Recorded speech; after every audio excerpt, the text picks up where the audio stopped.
Yes, and electricity. I'm an electrical technician. Oh yeah. All Yeah, I right, never did ask hello about everyone, and welcome to the stream. I am Razim, and this is Ascent to Ascend Dungeons and Dragons. Everyone, don't forget to send me your updated character cards, by the way. We're going to turn it over now to Timber for the recap. what your day job is. My day job. My day job is being a loyalist. And it's my night job. Get it? With a Because I'm K. a knight. Yeah, it's your night job with a K. It's loyalist humor. Anyways, previous episode, we were getting off the island. We have secured the tower for the Empress. It was glorious. I was thinking about lording it over that one little girl in the town, but then, oh, it's foggy. We gotta get out of here. So we start getting out. I got odd socks, or maybe even socks. I always get them mixed up, but one of them was like scouting out for me while I was steering the ship, and then all of a sudden, we saw another ship, and so we let it come up right next to us, and then I rammed it, and then there was kobolds everywhere, and people started fighting them. I yeeted one of my javelin. Oh no, that was Imperial property. Oh no. No, anyways, yeah, we were fighting kobolds, and I lost Imperial property, and, oh, speaking of Imperial property, there was another ship. It was glorious. It opened up, it broadsided it, and split it in two. And then they're like, oh, hey, who are you? And I was like, I'm me. And they're like, hey, Devil, get on the ship. And I'm like, okay. So I go on the ship, and I report to the Lieutenant Admiral, and he's not really good. I was trying not to get my friends killed, but odd socks or even socks made it very difficult. But anyways, oh man, we got interrogated, and then well, long story short, lots of stuff were going on, and Moore already got us out of there, and Gore wasn't listening, but then he listened, so I can't be too bad about that. And then we escaped the ship with our head still intact. I wasn't sure we were going to get out of there in one piece. But yeah, there's a Lieutenant Admiral that wants to steal my glory. Makes you wonder who he was talking to. When Rose overheard him saying, of course I'm going to blow up the ship. Something's going on here. We didn't see the rest of the fleet. It was very foggy, so maybe they were, but it is very unusual that a loyalist ship would be all out by its lonesome.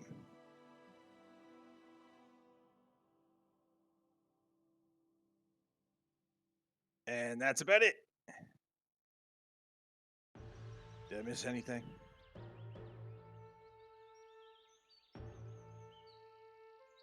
No, not to my knowledge.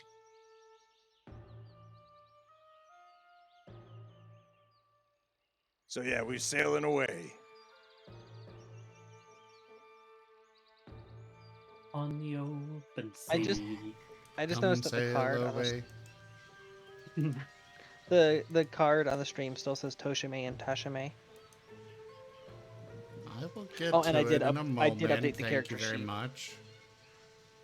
Resend it to me, please. Aw, you don't want to scroll up a month in the chat logs? No. Joke.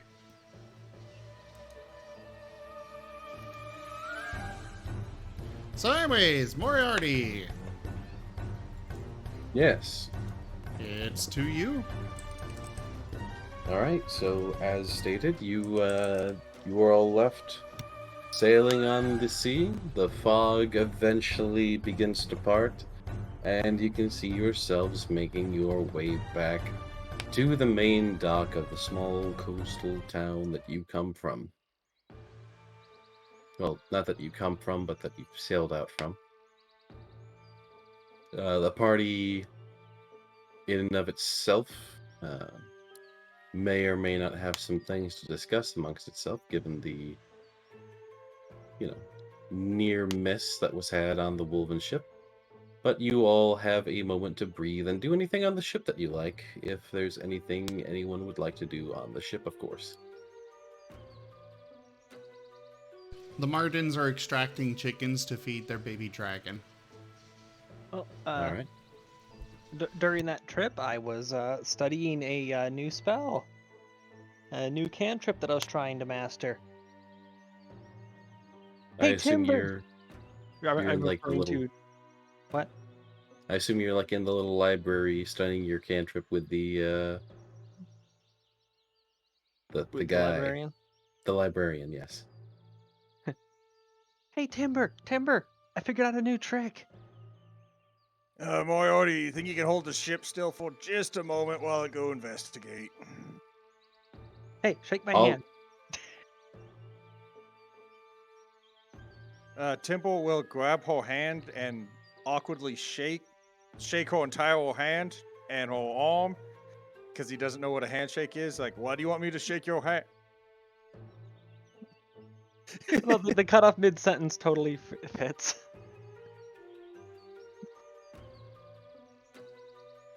Oh no. Yeah, that hits. It would be an advantage.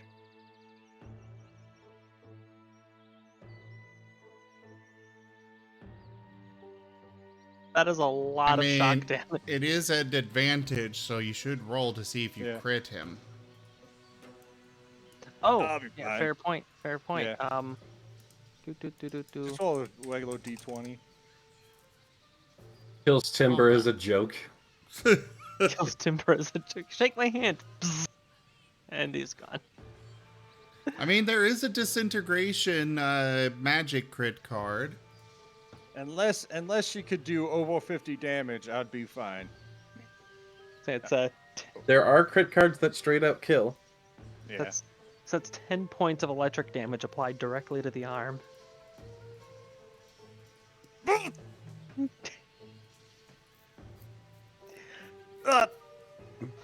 Temple poofs up.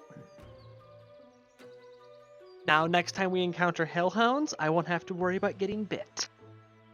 Hey, Timber, Yes? you gave yourself 10 to HP. Oh, sorry. It Wrong one. buffed him.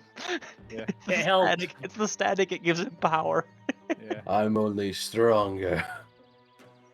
Sorry about that. You've You're only good. enhanced my floof. The thicker Temple gets, the stronger he is. Also, Rosalia, as per usual, you can roll damage onto someone in the combat tracker. Oh yeah, I didn't even occur to me to use the combat tracker. The party is always on the combat tracker because combat never ends. Oh, okay, DM. Okay, and Mr. Edgy. Hopefully that doesn't make Temple, like, crush her hand. Ooh, could roll Yeah. for that actually. Roll Constitution, I guess?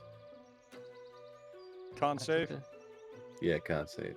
That's the best I can think of to try and avoid the electrical current spasming your Oof. hand too much. Well, I meant Timber to make the con save, but you Oh, both I thought it was make gonna a be a con save against my hand getting crushed. Sorry. For you, I would have said strength, but either way, Timber does not crush your hand, and your hand would not have been crushed. So,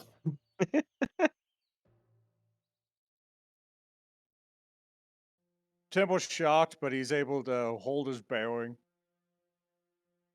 No wonder We've- Timber's been shocked. Well, you all right? I knew it was a bit of a zap. I didn't think it hit you that hard. It's okay. You I'm see little used lines to of it. smoke coming off of Timber's arm. You want me to patch that up for you? That's actually looking a little singed. I'll be fine. Hey, Not the first time I've been zapped.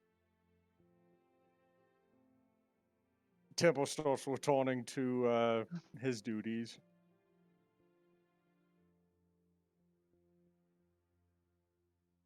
wonder what would happen if I did this to one of the little rodents. Do you say that loud enough for Temple to hear? No, I'm just mumbling it. Oh. Rosalia, roll an Arcana check. An Arcana check? Yeah.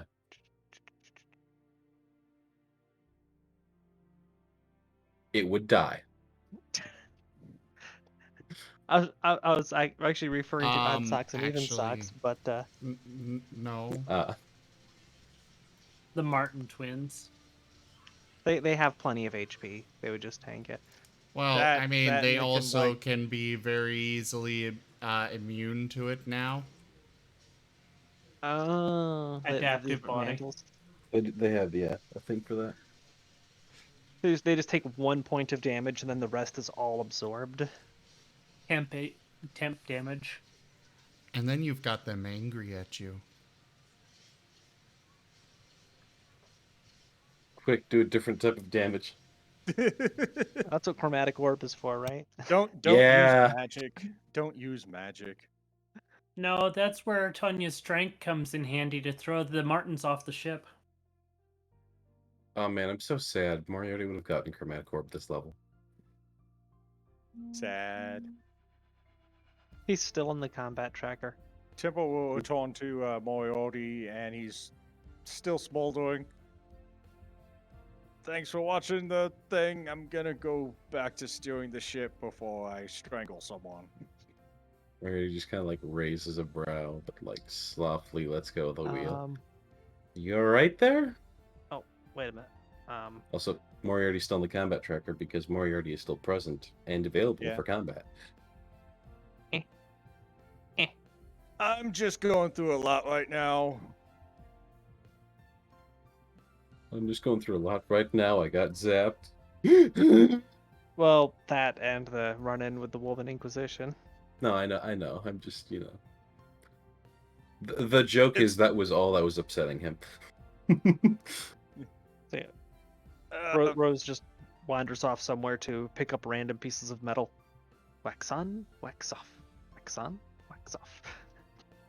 She's enjoying the new ability too much. Were you picking up random pieces of metal? Well, various bolts, pins, fasteners. There's all sorts of stuff like Okay. that on a ship. No, there is. I don't know why, but my mind kind of went to I'm picking metal out of the water. I'm like, what? No, this isn't raft. I know. No. I was like, Tanya's just picking out the things that are holding together this wrap scrap ship. Oh, okay, nothing that is needed to hold it together. The spares, the ones that aren't currently in use, that sort of stuff. Just experimenting with different voltages and ranges and stuff, getting a feel for how it works.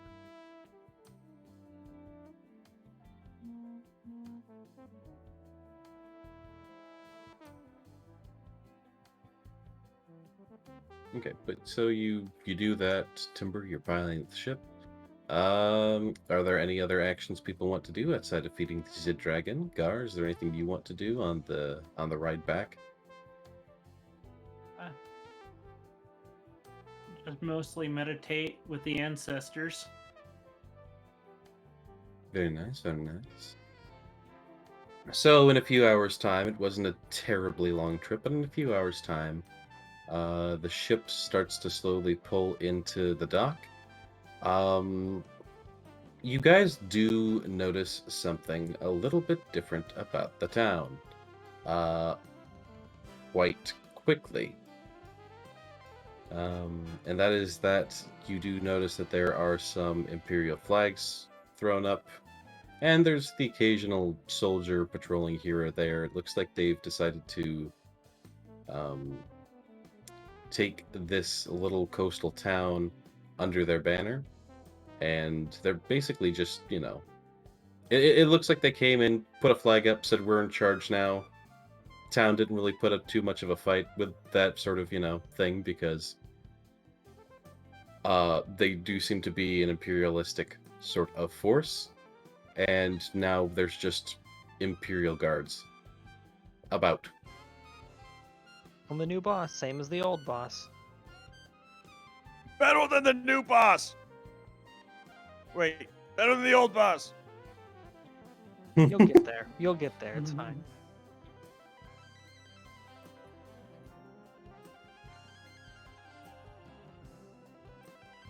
As you come into dock, there doesn't really seem to be any form of dock authority yet, and it seems like none of them, from what you can tell, like a few of them look at your ship.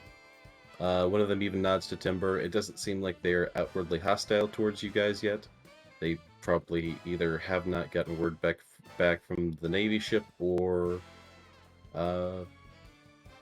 they just don't seem to care. Maybe the information has not gotten out yet about your escape. Either way, it's an interesting detail, but it does not seem to be currently putting the party in danger. It is not a crisis in and of itself. Yes. Or maybe we just got a rogue admiral. Which is also very concerning. Yes, I have to say that potentially worsens our problems. Because if he's a rogue admiral, he doesn't answer to anyone.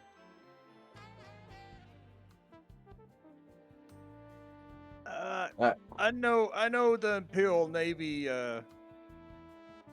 They usually don't lose battles, but I'm not quite sure if Imperial ships can take out Imperial ships with their cannons.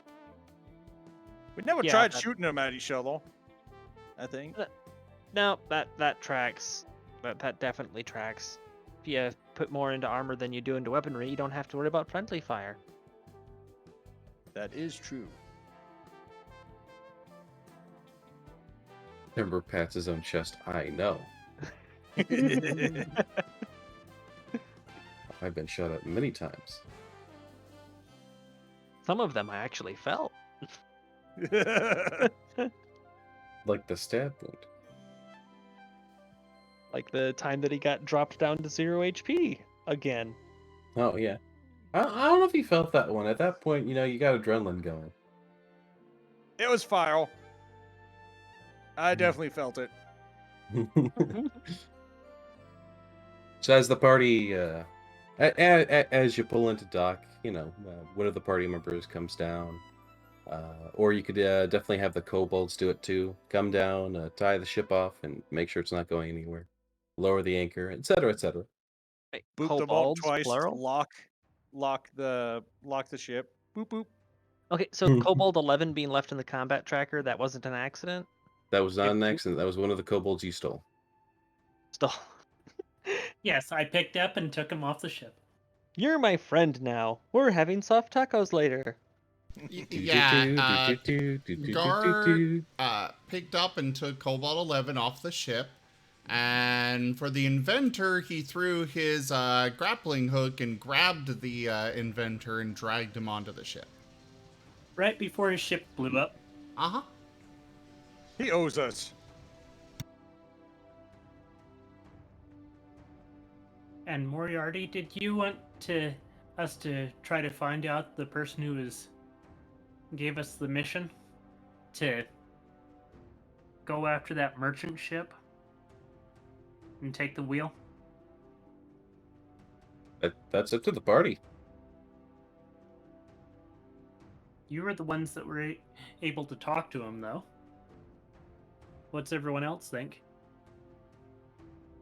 Oh, you're talking about the you're talking Moriarty in character? Yeah. Okay. Moriarty would be like, "Oh yeah, sure. I mean, I can go try and find him." But didn't one of you come to me with? I thought you guys would know where the fellow was at, because I wasn't the one that heard about that. I didn't hear about it either. They just said we need somebody to steer the boat and look for a ship. He was on the docks when before we went to the tower, Yeah, Temple wasn't here. and he was saying just to bring back the steering wheel.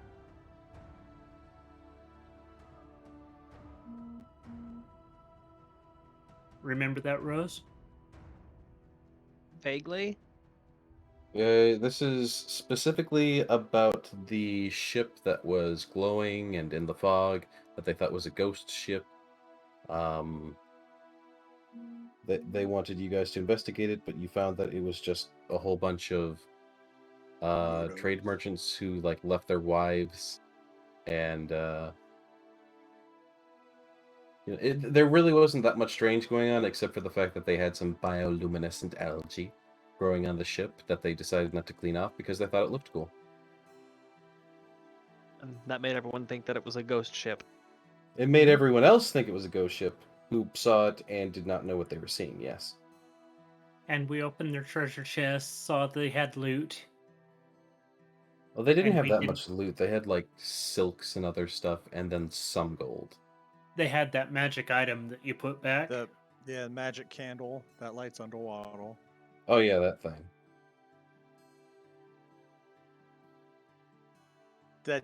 I'm glad Temple didn't eat. That could have been bad. Timber, is this edible? Bites. Well, technically, yes. And yeah, smoke coming out of his mouth while he's saying this. Well, yes, but actually no.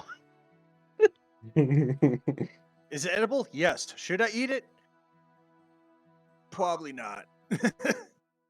Did I eat it? Most definitely. It's as edible as your helmet. You could make an animation set for that. Do you think Timber could eat his own helmet? We should definitely find the guy. Yeah, we should go tell him that it's not a ghost ship, and if it was, the Imperial Navy could totally take it. Well, the odd thing was that he specifically wanted us to take the wheel of the ship. Yeah, it's kind of weird that if it's a ghost ship, you think we wouldn't be able to pull stuff off of it. Well, And if they wanted us to blow it up or get rid of it, why would we have to get...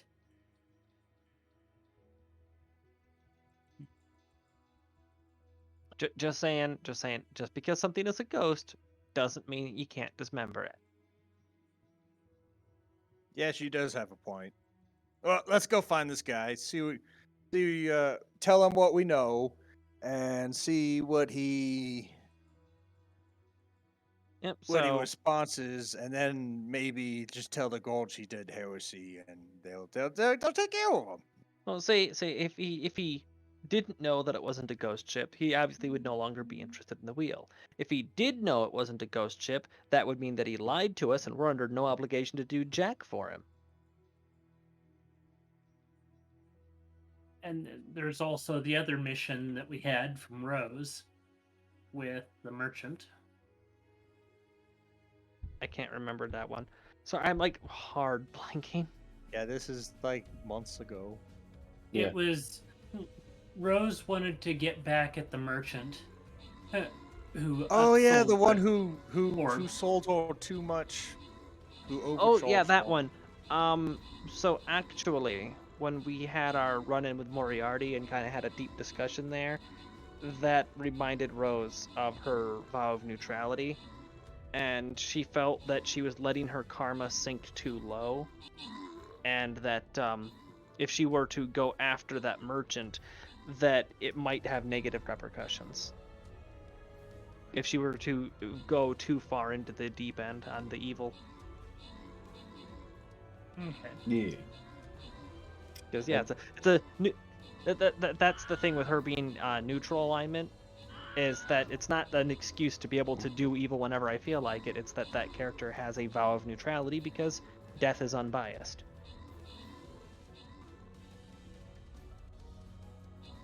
So she has to keep her karma evenly balanced. She has to try to take the non-partisan side in things. And who's paying the docking fee at the ship? 1, 2, 3, not it. There Not doesn't me. seem to be a docking fee. The docking fee is the fact that we have the Imperial flag on top of that ship. Basically, yeah. Like I said, there doesn't seem to currently be any form of like either magistrate or dock authority right now. So if there was before, there definitely isn't one, and if there wasn't before, well, that seems to still be in effect. So who wants to roll to find this guy? I might as well roll investigation. Yeah, go ahead, do either spot listen or investigation. If I recall correctly, it was a turtle.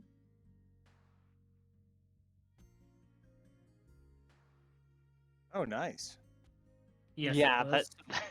that buff to intelligence is already paying dividends. So Rosalia, I as thought you went with the feet instead. I did not. Okay. I was entertaining the feat, and I said, okay, next time I get a feat, I'll grab. And next time I have the opportunity, I'll grab a feat. But for this one, because I had two abilities that were both on odd numbers, it worked out for me. Yeah. Which again is why I always say check out your feats. But Feats are anyways, hooves. as you guys get into town and Rosalia, you start going about investigations. You do notice that there seems to be a sort of festival going about town right now. Don't It they do this seems every to time they're conquered?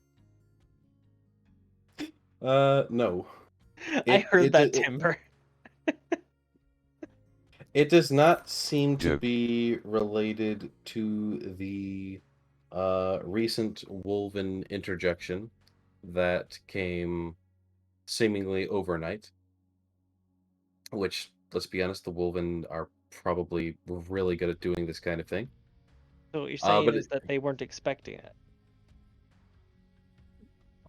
what I'm saying is the Wolvens showed up, basically planted their flags down, and said, "We're the guards now." And people were just like, "Okay, we don't really exactly have an official form of government, so like maybe this will be a good thing." So the Inquisition. When we were comes- leaving, they were basically pelting timber, though, for a leave. We don't want your kind here. Yeah, but when hundreds of Wolven show up with literal cannons in their arms. And when you don't have Welcome! a militia It- or really uh, any form of government, it becomes it's just- well. It's this wonderful thing called gunboat diplomacy. I'm just The just- diplomacy is we have a boat that is literally a floating gun. Just clarifying that, the Inquisition came as a form of surprise. That it was unexpected, one could say. Oh no, it.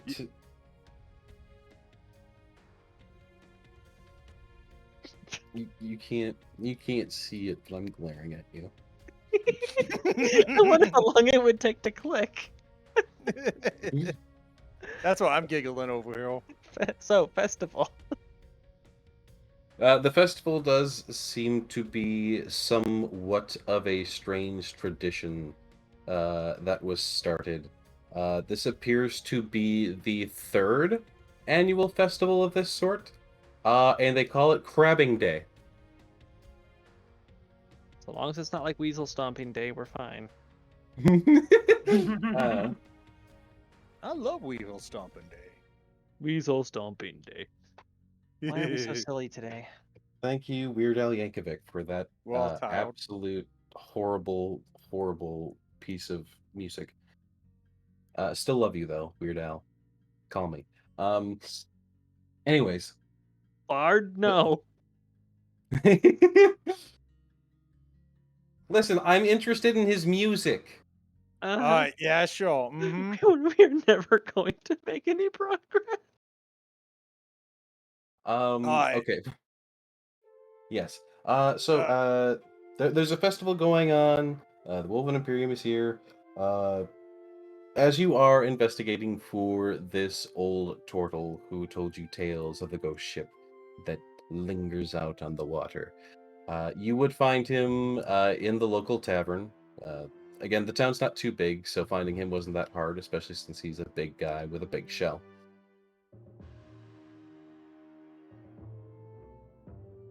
And he looks back to you. He's got a pipe in his mouth and one kind of glassy over eye. I don't know if this was the character description before, but this is what I'm going with. He's seen a lot of stuff since we've been gone. Our character description was he was a turtle and he was shady. See what it is when the Wulvin Inquisition showed up, they mistook his shell for armor. They thought that he was an enemy combatant. Thankfully, it's a shell, so he just kind of sat there and took it. No, this is more like the sort of shady and weathered turtle that's probably been at sea for a long time and has seen some shit specifically at sea. Like you know this guy tells sea stories about how an entire crew died.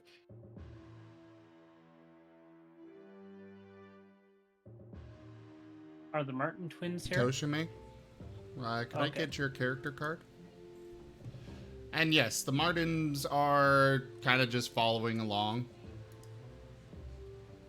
Probably riding on Timber. One's on Timber, the other's on Gar.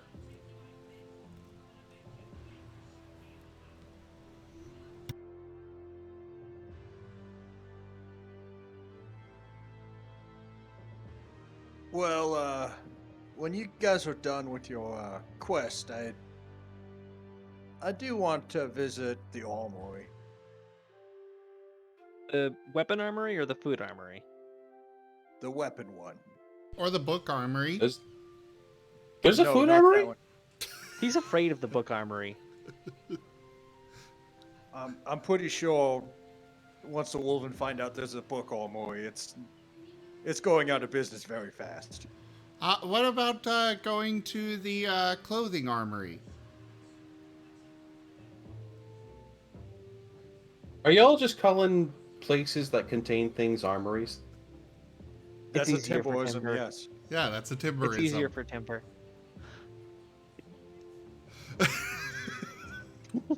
We have just completely confused Moriarty. In character, I'm aware of what's going on, but Moriarty in character is like, what the hell? You act like you've never been to the food armory.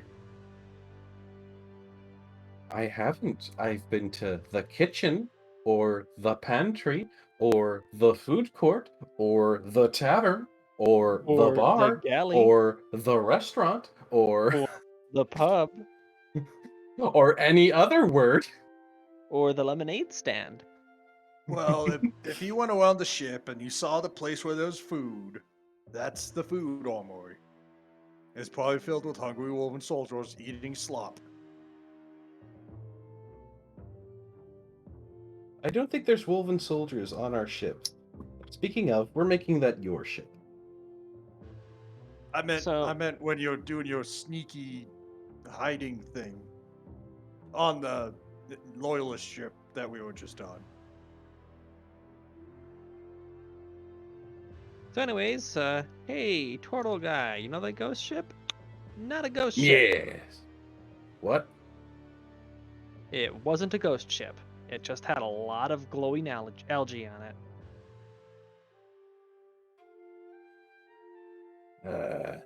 But such a ship would sink. It had to have a crew. There was no crew piloting it, and it was still sailing. You ever stop to think maybe they were all below decks? Yeah, they were all hiding when we rolled up on them.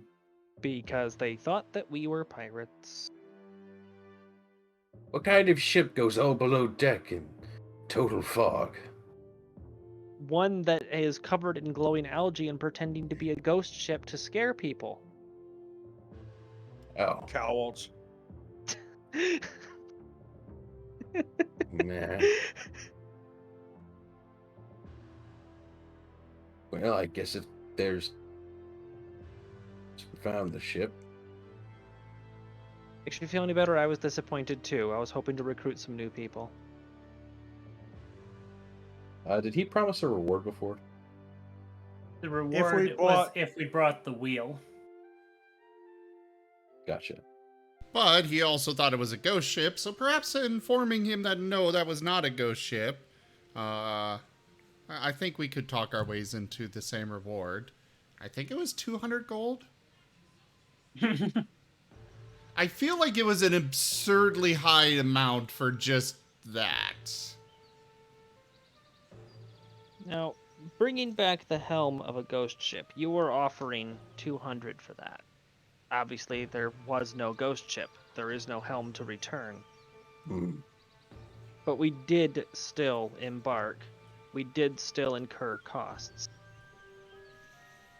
You all deserve something. And the gold's not all mine. It was taken by the other sailors who wanted to rid the seas of this cur, which is not a cur. So, Well, in a way, we did well, hopefully we rid you of it. We strongly implied that it would be in their best interests for future survival to clean the damn barnacles and algae off their ship already. Also, to be fair, it might become a ghost ship pretty soon if they come back. Just saying. Yeah, they come into this port without the Imperial flags and glowing. They'll be shot on sight. So it might end up being a ghost ship anyways.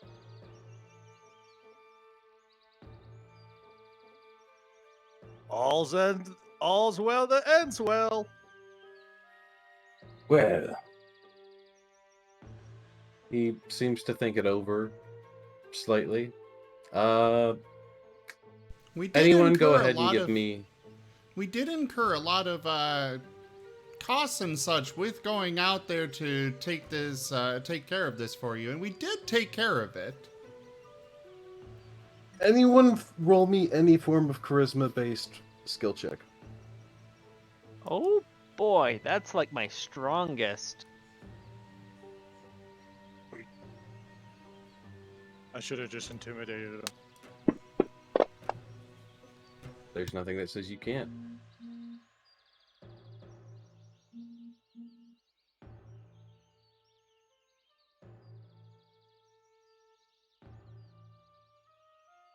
Is anyone else rolling any other form of charisma check? I could try rolling persuasion.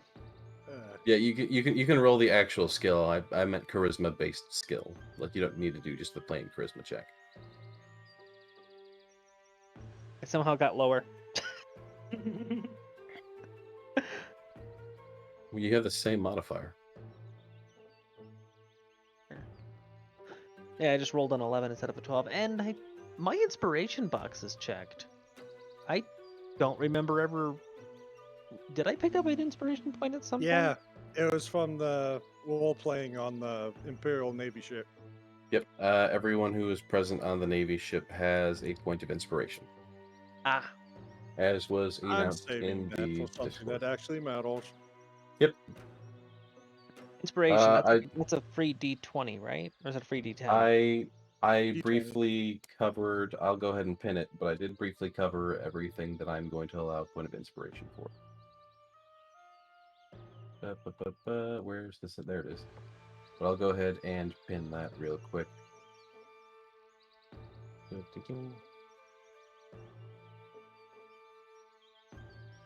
I listed them as air quotations hero points, but it's really just inspiration. Right here. And this is in what channel? Ascent to Ascend? Yeah, I'm reposting it. And now I'm gonna pin it. Can I pin? I don't know if I can pin. I believe DMs have access to that. Oh no. Oh no. Oh. I just noticed what you said there. That you can use the inspiration to auto crit. Oh no.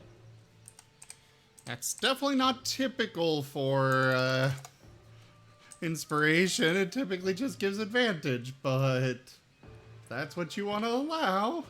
We're going Fallout VATS with this. Yeah. Crit banker.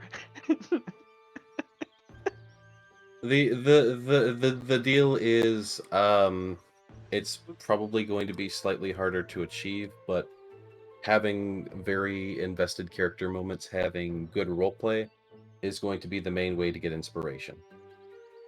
Or just generally doing something really, really cool. What if you use the inspiration to do the cool thing? That cool thing will basically automatically sort of not be. Refresh it. Yeah, you can't inspiration into inspiration into inspiration. Oh, you're saying I need to Shatner this? Yeah, DMs What? have access to it. Well, it's we. Well, hold on. Am I a dungeon master? I am a dungeon master. Why? Where's the button to do it?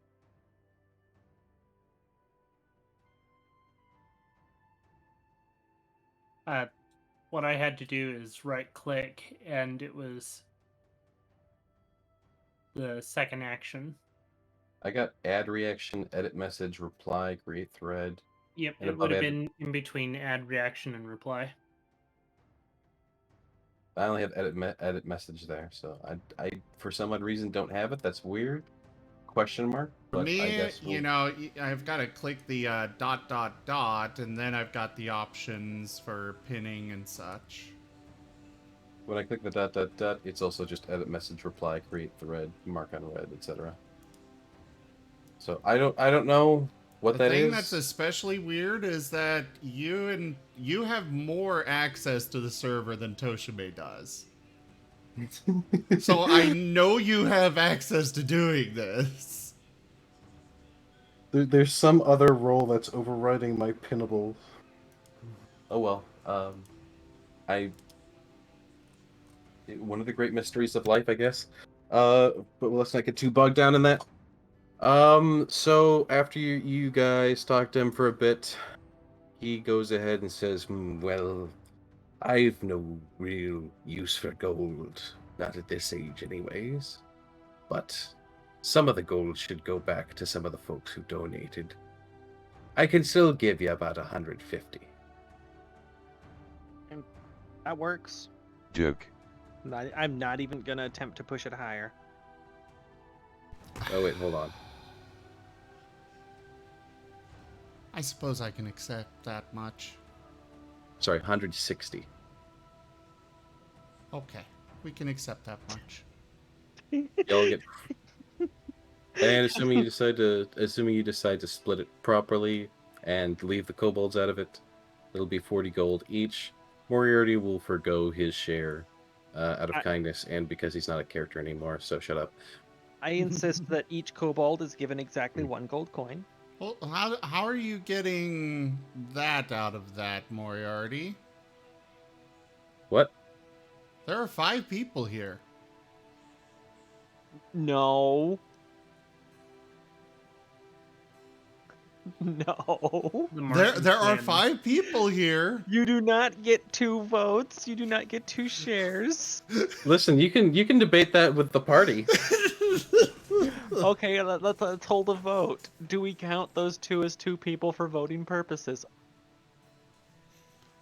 They're going to both look up at Timber with big sad eyes. No, Ozilia.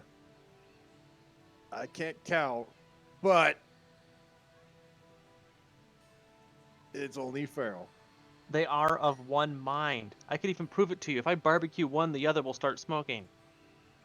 If I barbecue you, you'll start smoking. Yeah, because I'm one person. See, that's my point.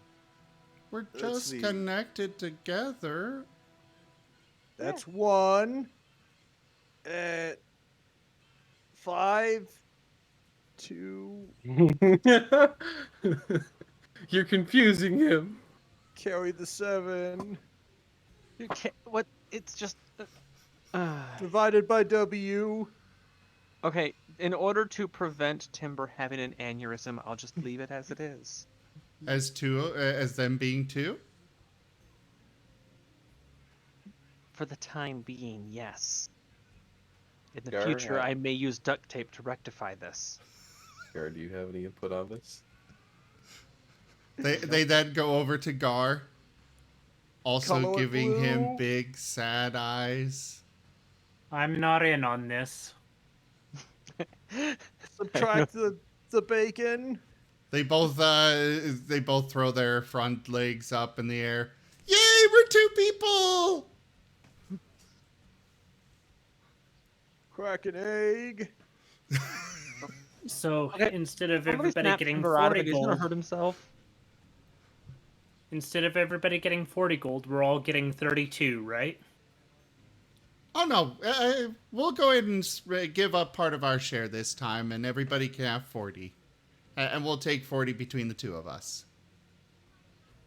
But This bought time. it with the Navy. So they're giving us 200?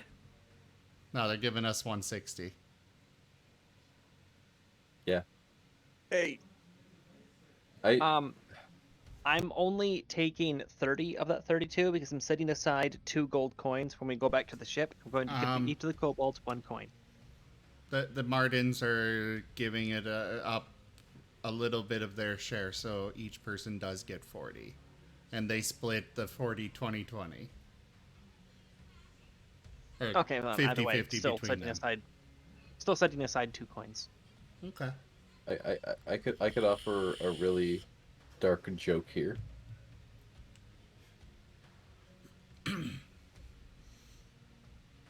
They want to make sure they are counted as two individual people for when it counts.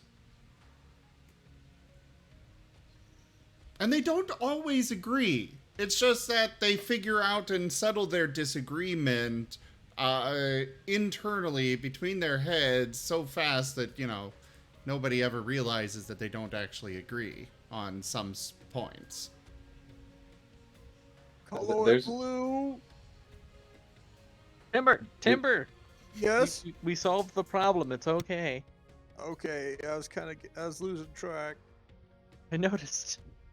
There's a specific historic event that comes to mind discussing the value of people. But I'm not sure if I should mention it. Let's Probably not. not. Let's Moving keep on. going. Yep. Yeah, I'm not even gonna make any jokes that kind of poke at it. Let's just move The on. Navy from blew that. it away already. Let's go. All right. So you go ahead, you collect your reward. He just kind of gives you a nod and lords over the rest of the gold, starting to waddle off, presumably to offer that gold to other people. Not okay. But huzzah, you have some gold.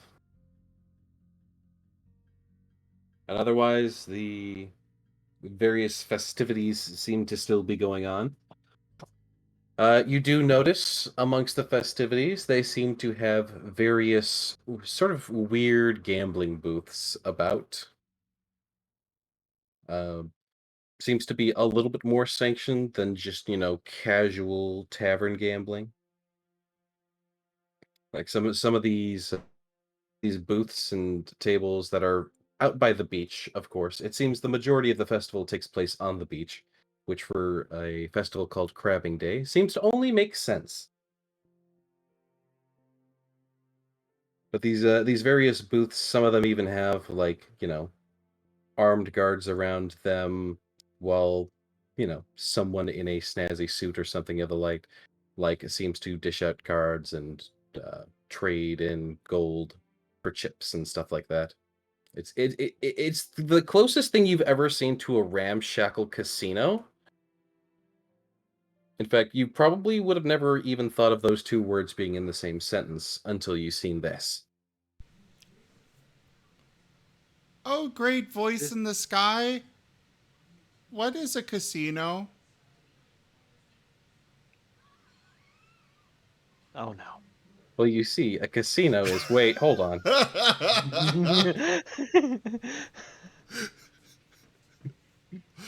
You're right. They never thought of having those two words in the same sentence because they've never even heard of a casino. Okay, It's so important for those of you who know what a casino is, Timbo never had this many Okay. coins in his life. Show of pause. How many of you have ever heard of a casino in character? Go further. I want to be crab. Possibly would have.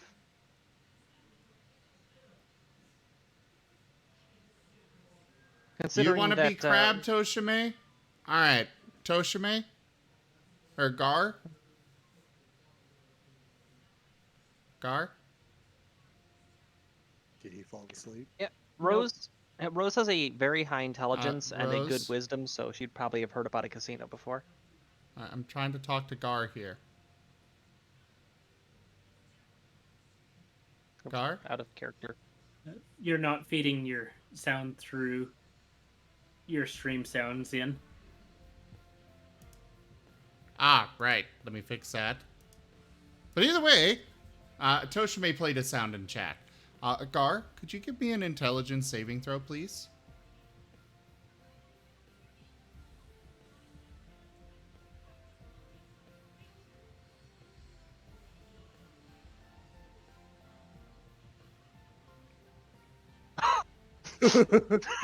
Damn. Why do you have such a high intelligence as a barbarian? A +3 is high. Mine Timbo's is look- +4. Timbo's over here looking at his -1. No. Okay, Gar, what you don't seem to understand is that intelligence is my casting skill, and I only have +4 in that. And you're a barbarian, so intelligence is your dump stat. Let me put it this way. Charisma is my dump stat. Oh no. My strength is 18, dex is 12, constitution 14, intelligence 14, wisdom 13. Wait, is something else buffing your intelligence then for the saves? It's the normal +1. Ah, okay, that From the makes save. sense. I was about to say. Okay, carry on. say proficient. Wait, you're proficient in I don't want to think about it. I'm proficient in strength and con. Why do you have a much plus thing. 1? You probably put points into it. It's from you get +1 from Ring of- saves. Ring of protection. You get ring of protection. Okay. Yeah. Ah, yeah. Just as a quick test here.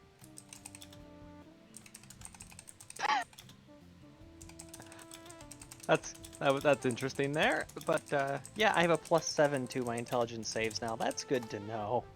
And you still rolled lower Yeah, than the barbarian. because I'm cursed. And They roll the same almost level lower as than him. Timber. Okay, Rosalia. This is just the Vegeta getting an aneurysm scene right here. Rosalia, What? you are a crab. I'm gonna pitch the crap out of Odd Socks.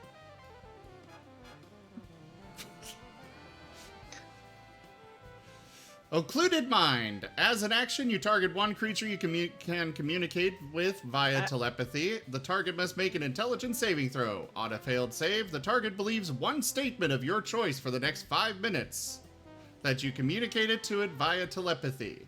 The statement can be up to 10 words long, and it must describe you or a creature or an object the target can see. On a successful save, the target is unaffected, and you can't use this ability on it again until you finish a long rest. A creature is immune to this ability if it is immune to being charmed. But you targeted that at Gar. I was just rolling that just to check to see what my bonus was. Okay. Rosalia, Make another one. Raw. give me an intelligence saving throw, please. What? I told you I'm cursed. I'm freaking cursed. You are a crab. Hey, guess what? That was a 1. Lucky rabbits No, I refuse. I am burning Lucky Rabbit's foot on this. Okay, go ahead. You're burning your foot? That is still not high enough. Three consecutive rolls. Wait, is Sunai in the chat? Sunai, are you in the chat?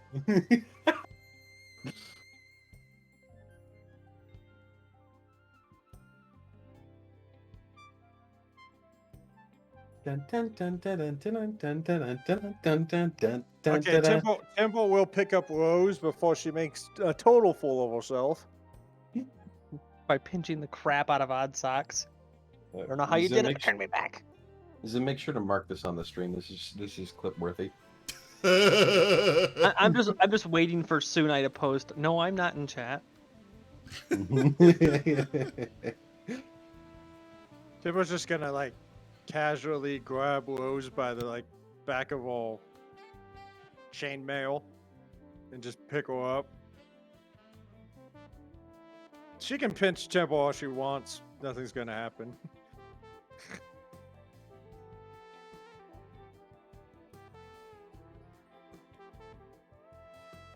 Alright.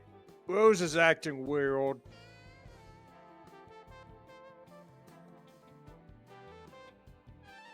Anyone know why she's acting weird? Probably has something to do with the Marten twins. Hot socks. Yes, Captain Timber. Did you or your brother do this to Rose? Yes. Please refrain from doing that. This will be the last time, please. Very well. Did Timber just dad? Yes. And then they use it on Timber to make him forget he ever told them not to. What's the DC? No, I'm not actually going to.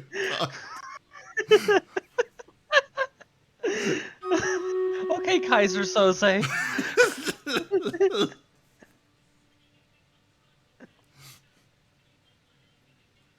They respect Timber. Timber just has to dad. No, Timber's actually nice to them. Timber's nice or Gar's nice on occasion. But he also brought the duck or the goose on board. They don't like the goose. To be Which fair, is why Temple keeps it locked in his room. to be fair, the goose invited itself. Gar let it stay. They don't Yeah, like the cobra I don't think Gar had much of a chicken. choice.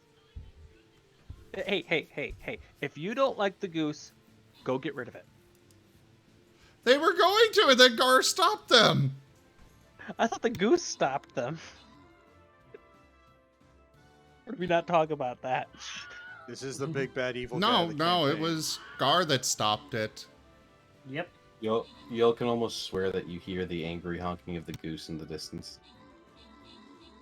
There's a chill honk on the wind. It's the honking. Anyways, okay, guys, and Crab Rose, is there anything else you wish to do? This 'Cause- discussion has probably already taken up 5 minutes. Crab Rose would be back to normal. It We're has still not holding taken off. 5 minutes. Remember, talking is a free action. Oh my god. I Anyways. will peasant railgun you. Right, boo? Is there any place you want to go? I wish to check in with. There's Wostai. Yep, If we've that's got what influence. If that's the booth, I already accepted. I wish to. I don't know what it is. I'm bringing it up. I wish to visit the Wolven Armory.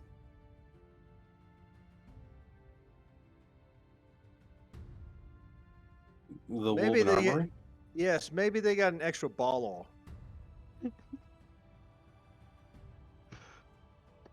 that they're willing to part ways with. Where is They- your javelin? They Don't have one. they I have Is 4. You I have lost. 4. I have 4. I You have all- lost a government-issued javelin, and you are going to stay in this man's army until you are 500 years old. It's because I don't get paid. Wolfstein, Let's are you see. having a crab battle?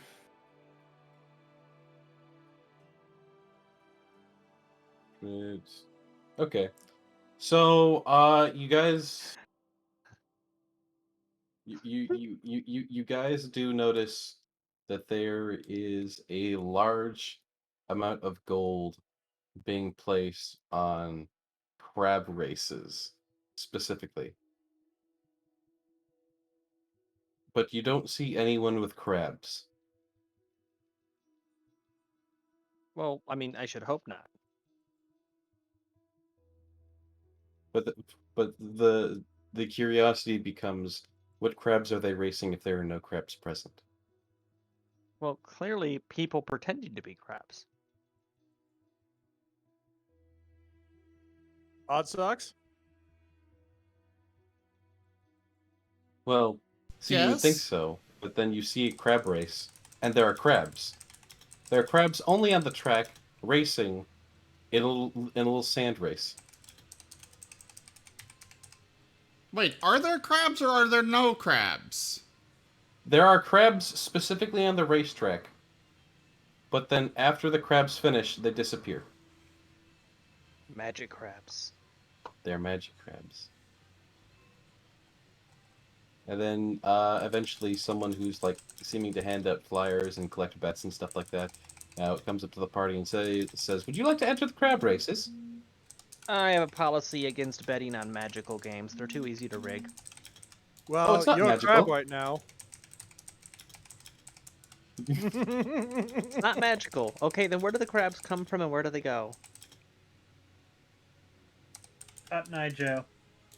I was waiting for that. He just gives a large smile and cocks his head slightly and says, "Ah, you haven't been here before, have you?" I'm somewhat of a adventurer. You should enter the crab races. I will It's not free to bet play. on them. It's free to play. You don't need to bet. The betting is unrelated.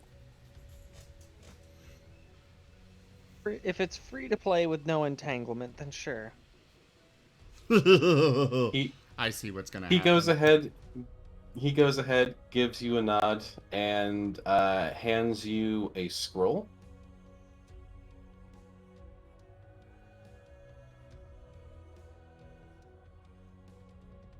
Hey, Oddsucks, can you identify this?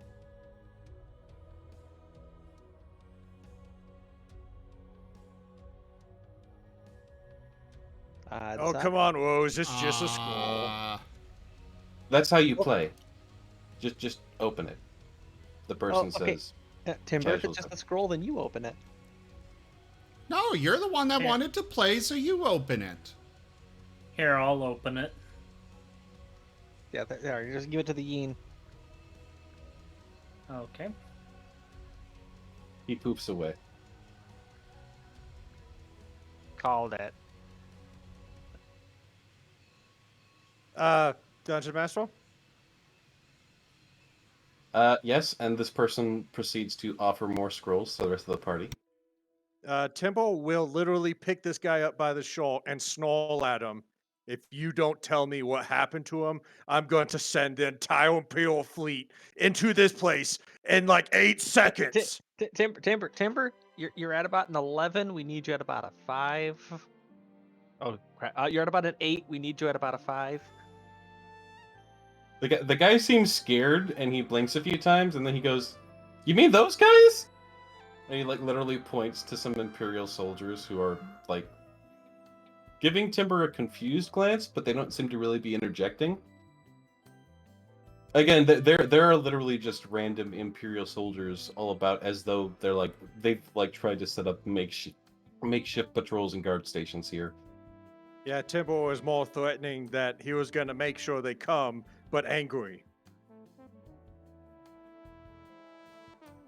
He just goes, he's in the crab race. Timber, I'm going to go out on a limb here and say that the novelty of the sport here is that those crabs are transmogrified people, and they turn back after the race is over.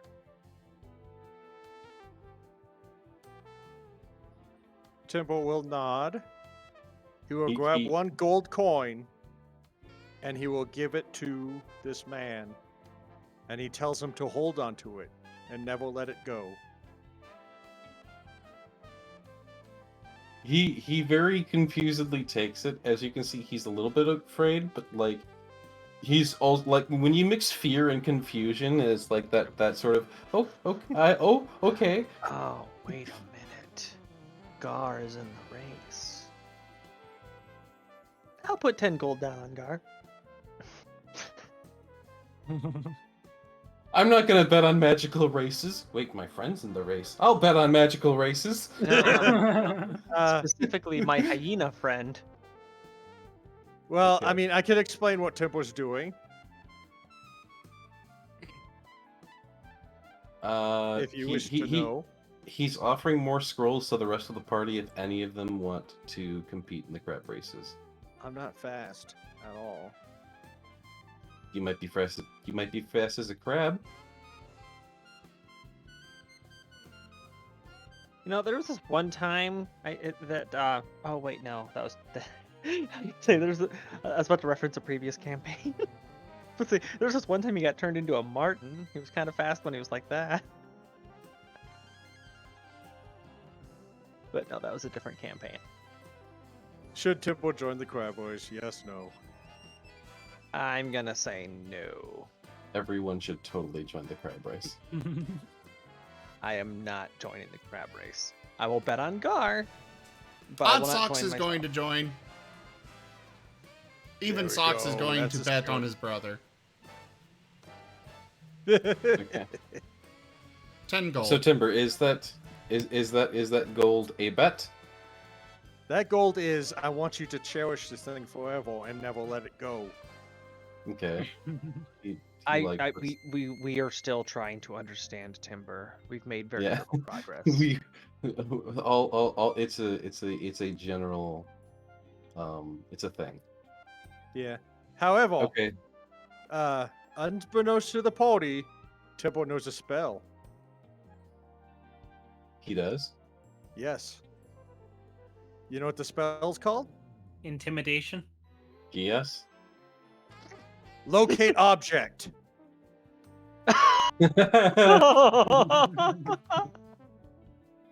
If something happens to his friends, he will know where that gold piece is. If he knows where that gold piece is, he can find him probably. And if he can find him, This is okay. By Timber standards, this is Machiavellian. Yes, by Timber standards, but this guy's just gonna spend this gold. Timber's By gonna go up Timber to standards. Hey. Timber's gonna roll up to a bank. yes. Hey, Money like- must be inside the vault, of course. The perfect place hey, to hide. I never said it was a good idea, but you know what? At least Timbo cares. At least he cares. All right, so that's 10. That's 10 gold on Odd Socks. That's 10 gold on Gar. Are there any Which socks? any other bets made? Isn't it Odd Socks that you said enter? Yeah, you said on Socks, so which one? I said on Odd Socks. You didn't say on Odd Socks. You just said on Socks. The recording will vindicate me. Somebody clip the evidence. Clip the evidence.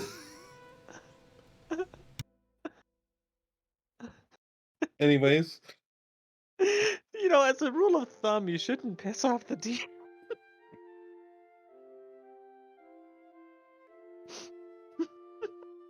Okay, so 10 on Gar, 10 upon the odd socks. Does anyone else make any other bets or want to enter the race themselves? I will not enter. I Okay. am Bun. I shall forever remain Bun. Now go ahead and give me a moment while I look up the dexterity mod of a crab.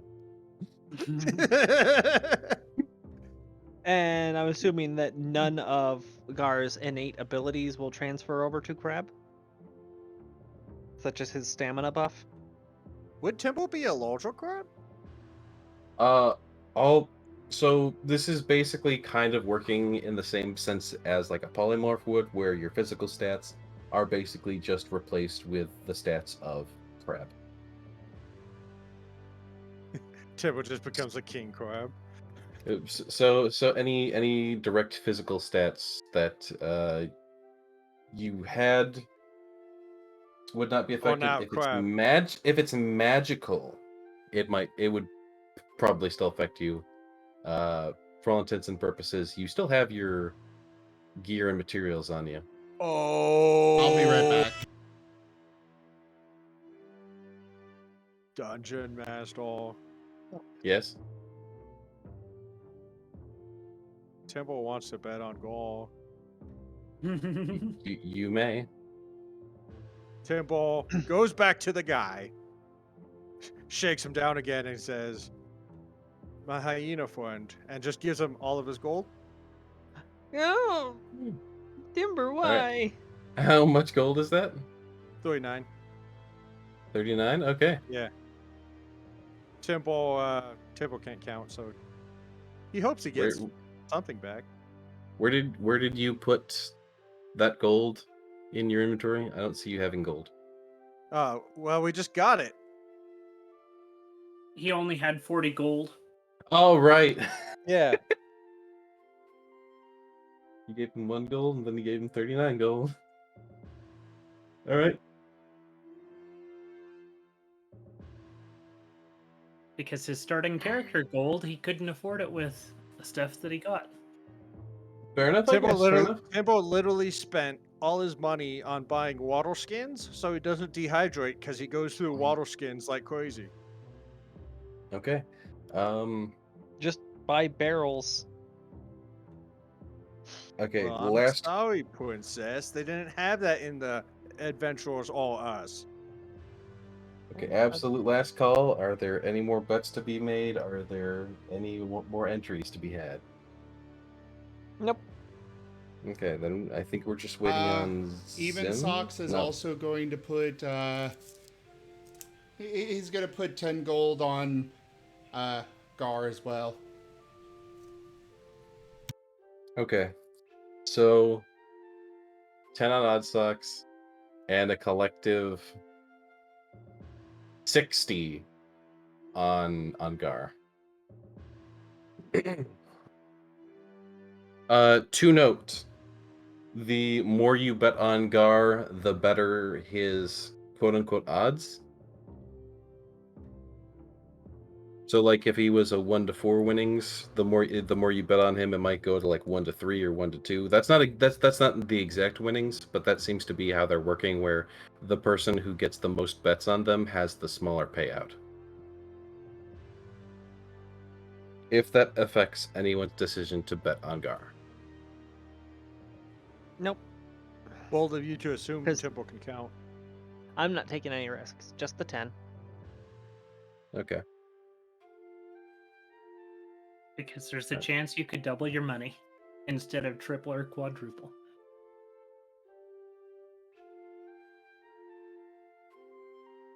See, if I lose 10 on the bet, it's not that big of a deal, and it gives me something to hold over Gar. If I win 10 on the bet, well, it's more money than I had before. Okay. Either way, it's an inconsequential amount. So all the bets are in.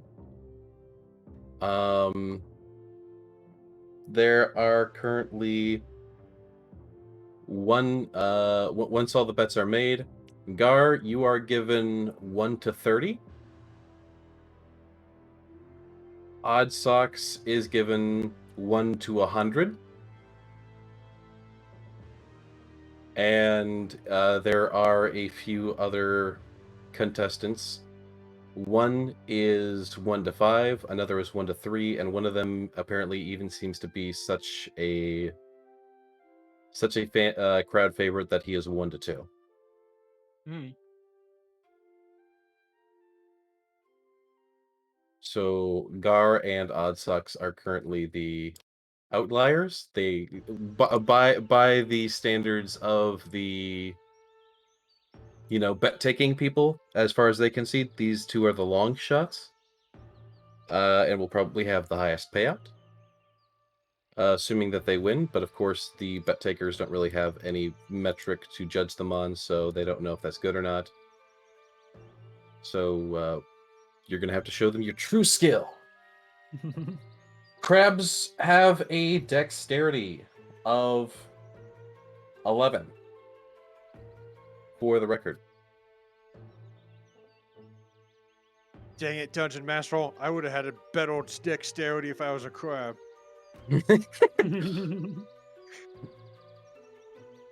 So How much do crabs weigh? I guess it depends on the crab. Probably less than 5 pounds. You're specifically referencing 5 pounds there. Oh no, it's 10 pounds for that, but okay. I was just contemplating cheating was all. Mage So, hand. Odd Socks is going to ask a quick question.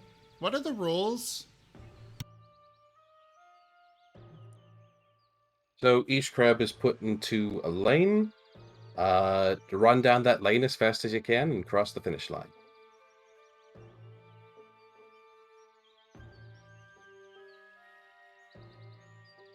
Remember to walk sideways. So, no other rules? Well, no, but we do have an anti-magic field around the contest, which was nicely provided to us by this old man in the cart. That's fine. He said he wanted advertising put up, and as you notice, Magic. as Not anti-psionic. You sneaky little rodent. You're a rodent.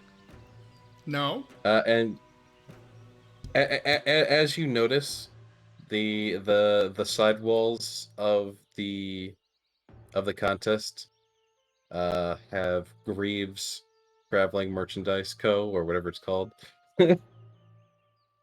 So the magic The field name was put up by changes Greaves. often. Dungeon Okay. Master. He changes the name of it very often. Gotcha. Yes, Timber. Does Gaul still have his items on him? Technically, yes. But also, technically, no. He can't really access any of his items because he is just a crab. But technically, they are all still sort of with him. This isn't exactly polymorph, but more of a...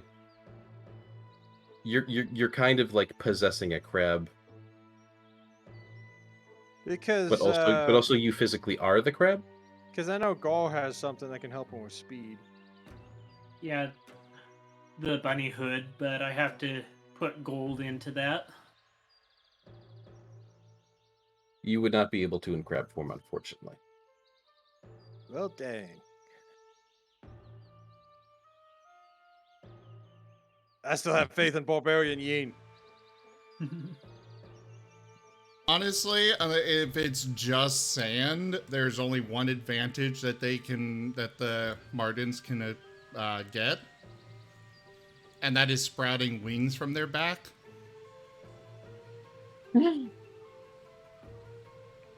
Ballistic attack. Crab across the finish line. Win. Walking propelled crab. The flying speed is equal to my walking speed. However, I mean, sand is rough terrain even for a crab, even for a crab. Ballistic attack. Crab. Finish line. Is Just take the sand damage. Is sand really like rough terrain for a crab? Technically, I by wouldn't the say raw, so. it is for all creatures. That I would not say for a crab or for other animals specific to sand, like camels. But like I'll look at that later in the raw and see. That feels cheeky. But anyways, for the pretense of the race, it hardly matters because everyone is crab. There was something. Yes, everyone is crab. However, Yes, do we still have our own mental facilities? you do have your own mental facilities. Yes. Then I can use my abilities. Yeah. You'll never catch me, crabs. Not when I shifted to maximum overdrive.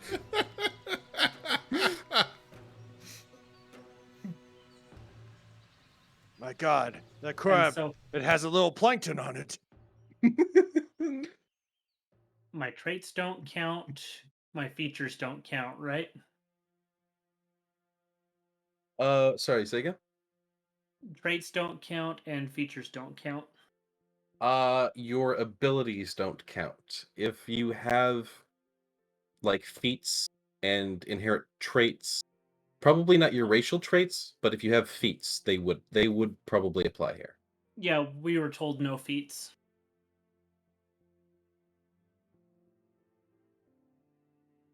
Okay, well, what feat are you looking at? What like give me specifics here. I didn't look at any feats because when we were making the character, I was told no feats. Okay.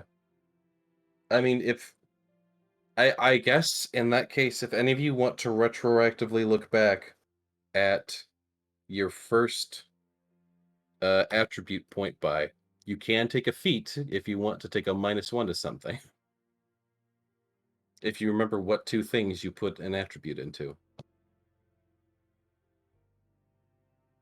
Wait, only a -1? I mean, most It would have to been be fair, -2. most technically it would be a -2 to the two things of which you added before. Like, it would require you to remember what your original stat block was, and then to see where you put the 2 in, and then reduce those 2, and then add the feat. And the feat itself might add 1 attribute back somewhere, because most feats do give you a +1 to at least 1 attribute. So it's basically you're trading out your ability score modifier, but you still get some. No, I mean, when I was making my character, I took a feat shield master. Yeah, I don't remember Luke ever saying no feats, but if you like, I'm all for if you want to retroactively go back and trade out the ability score for a feat, go for it. I'll be fine with this. Okay. All right then. So, as a crab, you kind of just see 2 rather large, sort of leathery-looking walls. If you try to like climb up it, you find that the crab really doesn't really, catch onto them. You hear, you really see, compared to like your size, this rather massive referee looming over the track, and he goes, "Get ready, get set, skitter!" And then like these little gates open up, and you can start Run. you can start running. So first things first, for everyone competing, give me an intelligence saving throw.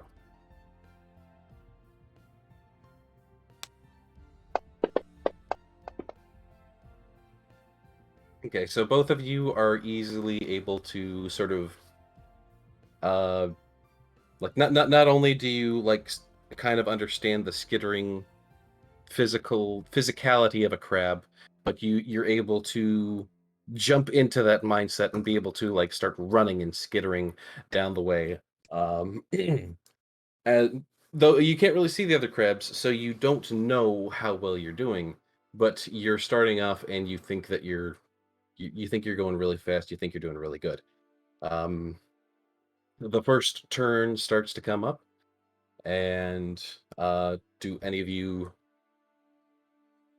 like first off, odd sucks? You pointed out specifically that you have your mental facilities. Are you doing anything specific? Bonus action, bestial form, flight.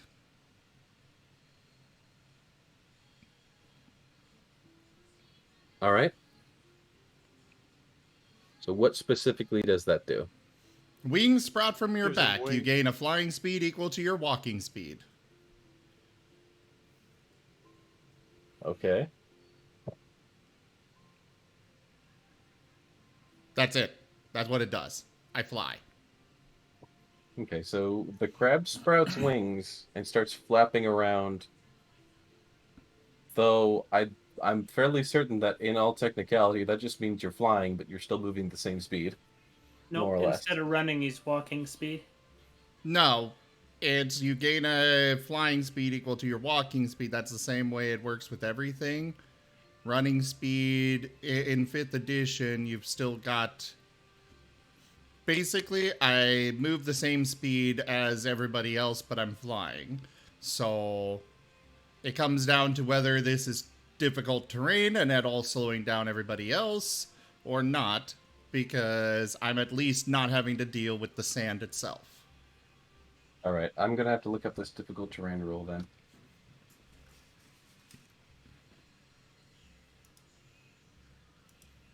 You'd Sand, think just like if snow, is not uniform. It could be hard and firm, in which case I agree it should not be considered difficult terrain, but it can also be very loose. Is sand difficult terrain? I know some creatures have abilities to go through certain kinds of terrain. Because you'd think a crab would be able to run on sand. Yeah. So SRD desert terrain, three categories. Otherwise, seagulls would just be whole house slaughtering them. I mean, crabs are typically aquatic anyways.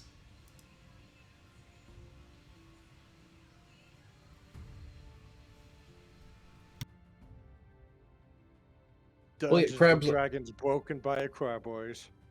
Crabs are aquatic, but at the same time, they're also that sort of, semi-amphibious where they do also walk around on the sand, and they have long, spindly legs that helps them traverse sand, and sometimes they burrow in sand.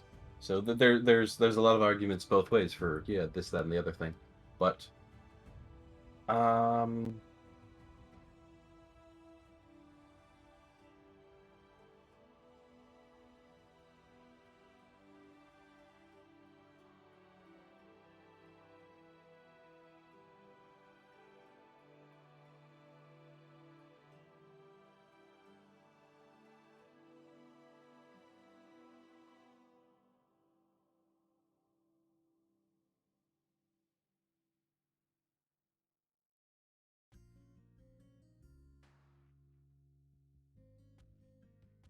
I'm not finding anything in SRD about sand being difficult terrain, by the way.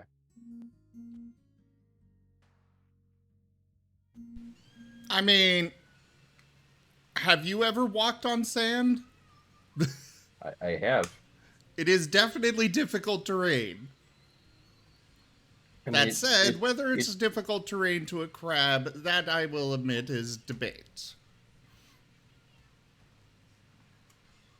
It also depends on how close the sand is to the water. It depends on Weight of whatever is on the sand. It depends on if the sand has been made even for the express purposes of racing. Crab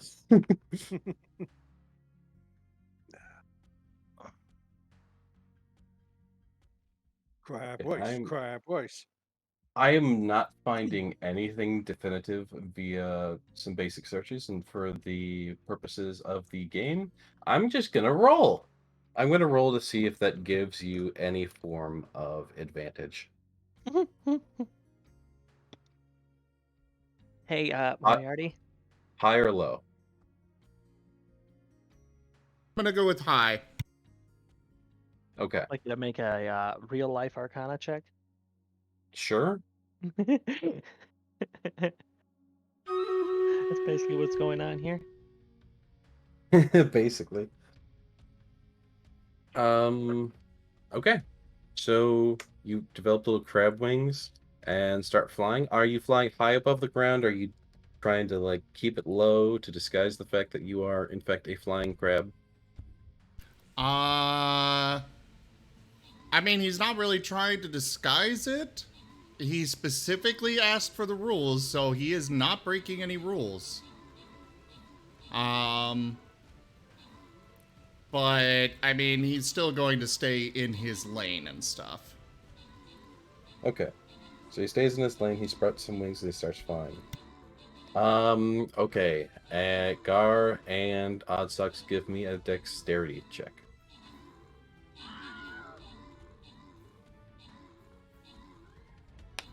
Just dex check. Sorry, dex or athletics? Or is it athletics or is it acrobatics? It's acrobatics or athletics. How does Right. keep rolling so well? It would be acrobatics for the skill associated with dex. Right. So really just acrobatics. ask us for an acrobatics check instead of a skill check because proficiency or instead of a straight ability score. So It's running, so wouldn't that just be athletics? That's what I was thinking at first. I'm like, this is athletics, and then I was like, hold on, wait. Acrobatics would be specifically fast running, I guess. Okay, hold on. Let me read the skill for a second. This is for the most complex crab race ever. covers difficult situations you encounter while climbing, jumping, or swimming. I would say that competitive running would probably also fall into that. So I don't know if acrobatics would necessarily fall into this. I would say either one, acrobatics or athletics. As you're trying to run on a sheet of ice, bounce on a tightrope, or stay up tight. Yep. So yeah, acrobatics or athletics both feel fine here. If either of you want to change your roll, I see you already rolled acrobatics, which is much nicer than your base dexterity. Gar, do you want to go for a reroll, or do you want to? The 17 will be good. Okay. 17 will suffice. It will suffice. Okay. Credits will suffice. Dungeon Master? Yep. Can Temperature go on somehow? You can. The crabs are right in front of you. You can see them dashing along. You're honestly not really sure which one Gar is. He can still call out to goal.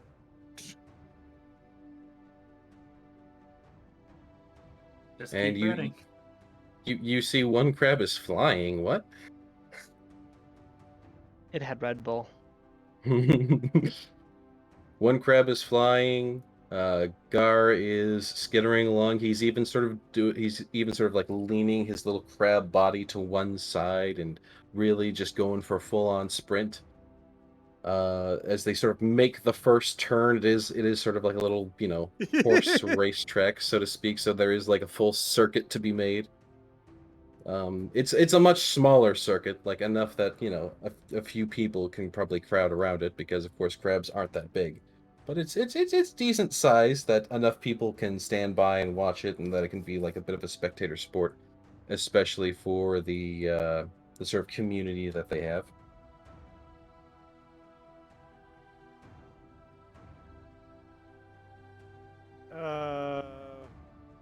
I don't know. Intimidation to make him run faster? Oh my Oh, God. God damn it! Timber, you're at an 8 again. But Yeah. we've been over this. We need you at a 5. Just an idea. And that's what Timber would be doing. Run, goddammit! Just a suggestion.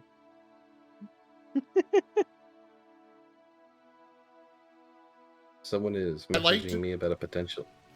I like to imagine that because nobody knows who's who, Timber's just yelling at some poor kid who decided to enter the race. Timber's just hyper-focused on this one crab, and he's just screaming bloody murder at this poor kid. Timber, That's why? also a Timber thing. Timber so mean. Timber so cruel. Don't teach my hamster to suck eggs. Unless it helps us win crab voices. Wolfstein influence. All right. Oh no. Let's see exactly how this influence is going. Here they come. Feel a disturbance in the force. Oh, that's just the Empress's will.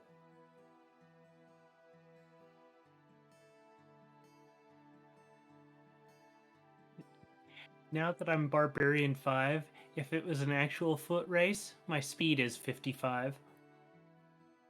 Okay. Yeah, you would be leaving us all behind. Yeah, that's why So, Rose is willing to bet on him. We'll Like, if we'll go any of that ahead. skill carries over.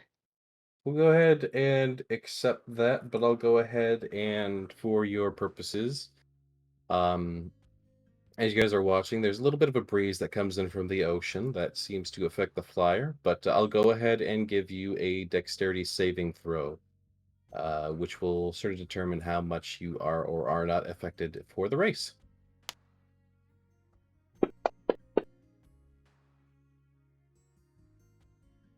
Okay. Well, it seems to, that breeze, it kind of pushes you a little. You are a crab. You are like less than 5 pounds. So the breeze does certainly do a little bit of a number, but not so much that you're out of the running. In fact, depending on how high up you're flying, you can actually see the other crabs. And you can see that there are 2 other crabs that you are keeping in close pace with. That, given the breeze and how you were doing before, you probably could have wagered a guess that you were probably winning before. But now it's a much closer race now. Okay. Do I have reason to think that it would be better to land and go on foot or not? From what you could tell, you were sort of winning before. However, it's getting close to like the halfway point of the track. If you drop and land and rely on your ability to running, you can tell it'll be more consistent. If you continue to fly, you may risk running into more wind. But you can tell that flying will be faster. It's going to be a sort of risk reward.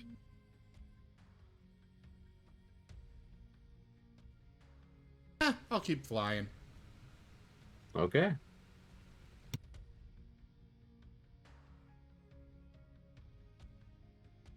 And Gar, you may occasionally catch the glimpse of a crab with wings over the wall.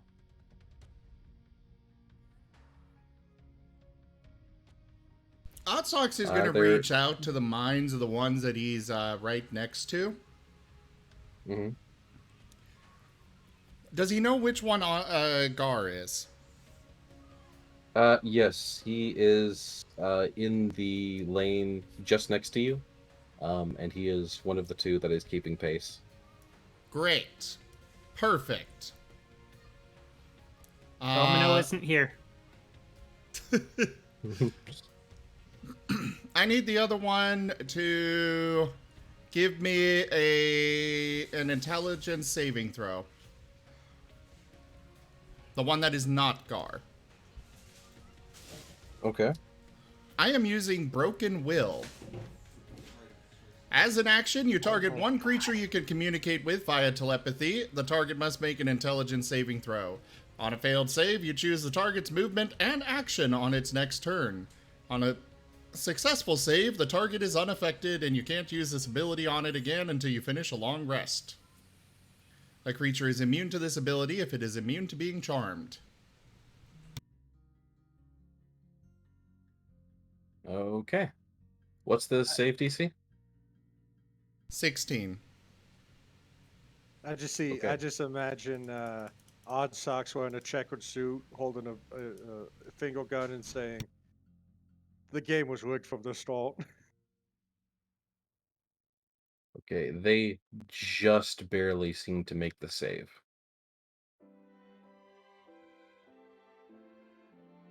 Okay. So you feel it start to take hold, and then they just give enough resistance that it pops out. Okay. Any other actions? I guess. That is it Well- for like this turn. That's all I can do. But Right. aside from All right. keep running, Another round of either acrobatics or athletics checks, or straight decks if you want.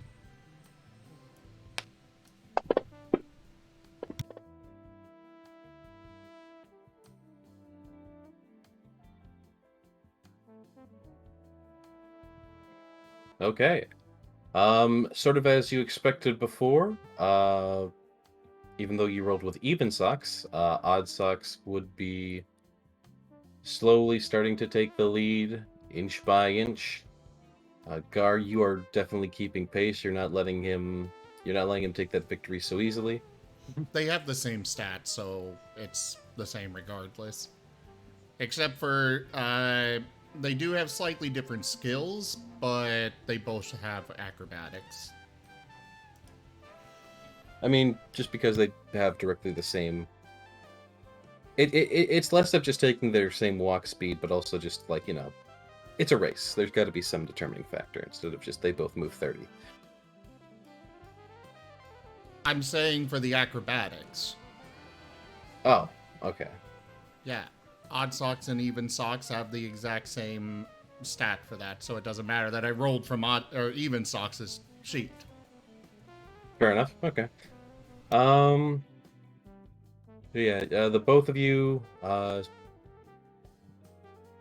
socks, even though your spell doesn't take effect, it does seem to have, briefly shaken that other crab who is just a little bit behind, but is still basically the only competition outside of your friend. As you are starting to turn the second quarter, you're basically 3/4 of the way through the race. Any other actions? Yes. I have another trick up my sleeve. None shall see me. Though my battle cry Influence? may give me away. Welcome back, Wolfstein. Actually, we can include this as part of my plan, if that's okay with you, Moriarty. Potentially. I am using coordinated movement.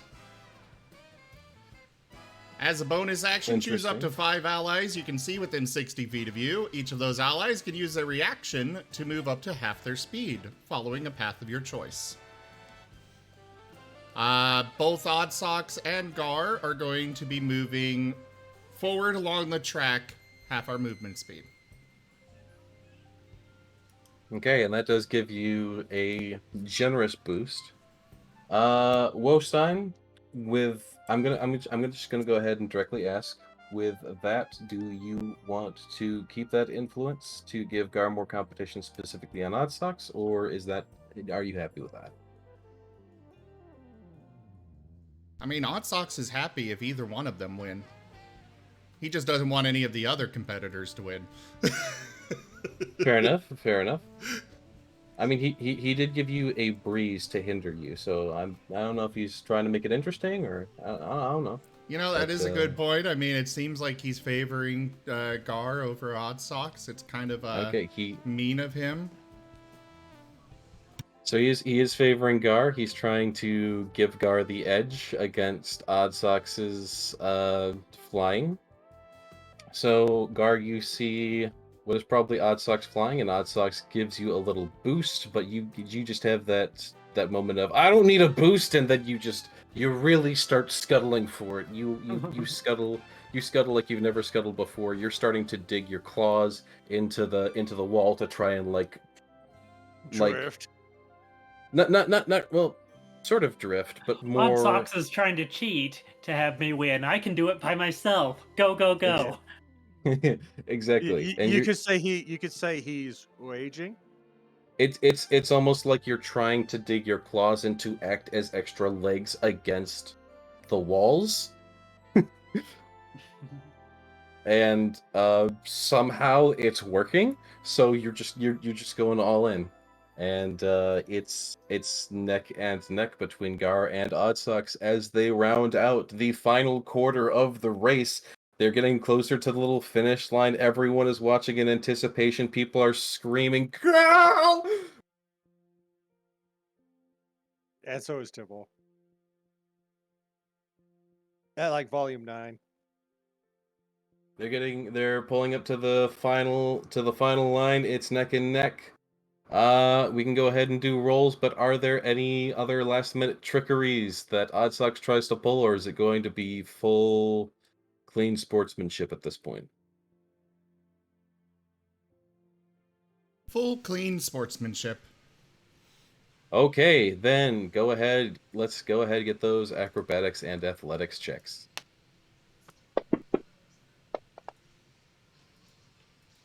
Aww. There is a reroll.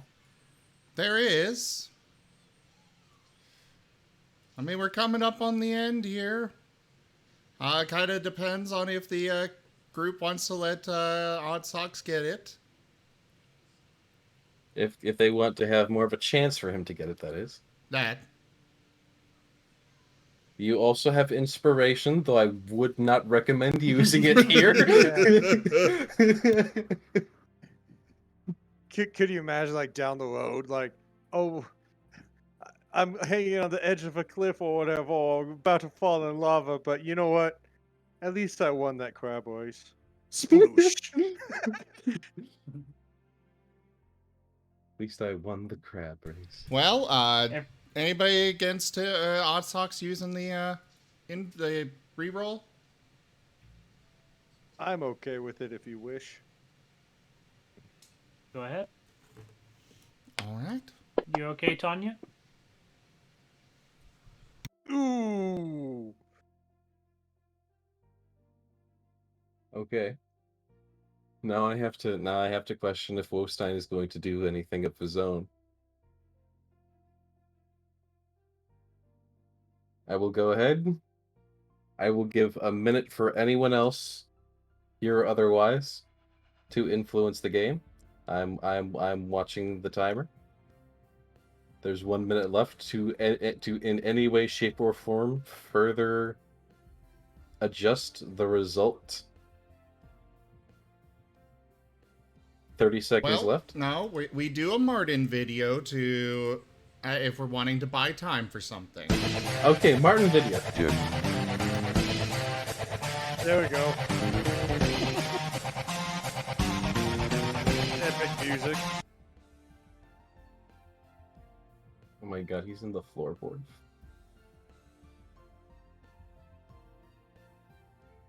Wait, did they design that for him, or is he just somewhere he's not supposed to be? He's somewhere he's not supposed to be, but they kind of just go with it. He got his way under there. Sometimes that's what you gotta do with animals. It's just let them be little None freaks. shall see me. Though my battle cry may give me away.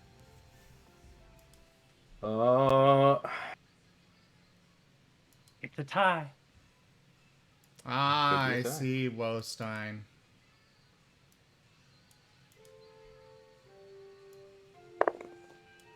In the event of a tie, it should be noted, before I even look at this inspiration, in the event of a tie, anyone who bet on either of the winners would only receive a half payout instead of a full payout. So Gar would get a payout as though he was 1 to 15, and Oddsocks would get a payout as though he was 1 to 50.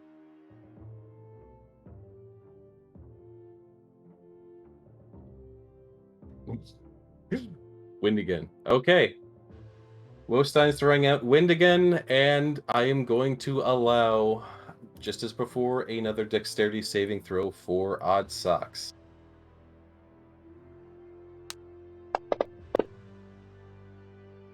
That is a natural 20 dexterity saving throw. Hotsock sees the line up ahead, and he just angles the wings to do a dive right across the line.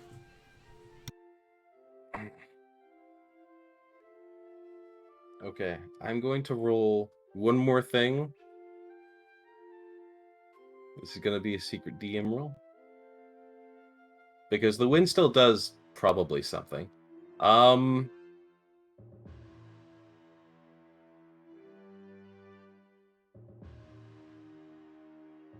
right.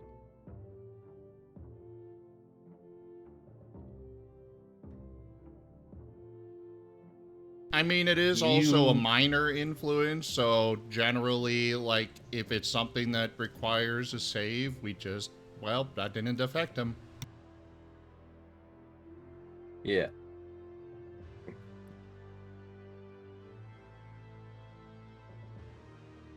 So.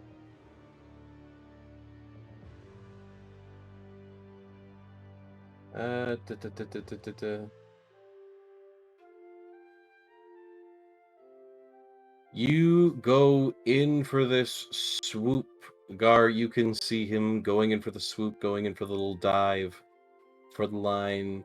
It is close, but you see like a magical flash as you cross over.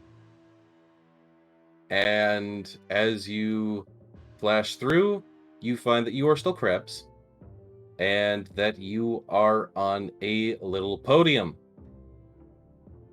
And the little podium, of course, has its levels, first, second, third, etc. And Odd Socks, you are in the first place spot with Gar on the second place.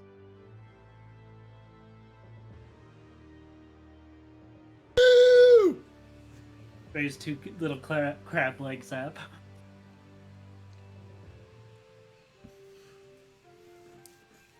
Now, does second place pay out? That's the question. It does not. Uh-huh. Yep, just gonna shrug and head down near the waterline. Start looking around for any clams or oysters or whatever. So people start going about, distributing the money.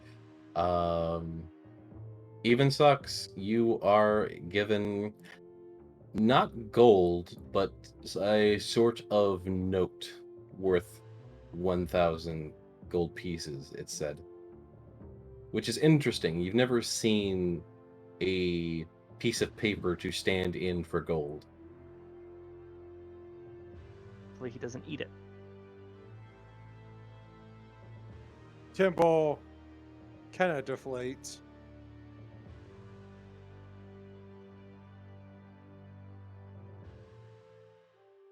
He asks the person if he can get that split 5 times. He goes ahead and nods a few times, and he just takes that one, seems to magically burn it, and goes ahead and like pens in some more. He's basically writing what is essentially an old-timey version of a check, because it seems like these guys, they collect the money, but they don't necessarily have all the money on each one of them individually. So it's basically like, here, take this, and you can go and cash it in. And he even points you to Greaves's cart where you can cash it in. For actual gold, instead of the banknote.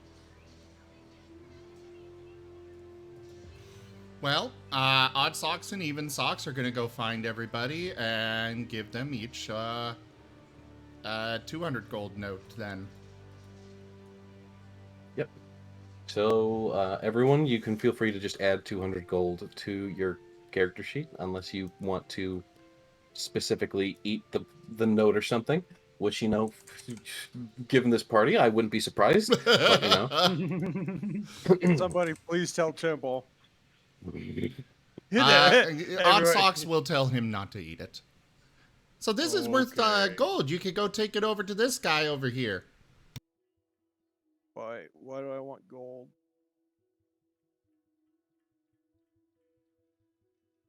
Because it's to help you to buy stuff so you can better serve the Empress and be even stronger and survive. I can do Notably, that. when the crab races end, as another note, there seems to be a little wave of magic that washes over, and everybody in the town, including the Wolven Guard and the party members, seems to be suddenly wearing bikinis. Now, Though is it just like wearing swimsuits, or is it specifically bikinis? specifically bikinis. Oh my god. It does not look good on everyone. But most notably, upon it would only take a moment's inspection to sort of realize this. But on inspection, you would realize it is some sort of mass cast disguise, sort of disguise self, where it just looks like you're all wearing bikinis. You can still feel like your armor and other stuff on you. Your clothing and armor and all your gear is still with you. I can tell you right now, the Woven Guard are on high alert. They don't know what happened. They are confused. And so is Temple. Gonna add this to my notes here. Dispel. Gonna add that to my learning list. Temple's doing that whole pat down of himself. Does he still hear the clanks? Yeah, you still hear it, you still feel it. As per the disguise self spell, it is basically just an illusion, somehow cast at a large sort of quantity and intensity, so that everyone is affected by it. Well, you get to see exactly how floofy Woven are.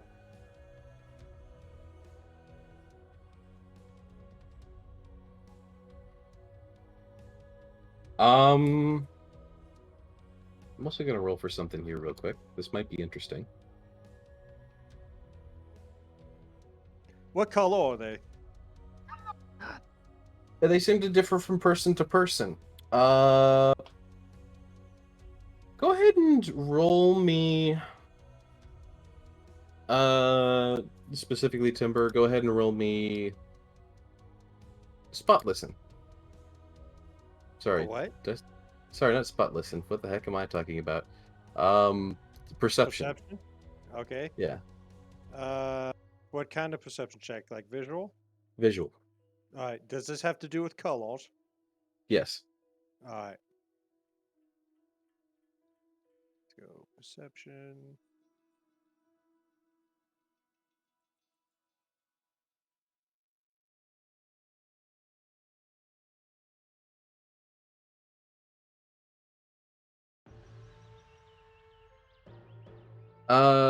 So you have never really been one for fashion or anything like that, but you see a few of these bikinis and you're like, oh, it matches their eyes. That's nice. You may not internally process that, but you're pretty but you think that the bikinis definitely complement people's eye color. Speaking of So long if they're blue. eyes, does this mean that his helmet is currently invisible? So Timber, Yes. high or low? Oh. I will take the high ground. Okay, Obi. Yes it would. Oh no. It does not visibly appear as though Timber is currently wearing a helmet. Though he absolutely still fully is, but neither Timber nor any of the Woven Guard appear to be visibly wearing a helmet. This would instantly get Woven covering their faces. Like a bunch of retards.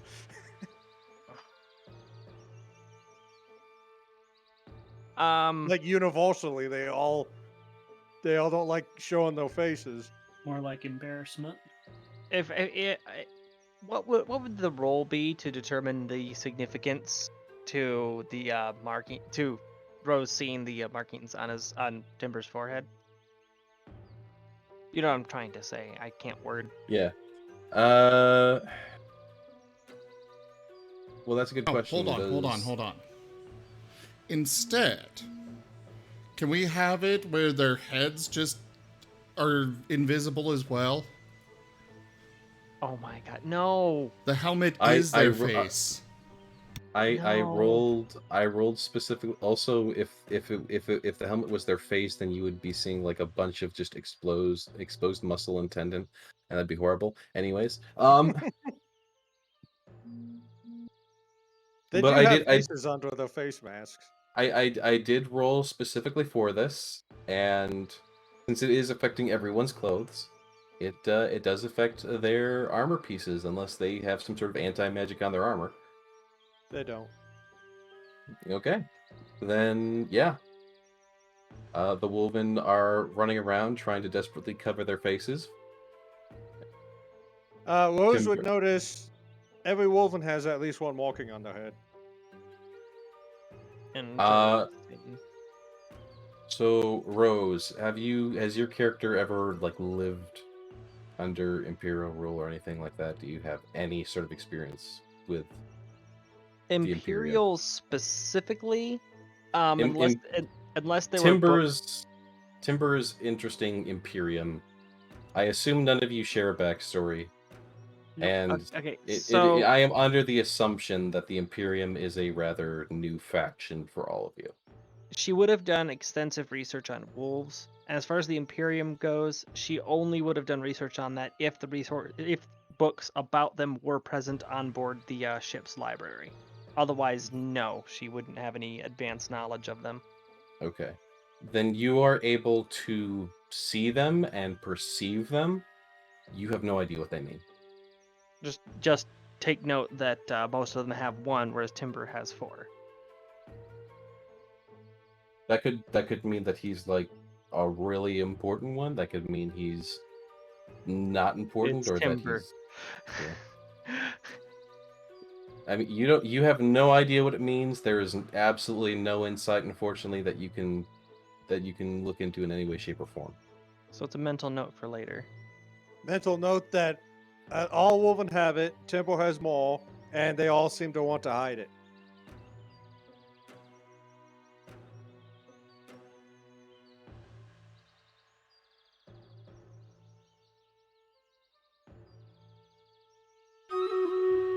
And I'll Zoom avoid looking at their faces while this is happening. Zoom, if you want that, you can definitely go ahead and go about doing it. I don't know why you're PMing me, but you can. That's a thing you can do. Because it's a surprise. Okay. Duh. You gotta hit him with a surprise. Yeah. That's why you would PM it to him. You know, the DM. Right. It's a surprise. But it's for everybody, so... Dungeon Okay. Master, quick question. How much would that Yeah. cost?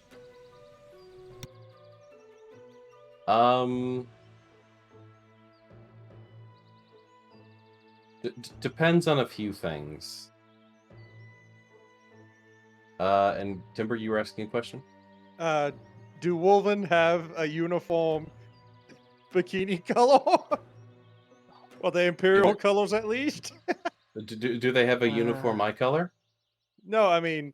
No, he's asking, is the bikini colors the same Wolven colors? Well, he explicitly stated the bikinis were synchronized to eye colors, so... Yes. So The that would be bikinis brown. match the eye color. If they all have brown eyes, they would all be wearing brown bikinis. If they had differing eye colors, like some with green eyes and some with blue eyes, some would have green, some would have blue. It'd probably be like brown or yellow. And they have brown or yellow bikinis. Okay. It seems to be specifically attached to the color of their eyes. Yep. Now, is it just the bottoms or the tops too on everybody? Way too much effort into this. Their uniform color, bottoms and tops. Okay. Okay. What about for the Martens? What color are theirs? It's like half-half. So you kind of get this interesting sort of design on yours, which almost looks like a marbling between the blue and orange. Okay. In fact, you actually get to see that design one other time with someone else who has like a sort of green and white that they're wearing. Heterochromia. Yep. That's the term for it. But there does seem to be a specific design that takes into account heterochromia, which is this sort of interesting marble design of the bikini.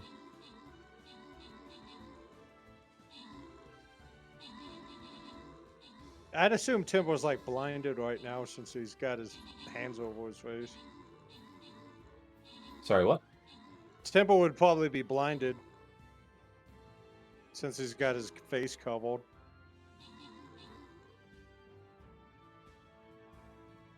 Does Timber realize he doesn't look like he's wearing his mask? If he sees that the other Wolven don't have their mask, and Timbo would just assume that as well. Well, wouldn't his field of view change? Oh yeah, that too. He can feel it, but suddenly he has peripheral vision. Oh no, my eyes, they grew. Timber, the racetrack, anti-magic field. Also, Timber, just for my reference, what does the mark look like on your head? It Or looks like the a several skull, marks? like a looks five. like It's Are we a ta- four. Imagine a five-sided stall, but with four because the fifth one is execution. Yeah, so it's a little diamond-shaped brand, and they just add one each time you screw up Yeah. until it makes a full star.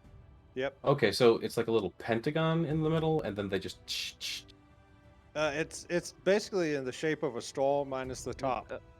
The individual brands are parallelograms. Yeah. I see. Okay, I understand. Kind of like those like U.S. star type things. I understand. Yeah. What you Yeah. mean. Yeah, and Okay. when the fifth one is applied, they just burn right through until it executes them. Interesting. Yep. So Okay. it's a 4 strikes system. 4 strikes and you're out. No, Timber's 5 currently on strike strikes. 3. Yeah. Fifth strike. Okay, so the ones that have the one brand, that's why they're stuck on guard duty. They already screwed up once. All Wolven have this. Oh, so existing is. So I have to technically, talk it's a with the four Empress. strike rule. Yeah, I would have to have a talk with the Empress at some point. This is kind of mean. That's what they get for being Wolven.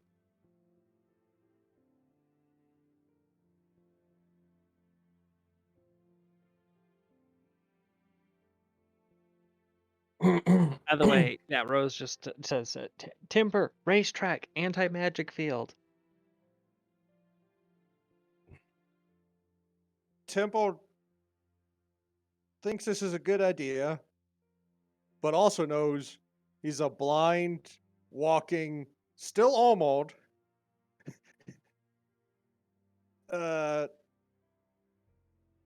He knows he might squish somebody if he moves.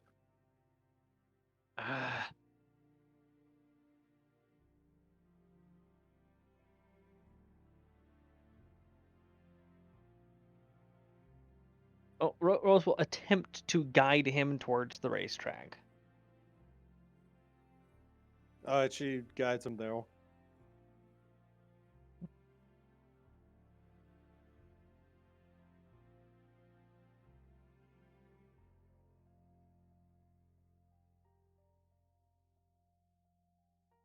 Does that unmagic it? You go into the anti-magic field. Yeah. You do get it does drop. Yes. All right. Temple takes his paw and like sticks it out of the racetrack to see if that makes his gauntlet disappear.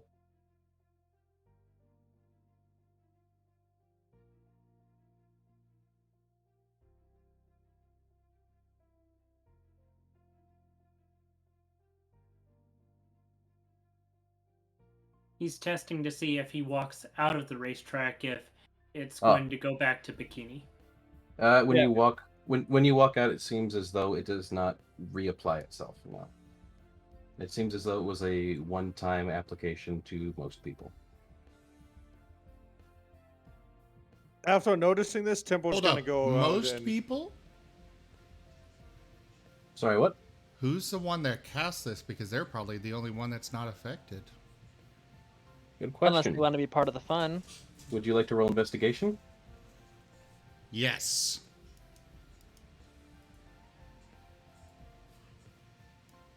Dungeon Master, while he's rolling investigation, Temple's gonna frantically run to his brother and guide him to the racetrack. Okay. They all start seeming relieved and thanking you, of course. Does anyone else want to help Oddsocks investigate the source of this magic casting? No, Rose would be helping Timber look good in front of his friends.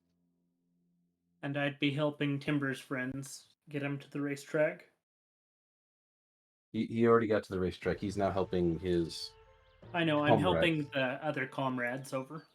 Comrade. Comrade.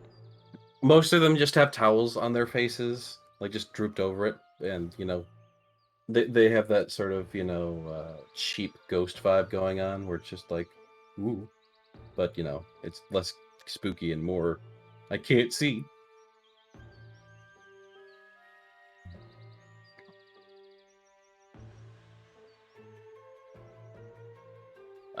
Well, if you want, after long enough, you could just take 10. Because there really isn't a... There's no pressure to find them immediately. What was and time? it seems as... I don't understand what you mean, but Wostein has redeemed a reroll. For the considerate Abram's chieftain leopard. Okay. Well, you have a reroll. Yeah, we'll just consider it a communal one. Do you want to use it on this investigation?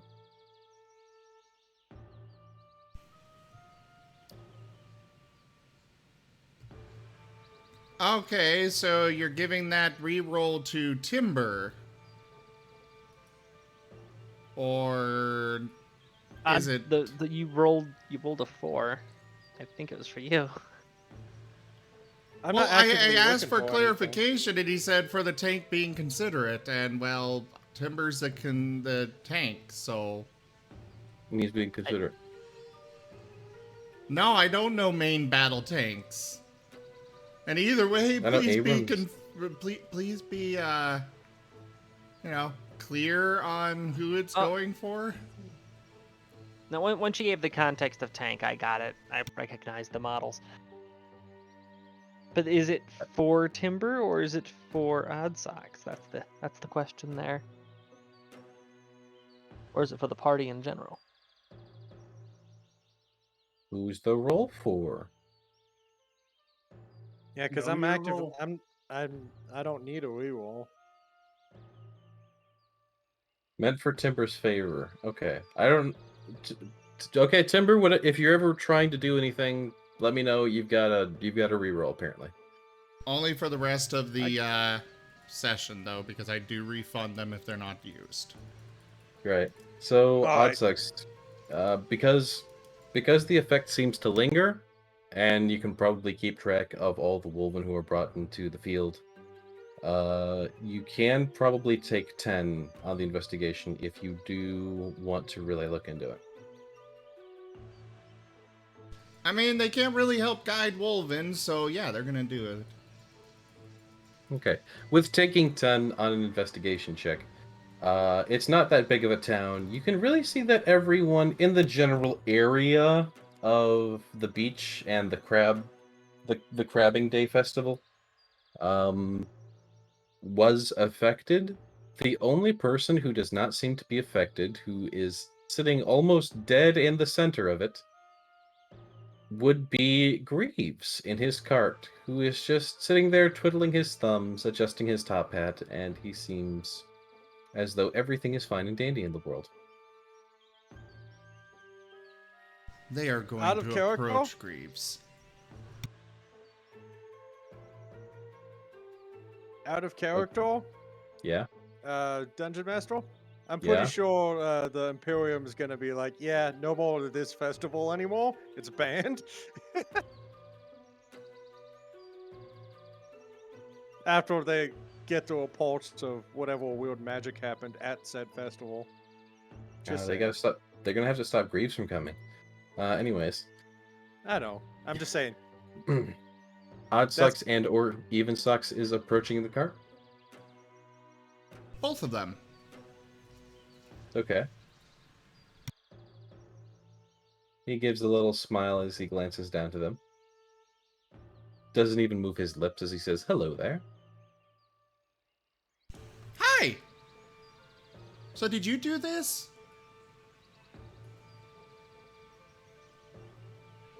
Oh, no.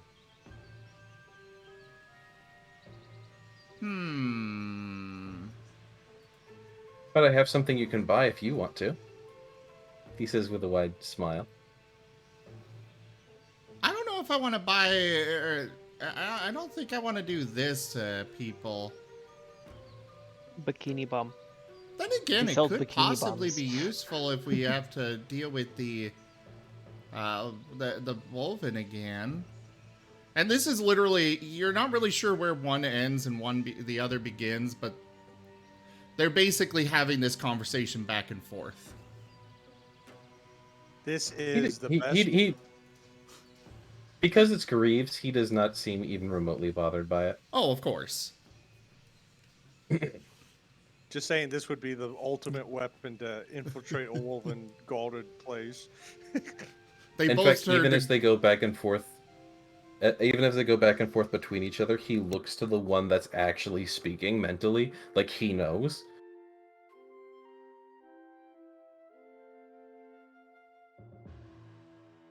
I mean, they're both mentally speaking, you know, to Greaves. To him and to each other, though. Yeah. Like you said, they were kind of going back and forth, but like so when he's one looking is back mentally and forth. communicating. Okay. Yes, like when one is mentally communicating, he looks at them. When the other mentally communicates, he looks at the other one. Like he looks at the correct person for who is thinking those thoughts. Like he knows. Cool. So they're gonna look at him. How much? At the same time. He just fucking cross-eyed. He turns around, lifts a little wand from a back case. It strangely enough, it says only open in case of emergency or really, really funny prank. And he takes the wand off this little stand and he places it in front of them. And he looks between the two of them and he says 30 gems.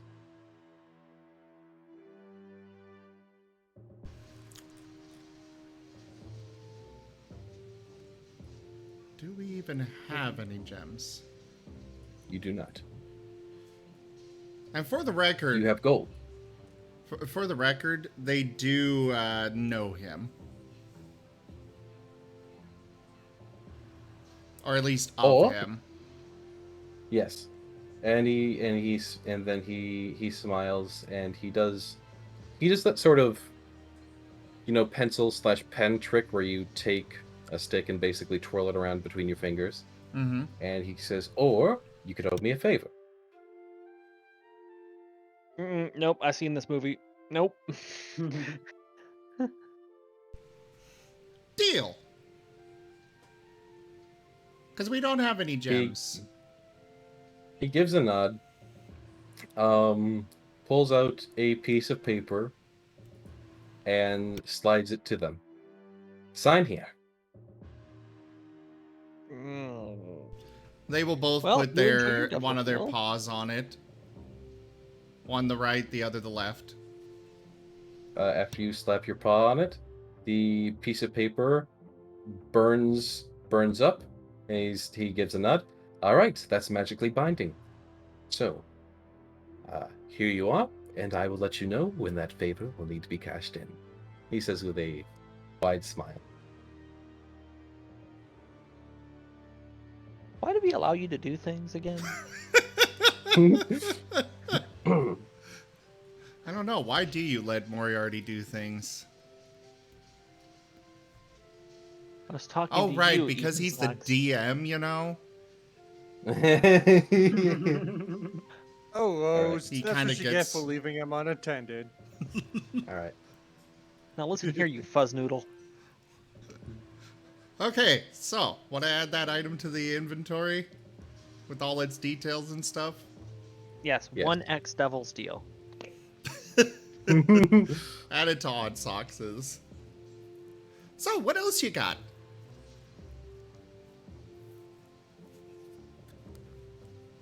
He raises a brow and cocks his head slightly. That depends. How many gems do you have? Oh no. Am I hearing any of this going on? You could be.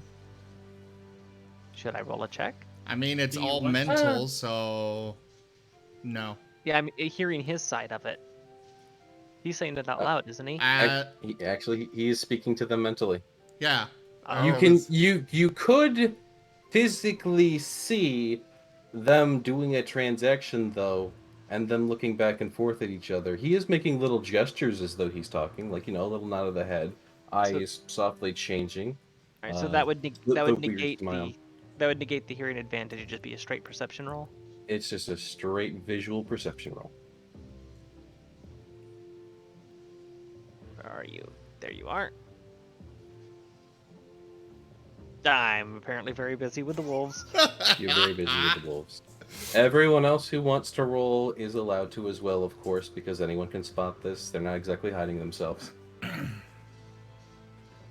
I would say Timbo's way too focused on assisting his brother. The Yeah. Martens are gonna be like, well, we could possibly trade for some gems from somebody else, so what do you got so we know how many gems to get? I'm assisting the Wolven too.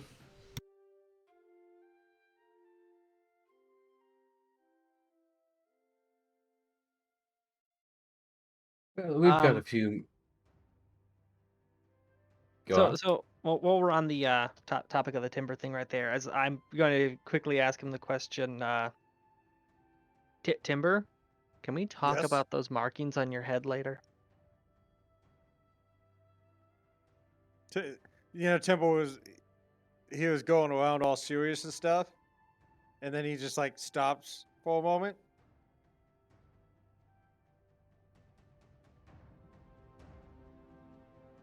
And he nods. Yes. And continues trying to assist his brother one. And one last thing before tossing it back to them, I would like to use moral compass. The phrasing of the question is, has he done anything morally reprehensible to acquire those marks? Sorry, are you asking me? No, it'd be for the DM because you determine what the answer would be. And what was the question? Has he done anything morally reprehensible to acquire those marks? You have no idea.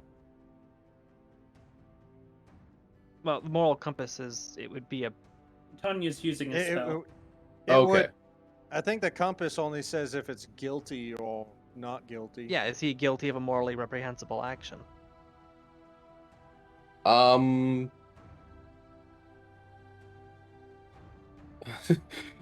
I'm pretty sure if you're asking if he's guilty of a morally reprehensible action, I think the answer is yes.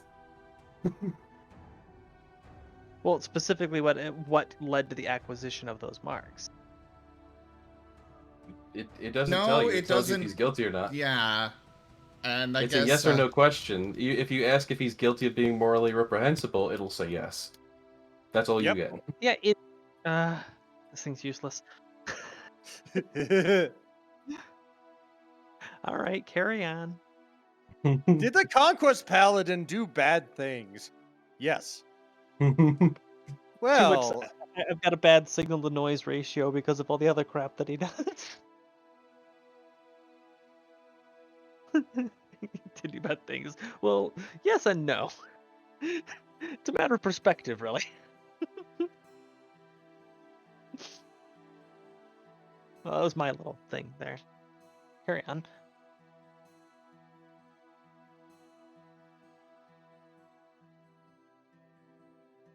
Gosh darn it.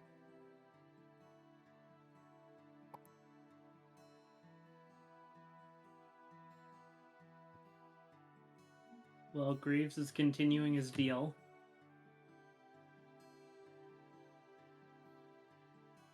Well, I did want to go, weapon and armor shopping.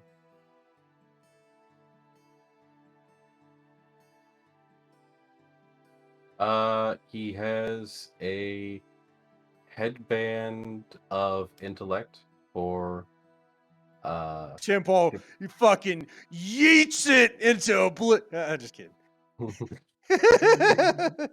He's got a headband of intellect for 50 gems.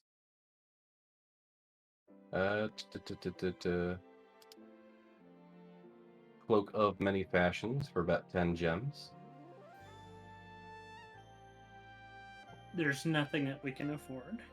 Yeah, it's honestly like pitch a magic item. He probably has it. And I had a generator that was supposed to be giving me additional cool little magic items that I could determine whether or not they're balanced or not to see if I wanted to even consider giving them to you. But for some odd reason, it's not working. But does he even have the limited edition signed by the Emperor's Codex? Well, actually, yeah. He does, because I'm pretty sure that's all of them. God damn.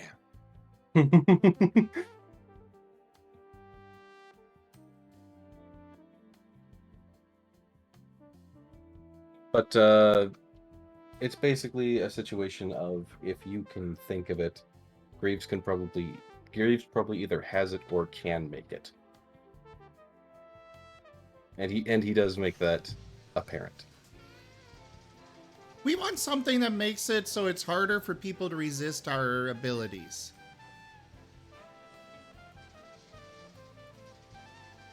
Mechanically, Mechanically, I'm asking for a way to increase saving throws that people have to make against my abilities. So you want to basically increase your DC? Yeah. Okay. He rubs his chin softly and says, I can make something like that. My initial initial price is probably going to be about 200 gems. I am probably going to make like a rule about gems so that it can't just be cheap gems. But for now, let the record show that there is a sort of, like, you can't just give him something that is a crystal and expect that to count as a gem if it's something like cheap. Like the easiest thing to do here would probably be gold piece value in gems. Like, Yeah, in 'cause that's the thing, character, like, he'll be it's just- saying, I want a diamond as well. I want 5 diamonds and 3 topaz or something. That's how he would be presenting the deal. Specific gems, and then we would need to go collect those from somewhere else to then trade. Because if it's just the number of gems that matters, the Rose's response would be to take a topaz, put it on the table, then hit it with a hammer. Hey, look, 5 topazes. Exactly.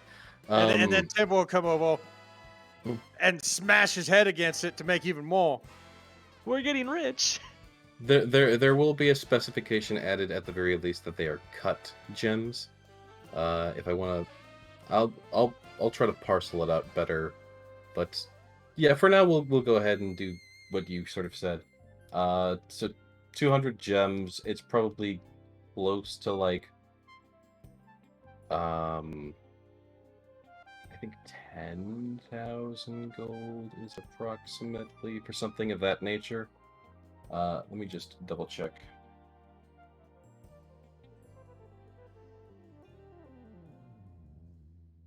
I just want to make sure I'm not pricing this abhorrently.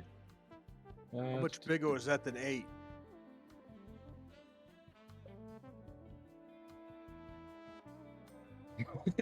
Very. Damn.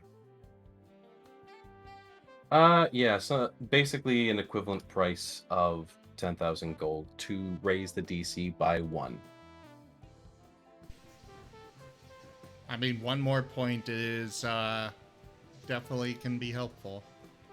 Oh, it definitely can be. And because it's raising the DC, it's raising DCs. I understand is a difficult thing to do, just in general in D&D, without like raising actual like attributes and whatnot. So yeah, 10,000 gold as far as everything I'm looking at. That's a good price. So 10,000 gold in gems, which I will do math on to figure out how that breaks down into gems. He will state that they cannot be all paid in one gem type, however, and that they must be cut gems. And not below a certain value. Probably 100. I would say that it's generally that you have to just stick to the gold piece value because, like Rosalia was saying, technically you could cut a gem to really small sizes. Right. Well, that's what I'm saying. It's 10,000 golden gems.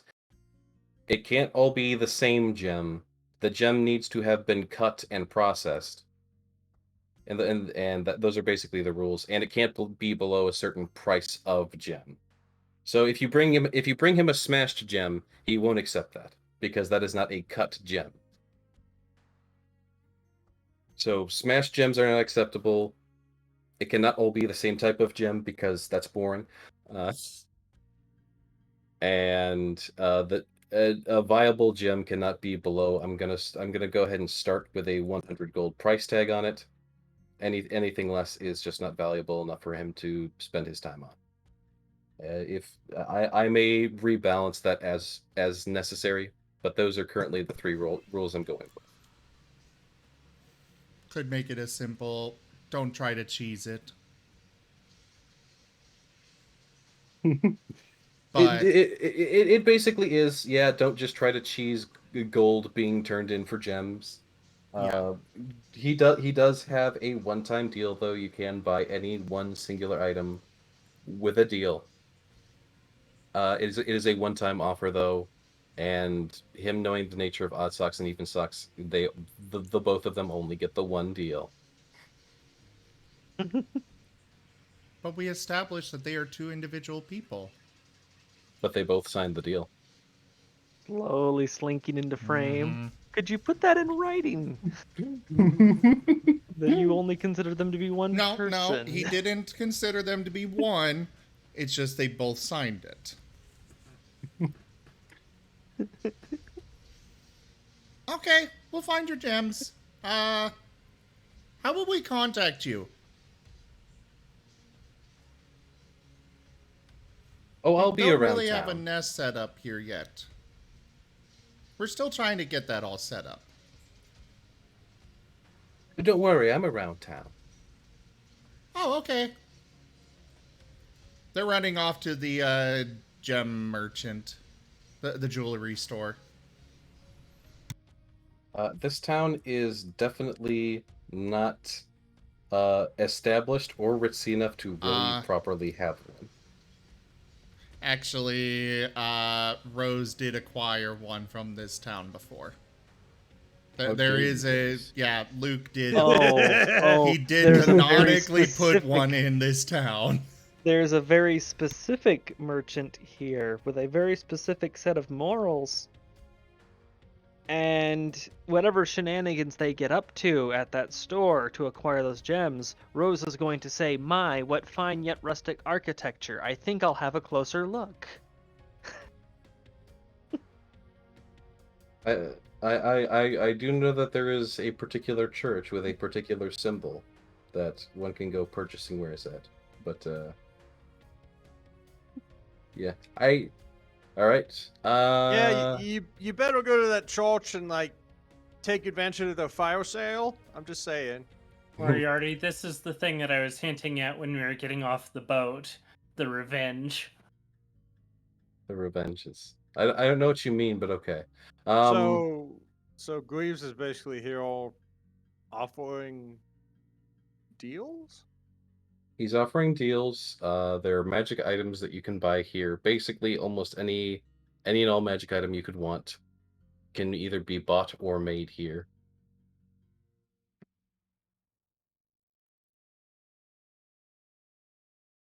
Uh, Would okay. Well, Timber let see me. him?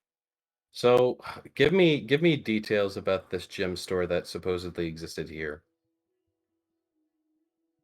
First off, the guy's a dick and an extortionist and a blackmailer and utterly reprehensible, and he will be left stranded on the far side of the river Styx. His price was 2.5 times the book value of the gem that she wanted. Okay, And good to know. he threatened to call the guard and say that she was shoplifting if she refused. Okay, That okay. and the product he was selling was subpar. No, that was Well, just it was- what. Hey, it was good product. It was just that Tanya was saying that it was subpar because of him doing that to her. Oh yeah. He price gouged stuff. All right, I'm gonna roll something actually. Oh no. Timber, how do the Wolven feel about merchants extorting their clientele? More important question. Timber, Yes. how often does the Imperium partake in looting? Oh. If it's valuable, the Imperium will gladly take it.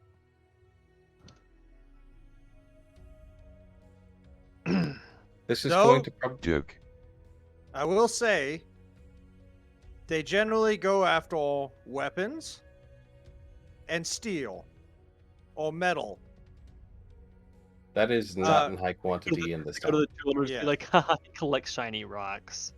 Yeah, I mean, they understand that gems can be valuable, and that could be traded for metal objects.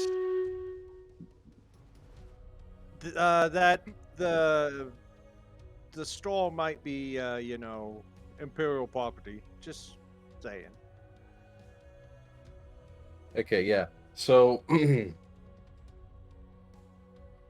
I've gone ahead and rolled something, and given this information, I have determined a new line of events that is probably not going to be convenient for the party, but someone's going to be happy. So, Oddsox, as you get to the jewelry store that Rosalia had mentioned, you... Oh, actually, I don't need it anymore. You don't need it anymore? Oh my god. Mold matter. Over the course of 1 hour, you convert up to 10 cubic feet of material of one sort into a product that is composed of the same material. If working with a mineral, you convert 1 cubic feet of material instead. Or later on, I can get to creation. Over the course of 1 minute, you pull wisps of ectoplasm from the ethereal plane to create a non-living object of vegetable... Oh. Never mind. Oh, wait, no. You can also use this power to create mineral objects such as stone, crystal, or metal. The object created must be no larger than a 5-foot cube, and the object must be of a form and material that you have seen before. Okay, they do need it. Carry on. They need to at least see the gems inside so they can create the gems from nothing. It said crystal, though, and I'm not certain that would necessarily just allow you to print money. I'd have to look at the thing. But for obvious, I will state for obvious purposes. Don't become the molten resolve. Inflation is bad. Yes, for obvious reasons, I will not allow spells that allow you to just get infinite money. Haha, diamond machine go brr. I mean, I don't get access to that particular one for a few more levels anyways. Yeah, but here's the thing: if it just has to be the same mineral composition, you could literally go to a fire pit and go, "Hey, can I have that chunk of coal there?" They're like, Diamond. boom, diamond. You know that's true. Yeah, that's always the weird thing is that's just that's all that rare gemstones are. I would probably where is that in your stuff, or do you not have it yet? I haven't added it to my sheet. I don't think I'm actually going to take it. Okay. But it's funny that exists because, well, that's We have why a gem-based economy. Yeah. that's why the Marten Talkie and Talkie Network does not require money. Dungeon Master? They Yes. want food, not money. Now that I think of it, some spells require diamonds and stuff. So of course, I think the Imperium would want that. Yep. I mean, the Imperium wanted it either way. I've rolled for this series of events. So if Oddsocks isn't coming across it, Rosalia, you might. Is No, Oddsocks still Oddsocks going is to going to it. Okay. He As has you no reason to go anywhere near that store, and she would in fact avoid it to resist temptation. Okay, Oddsocks, as you walk up, you see this presumably gaudy individual. I don't know his character description. But I picture him with one of those fake white wigs and a monocle. Probably, slightly overweight with that sort of weird chin fat that just molds into his neck. That's what I'm The picturing, kind at of least. fat that you can hear when he talks.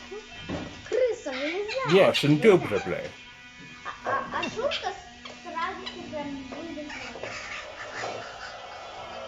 And he That's is... What's he playing with? Chicken wire. He's escaping. Ah. It is very hard to keep a Marten somewhere it does not Yeah. want to be. They make their way out. He should have. They should have bought molten wire, not chicken wire. Moltens eat chickens. So it Marten only has stands to breach reason to eat containment. chicken wire. Yeah. Marten has breach containment. But So, go on. Oddsock says you walk up, you see this individual who is like he's poking the chest of one of the Wolven who just seemed generally annoyed with him. Not enough to kill him or really do anything about it. But he's like, poking on his chest with one of his claws is like, ting ting ting. I'm also imagining this individual is definitely a feline. To note. So Just because cats have that attitude. yeah. That wasn't the reason why. I just, it felt right visually in my mind, but now that you mention it, I guess, yeah, that too. You could say he's an Oystercat. Get out. Timber, I'm going to want you to stand inside of this cannon. I'm sorry, Timber. Yeah, that goes to the well. That one There was he too goes. bad. All right, so he's standing there. He's tapping this Wolven's armor. He's like, "This is preposterous! I demand that you return my wares." And then the Wolven, he's literally not saying anything, but you can literally see some of the Wolven walking up with crates towards the docks, and you just see like just almost haphazardly hanging out of one of the boxes is like half a necklace of pearls. And you can tell that these boxes are just whatever he had. And like the Imperium is just they're just cleaning him out. Interesting.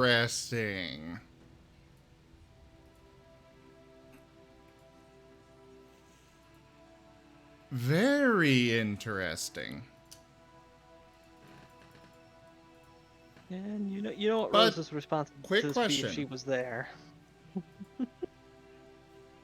Are these ones?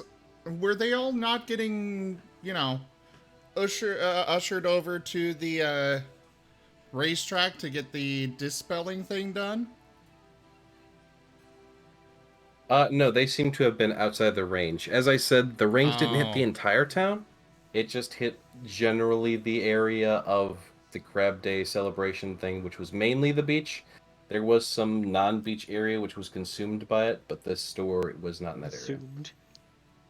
We have a reroll for the world, as Wostine puts it. DM's discretion. What the reroll for the... Za Waruda. I guess he's I guess you're re-rolling the world? I reject your reality and replace it with a new one. I didn't roll the world. I rolled for a series of events to happen. I guess I can re-roll what I was planning on, depending on that roll for the events. And I'll see if that changes anything. Though I kind of just do it in broad strokes. Holy shit! Broad stroke. I literally rolled the same thing twice. Fate I says should no. I need to throw out there. I'm rolling a D100, and I rolled the same thing twice. So the exact same situation is happening. Fate says no. Fate says no.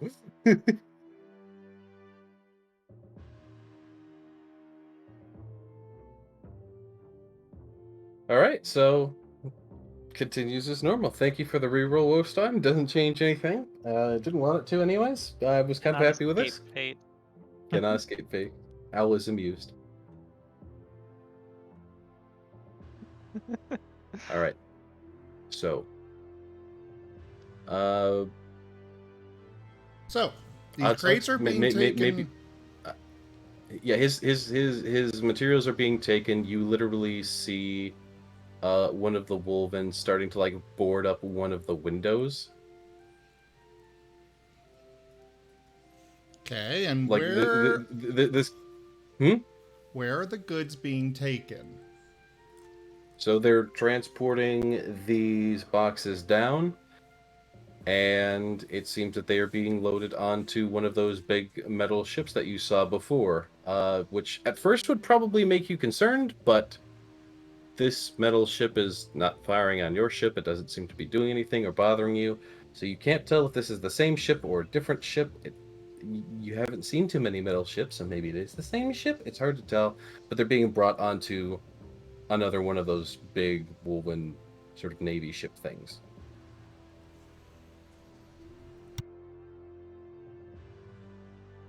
Oh boy.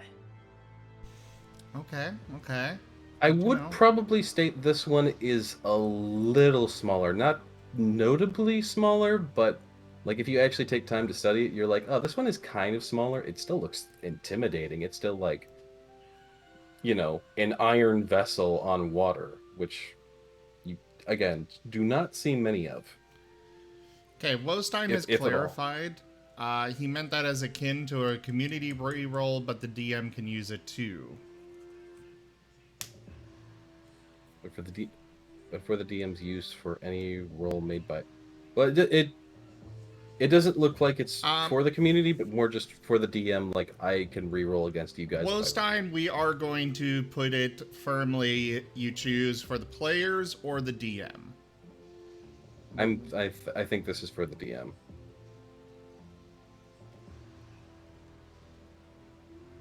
Community reroll means it's for the players. DM He says reroll means akin it's... to, which I think he's saying it's like a community reroll, but he's saying it's for the DM use. Odd socks. I know Temple's not seeing this, but let's not have we repeat it last episode. I'll gladly help you find whatever crystals you need, so we can get you your focus band. Was Oddsox aware that Rosalia hated this guy, by the way? She made a huge fuss about it when she got first taken because she was fully planning to go and freaking rob the guy. They were very much encouraging her. Well, that's some good news for Rosalia then, that you might may or may not want to bring back to her.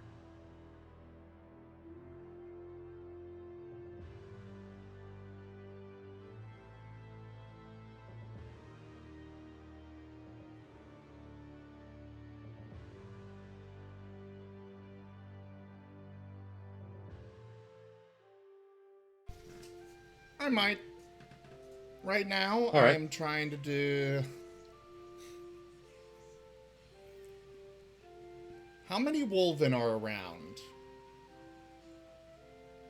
Probably like... I was specifically thinking 4 per crate. Like they're actively guarding them back and forth. They know these things are valuable after all. So they're kind of getting like an armed escort, even though they're just being carried in what are essentially basic wooden crates. They are getting like a little armed escort, since they really don't have any like big metal carts or anything that they can throw it in, which they probably would. And they're would being do if loaded they had into access. the ship? Yes, they're being loaded up a gangplank onto the ship and then put into it somewhere. Of course, you're not allowed on.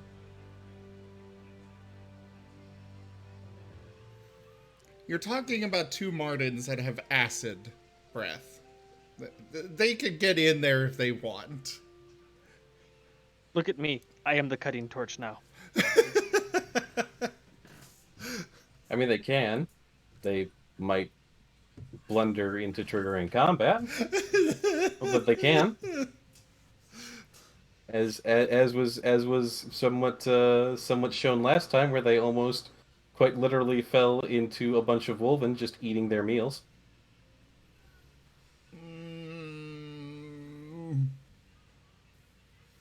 Asian is painful, isn't it?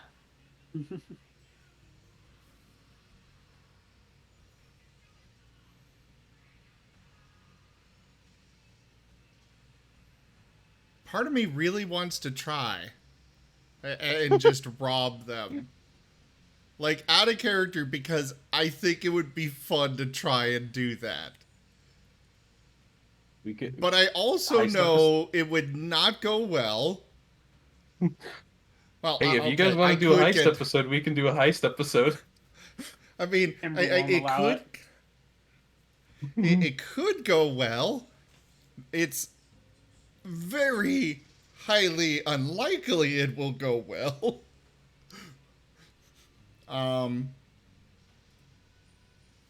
Right, Timber? But part of me just wants to try for the Yeah, sake Timber of would- the adventure.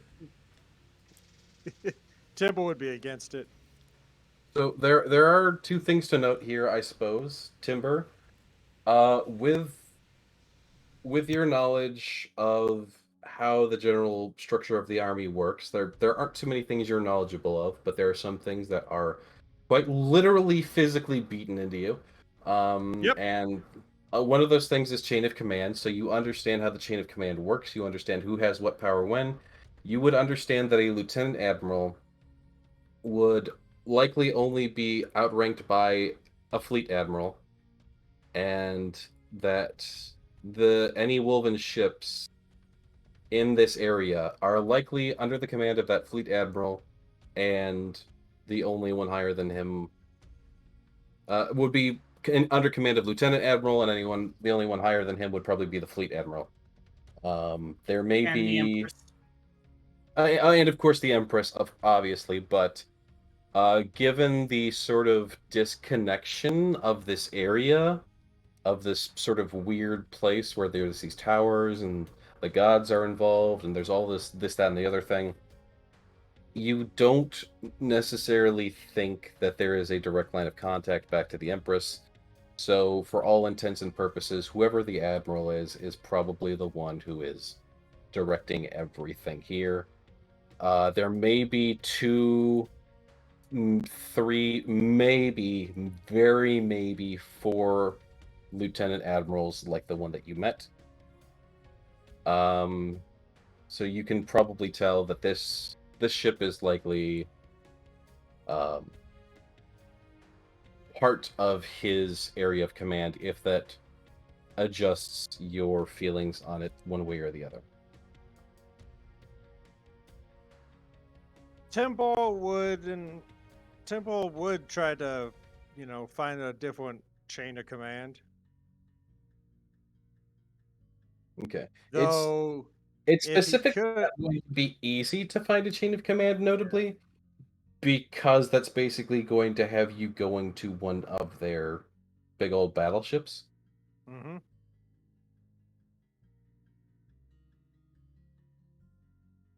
Temple just needs to find another fleet. Yeah. Well, technically, this is all the same fleet. Yeah. It's just the fleet is more sort of separated into like sectors or quadrants. How have you? Yeah. Temple would probably have to go to a different quadrant just to be safe. Though, Temple was wanting to see if there was any land-based armory here. The closest you would find is the blacksmith. The blacksmith still has work, though seems to be more or less cleared out of most of their materials because, as you said, the Wolven probably either confiscated or bought them out. That said, they are very much in business because I assume that the Wolvens would see the value in someone who can make more weapons and armor. Yeah. As such, they can take commissions, but it would probably take a day or two to make most things for this blacksmith. Well, Temple was hoping to go to Imperial Armory, just to see if they had any extra stock. Go ahead with timber. I've got plans. Okay. Plans being making your way to infiltrate a Wolven ship. Well, let's just say I finally decided on my new discipline for odd socks. Diminution.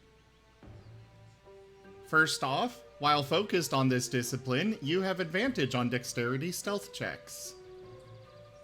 And in addition, I can make myself tiny for 10 minutes, getting an additional +5 bonus to dexterity, and can move through gaps up to 6 inches across without squeezing. Okay, before we even get too into this, Timber, Yes. what would a Wolven's natural response be to a mouse on one of their ships? Eat it. Okay. You understand the risks now.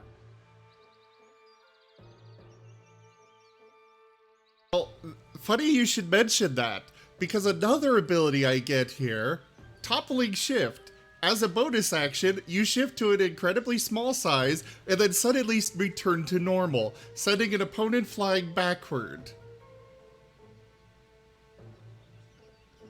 Yeah, go ahead. Go, chest bust one of the Wolven.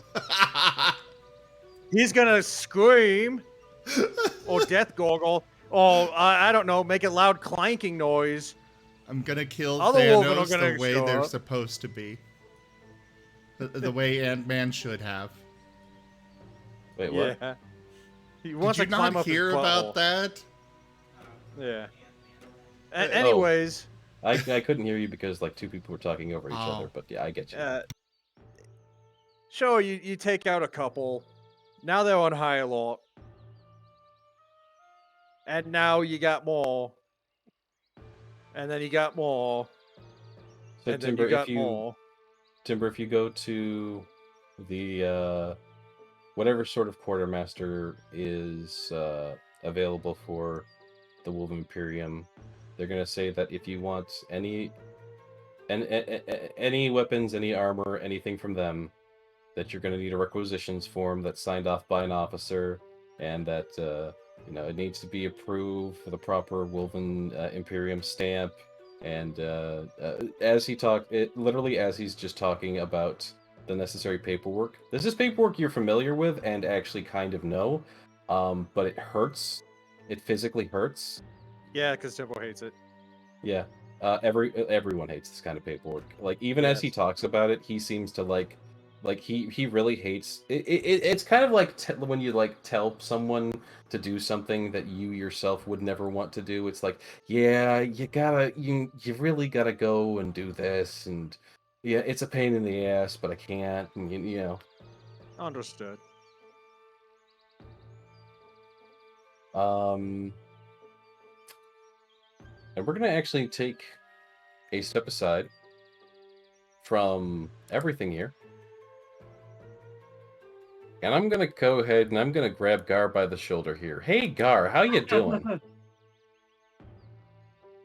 Doing okay. Thank you, Moriarty. I want him Beware to be the more smiling active. DM. Well, that's great, because you hear your name get called out from the crowd.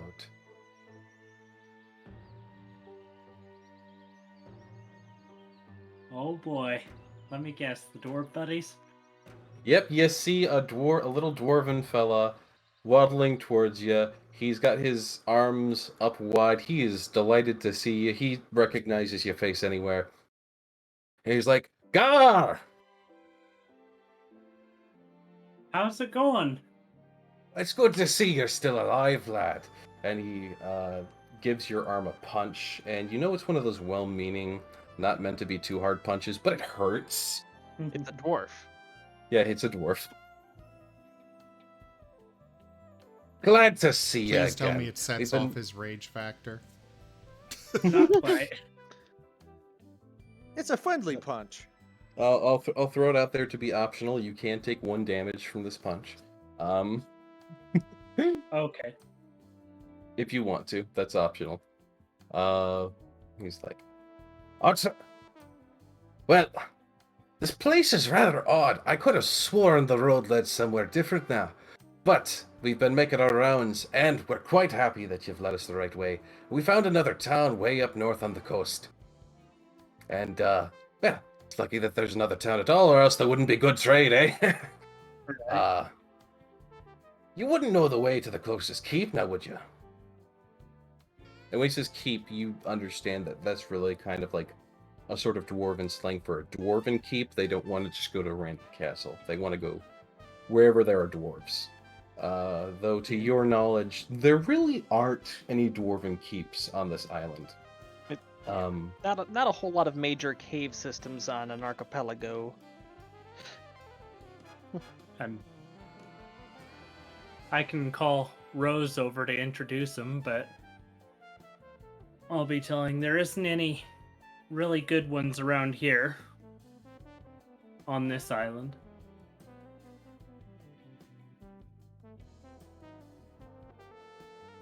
Can I roll for whether or not I heard him shouting out for Gar? Oh, yeah, absolutely. He's not quiet. He is a dwarf. There seems to be a dwarven woman with him as well. Though, Yes. Though at Target yeah, acquired. At first glance, though, at least this is how I like to run my dwarven ladies. You can't really tell that she's a lady because she also has a beard. Because fuck yeah, dwarfs. Yes. That is indeed how dwarfs dwarf. That Well, should be how yes. dwarves dwarf. Dwarves There are some have people- beards. It's just There are an some area people you who can't write normally dwarven women see. without beards, and I feel like that's wrong. And those people are wrong. Those people And we are wrong. politely ask them to leave. I mean, even the Imperial Navy would be Great fun! upset about Right. that. That's Hell, not. That's not proper. One of the most compelling dwarven stories I ever heard told was of a female dwarf shaving her beard to try and fit in and look more appealing to humans and other races. And I was like, Oof. man, yeah, I know, because that's like a big part of dwarven pride, but like it was. You it really was- got to understand dwarves to see just how hard that hits. It Yeah. really hits hard, and it was an actually very emotionally moving comic. I wish I knew who made it or like how to reference it, but it was this wonderfully emotionally moving comic of this female dwarf just trying to grapple with existing as a woman with a beard when other races do not see that as the standard. Oof. Aww.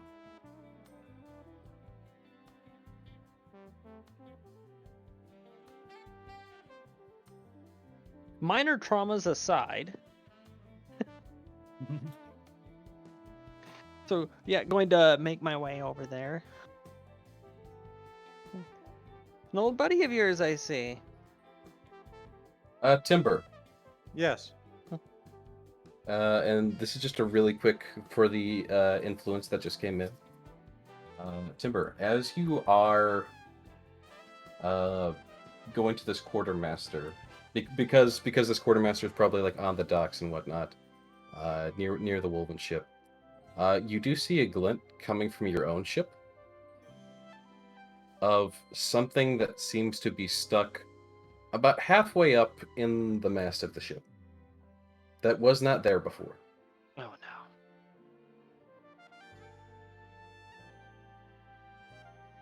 Pardon me, quartermaster. It appears something's on my ship. Temple will salute him. And I go think to it's investigate. on our ship. Yeah, that's what I said. My ship.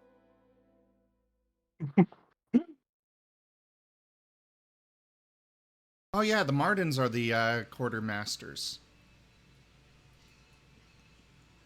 Alright, so But they're not there. I'm just gonna put that little Chekhov's gun there for later. And now back to Rosalia and Gar because I don't want to interrupt this roleplay. Yeah.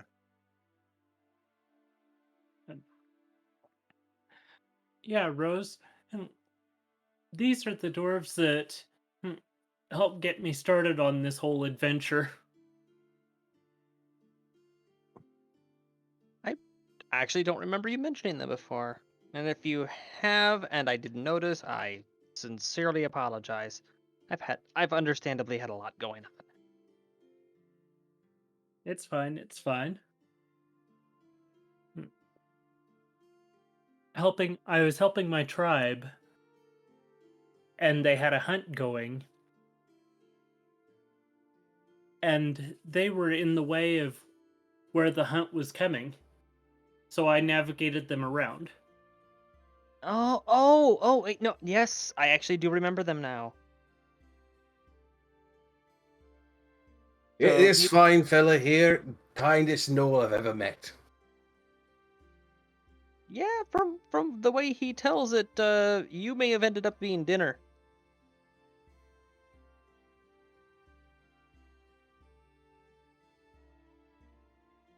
Well, maybe. I've killed a few good share in my time, but avoiding it all in general is honestly a much better route. I mean, no bandages, no cleaning up blood, mine or otherwise.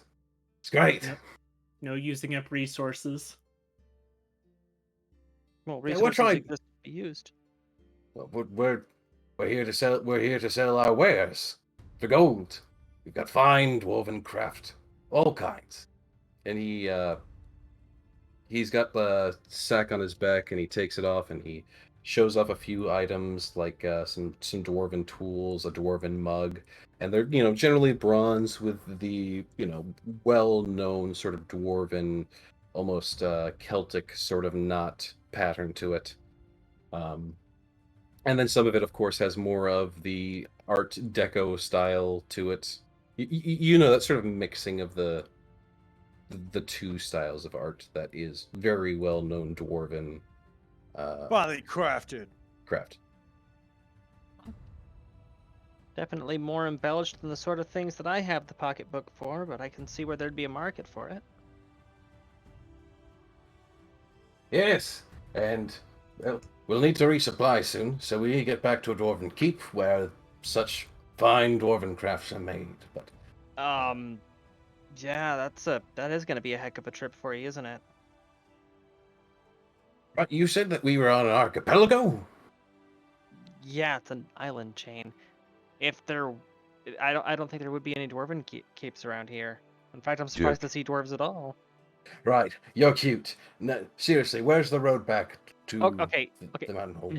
Okay, so a bunny can call another bunny cute, but if somebody else does it,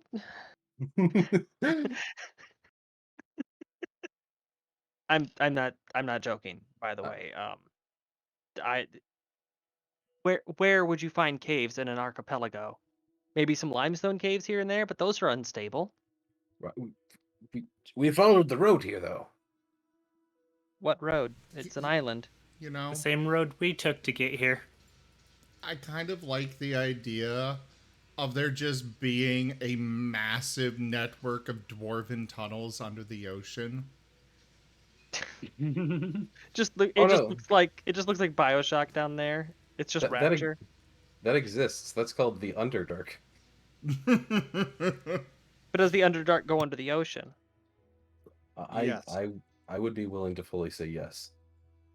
The Underdark is deep, and while yes, the ocean definitely goes deeper in some places, depending on the ocean, especially if you're in a chain of islands, the Underdark is much deeper. Dwarves dig deep.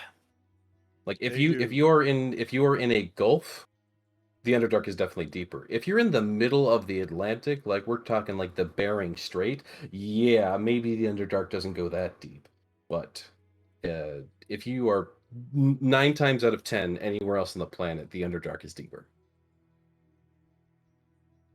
Look, if there are any dwarven keeps nearby, I would have no idea where or how to get to them. I make it a habit to stay relatively close to the surface.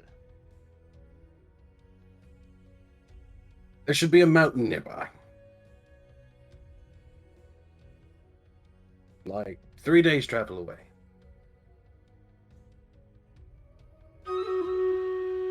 Do we have any maps of this island? She would have seen it from the tower. Rose, do you remember us going on that mountain doing the puzzle? Oh yeah. You're asking me to remember stuff from over a month ago. Okay, I'll put it this way. Do you remember the grid which you got monkey? caught on during the race? Okay, let's go. I think I know where it might be. Yeah, when we were doing the Squid Games like thing. Mm-hmm. For games. You beat up the monkey guy? Man, I wish I knew what any of this was. Way back don't when know. we first reached this part of the archipelago, Yeah. there was a race. And everybody had a fun time, and nothing interesting happened at the end. Okay, I Who's want had to a hear the good actual The story. Martens had the best time because they won. Yeah. The three And you parts can of burn the an opal. race go to this section where there's a judge, catch a golden fish, go to the next part, climb this mountain. When you get to the top of the plateau, then it's a hide and seek game between quadrants. That took most of the day. And then it was back to the Red Bull, where the Martens flew back.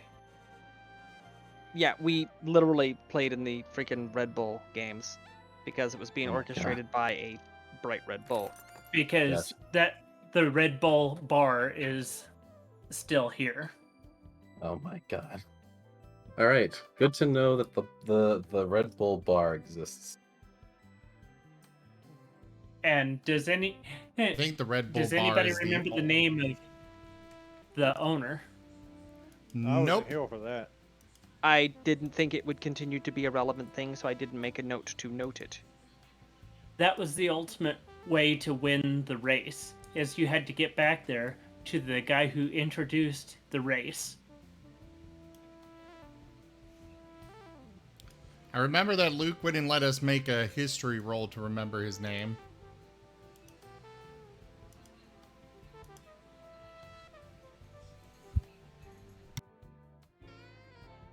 That's all you remember. I wasn't allowed to make a roll. Sad face. All right.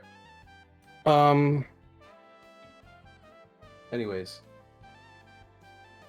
It's still a few days travel though, isn't it? Yeah? Question mark? No, because that Rose you was just could saying- get it there. You could get there and back and do some other events along the way in Oh yeah, in a day. about It half a was- day. Yeah, half a day. Oh dang, that mountain should be visible. Yeah. It wasn't that Damn, that big of a rules. mountain. It was like a plateau. I think it was like 60 feet up. You still had Oh. to climb. Oh yeah, you had to climb. Okay. I mean, if there's okay, so okay, that actually doesn't affect me too bad then. And the dwarf would just he would take confusion to Rosalia's word and be like, just right now. Well, whenever. I don't Okay, really have a 'cause whole we- lot going on at the moment. Well, we are a little bit lost. We did want to go to the crab festival.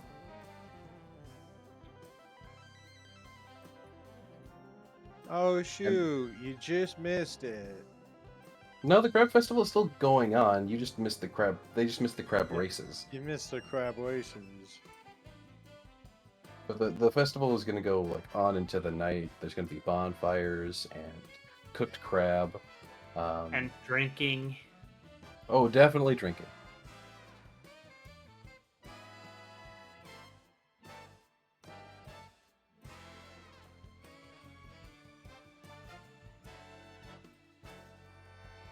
So now what? Well, Rosalia and Gar can continue the conversation or what have you with these dwarves. Oddsocks can inform Rosalia about the potential of the jewelry man, or he can continue going about his plans to try to sneak aboard this Imperium ship, which is not going to go poorly at all, I promise. I did a chat And poll. There was one person that voted yes, one that voted no, and then Toshime who said yes in the chat, but I don't think he voted. Because I didn't vote Because you because can't it was influence. yeah. Because I said yes and I will help. okay, Because I don't Interesting, want the interesting. Martens to get killed. Just note, if you insist on doing this, that can happen, and this is your warning as my DM to you. I'm not saying you can't do it. I'm not even saying you can't be successful in it. I'm just saying, understand that is a danger zone. I am not going to build and. The way these ships are built are not to be leveled to the players.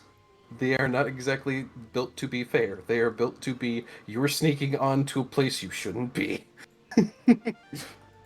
They are built in the manner of the endgame boss showing up in the tutorial to remind you that he's big and bad. Oh no, this isn't the endgame boss. This is more the mid-late game. Like they're not impossible. If you fought them, you can definitely take a few of them out. I wouldn't necessarily say that you could take all of them out without some advanced tactics. And with proper tactics planning, this, that, and the other thing, you could beat them. Because I've seen level 5s do an insane amount of things. Well, yeah, no good plan How- has contact with the player. Right. However, that being said, these guys are not built to be handled at level 5. Odd socks and even socks get caught. We're new recruits. I mean, Yeah, well, I do have a there's Occluded the- Mind. I will say, attacking these people would be like being okay with tempo attacking. Oh, I don't know, your tree home or your clan, something like that. Warren. Oh, they're not going to seek out a fight. They will attempt to get out of any fight. But they do have a I'm just particular set of skills. Skills they've acquired over a long career. Soon to be a And- short career. And I should also probably throw out there is a decent chance, not a perfect chance. I will be doing some background rolls, but there is also a chance you will run into a Wolven officer, which is not going to be the same stats as a Wolven GI. If you fail, more likely than not, it will be on an officer than it will be on a GI.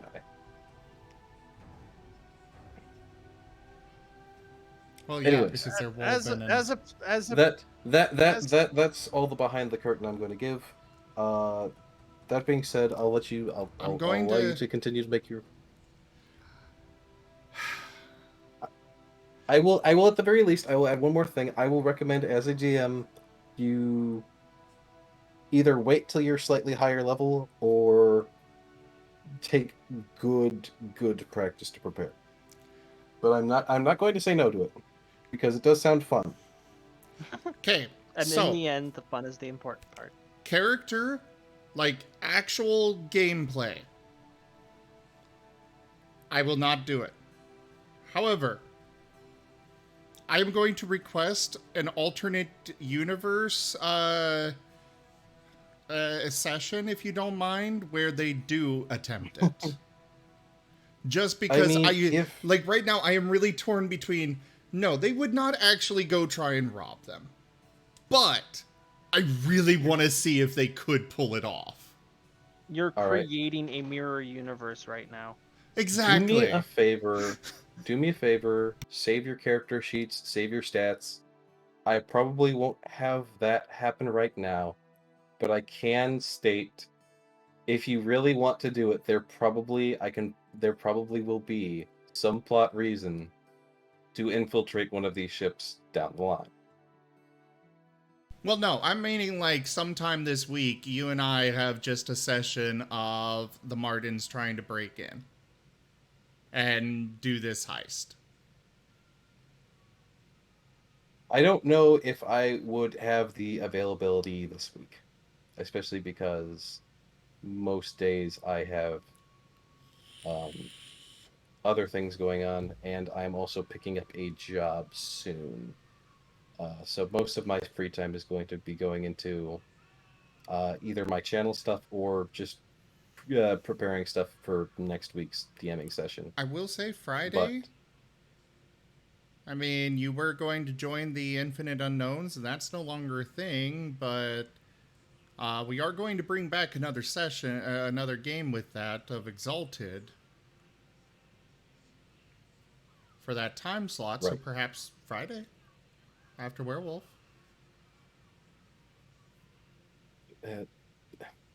Potentially. The main thing is I'm going to need to make up the map, because I would want to have an actual map for this. And that alone. Now that I have the map making software, I can make my own maps. But dear God, it can be a slog sometimes. So I don't know if 1 week's time is enough time for me to get it perfectly together. I will see what I can throw together while trying to juggle everything else. No, if that's the case, then we'll wait for when one comes up in game. Again, do save your stuff, because it would be a fun challenge run, air quotations, to do it. In fact, I might even think of an in-character reason for a challenge run to exist. That would be a cool episode. I'm just It would saying, be. with your life on the line. I do like throwing out interesting concepts. Scenarios. Yeah. Anyways, is anyone else doing anything right now, or should we go back to Timber and his Chekhov's gun? Looking primarily at Gar and Rosalia, but of course, if the Sox are doing anything. Well, for lack of anything better to do right now, she's just going to be hanging out with the dwarves. Right, and Yeah, the dwarves are here, taking him to the bar, getting him drinks. Seeing if I can sucker anybody into trying to drinking games against them. that's all I know. And of course, they can absolutely hold their beer. If you want to sucker anyone into that, roll me deceive. 'Cause Deception. Oh, not exactly This my is- strong suit. This is sharking right here. You're able to get a few people who have already had a few drinks, so their judgment is already like they're already like, I could outdrink you. You're short. Oh You no, just it's not called- me. It's, I'm sorry. You it's, just did you just call a dwarf the S word? Yeah, no, it's. Oh, I I should state this guy that you talk into it. He looks like one of those guys who lives at the bar and has made poor life decisions, probably his entire life. And I He's should made say poor you get this existence decisions. from a physical appearance, not by what he's wearing, but by just the physical look of his face. he looks like he gets punched in the face a lot.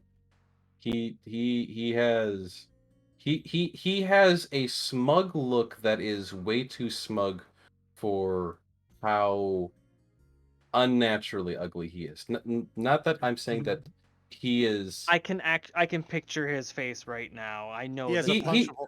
He has a punchable face. he has a He is punchable not. face. He is not naturally ugly. He is specifically unnaturally ugly. He probably would not look like this if he wasn't so smug. We call that scar tissue. It's not scar tissue, but like his face, it's rougher. It's definitely rougher than it would be. He doesn't get cut a lot. He gets punched a lot. Like I said, he has a punchable face. Very punchable face. So while this is going on, Timber, we'll go ahead and we'll give you this. You look up in the mast, you see whatever it is glinting down into your eye. It seems kind of large. You think it's like a big piece of metal?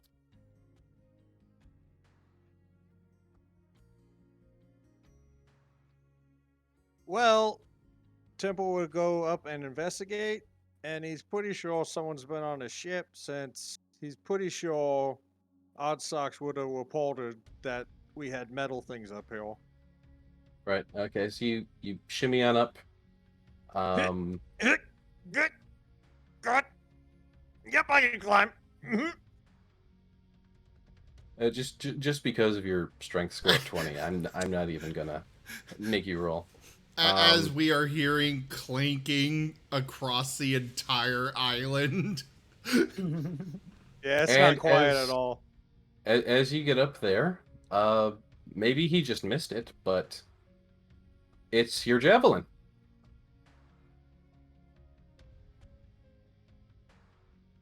By the Empress. From what you can tell, when that ship exploded, the javelin probably flew off of it and just embedded itself into the mast here. And it did so at such a way and such an angle that maybe like it looked like it was part of the ropes and whatnot. But you having caught glimpse of it, you're like, oh hey, it's my javelin. Mast is already split apart, so probably in like one of the with- cracks. There's already some bad splintering going on, and there's also just like, other splinters of the previous ship that was blasted to smithereens. But, nothing quite sticks out like a javelin. At least not normally. Again, this was somehow missed. Probably, maybe they just didn't look at the underside of the crow's nest, or maybe they crawled down the other side of the mast. Whatever it was, you caught a glimpse of it, and you're lucky enough to have your javelin back, and that is yeah. Temple will chalk it out and put it back into his scaffold for it.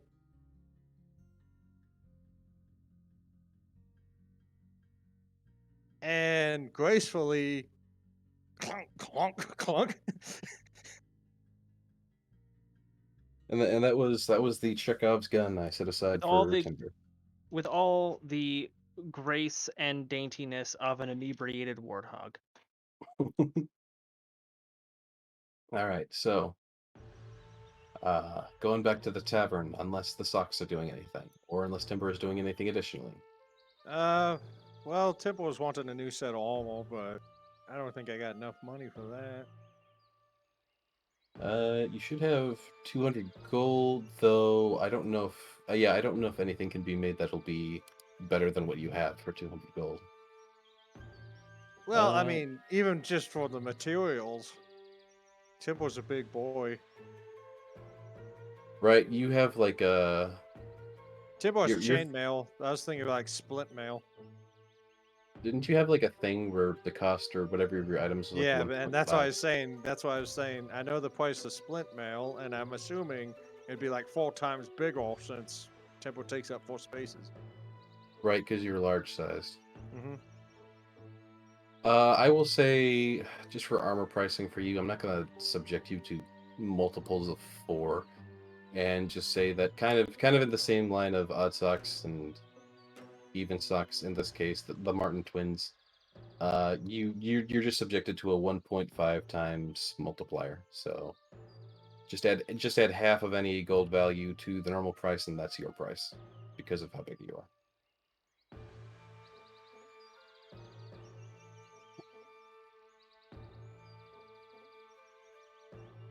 So if we just casually check items here, got some armor. Yeah, that'd be. I think it'd be 300 gold then, because splint's usually 200. If we're going by my memory, which isn't the best.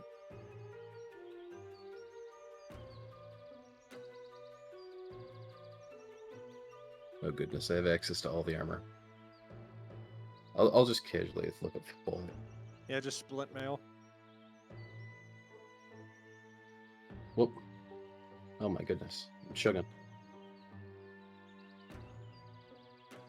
So if you were to buy, okay, just half plate is 750, but assuming that you were to buy half plate at 750, Well, I was thinking split mail. I don't know what splint is. It's between plate mail and chain mail. Okay, yeah, splint So it's- armor. It's basically just chainmail with a couple plates attached here and there. That what it is? It's like Here we go. splints of steel rods, yeah. Splint is 200 GP, so that would be 300. Which I you don't are got that just, money right now. just short of. Poor Timber, pat the big guy.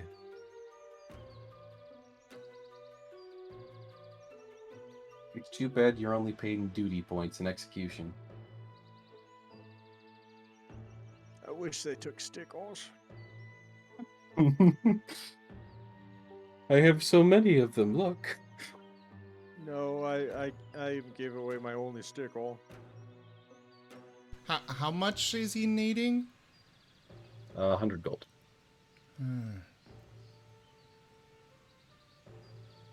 Well, at about this point, odd socks and even socks are gonna go running over to Timber. Timber! Yes. They're taking all the gems, and we need the gems. Timber will look at the ship. He looks at his little buddies. And then a little mental image of just going up there and just getting blasted, or just the whole entire ship just blowing him up. And he's like, Like cartoonish vaporization. I assume if he's like trying to telepathically send this thought, as you receive the thought, it looks like it's done in crayon.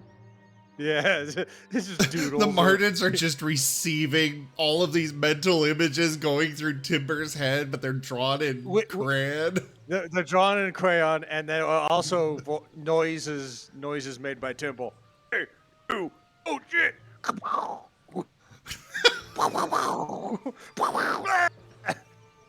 No, I'm Dead. dying.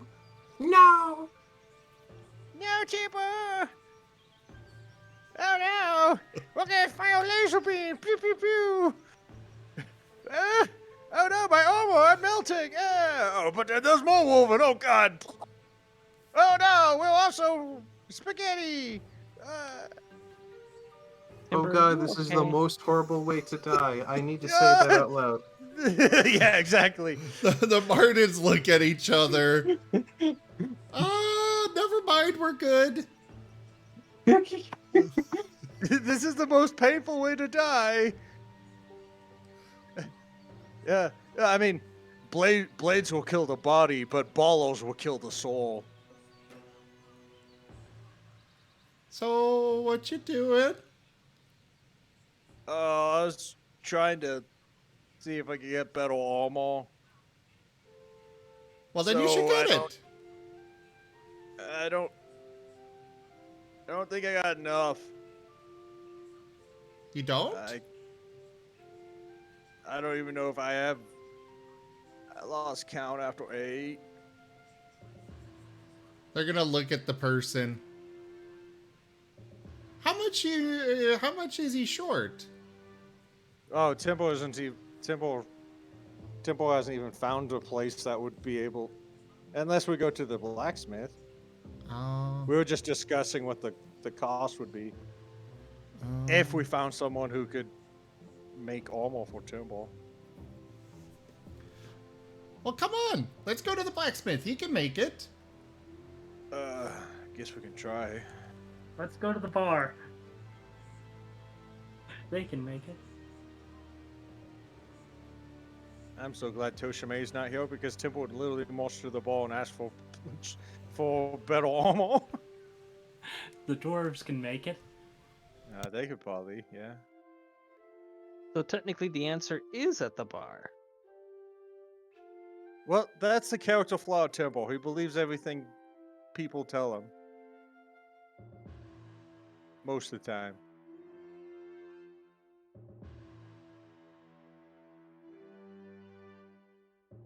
Sorry, I got a text. What's going on? Temple and Odd Socks and Even Socks are trying to get Temple armor. Okay. How are they going about this? We're thinking about going to the blacksmith and asking how much it might take. Okay, you can do that. So they go to the blacksmith and basically just ask them for Quote. a quote on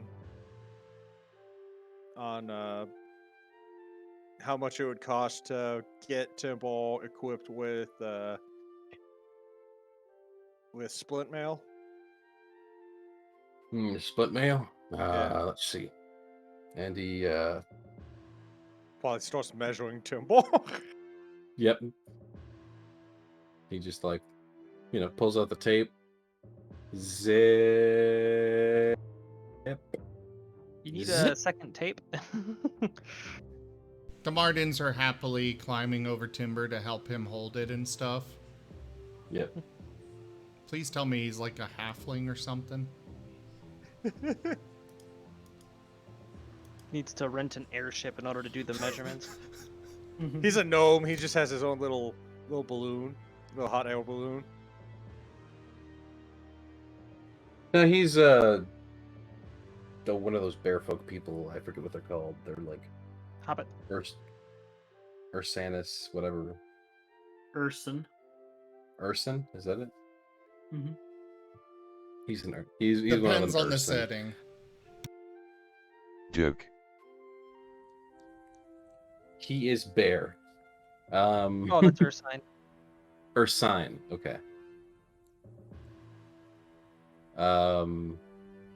So he himself is a pretty big guy, but not as big as Timber.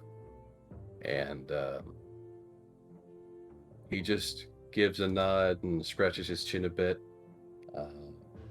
He's like, I'm going to have to make it bigger, and it's going to take more materials and probably more time to get it all fitted. I'd say it's at least 300 gold. Temple will like mentally ask Odd Socks, That's bigger than 8. And that's That is assuming bigger that than you. 8. And that's definitely assuming that you're going to be sticking it around town for a bit. I'm backed up with all these Imperium orders, but I guess if you could throw an bit more extra coin at it as well, I could probably try to expedite it for you. Odd Socks. Tell him we'll give him 9 coins. But 9 is less than 8. Oh. Why do you exist?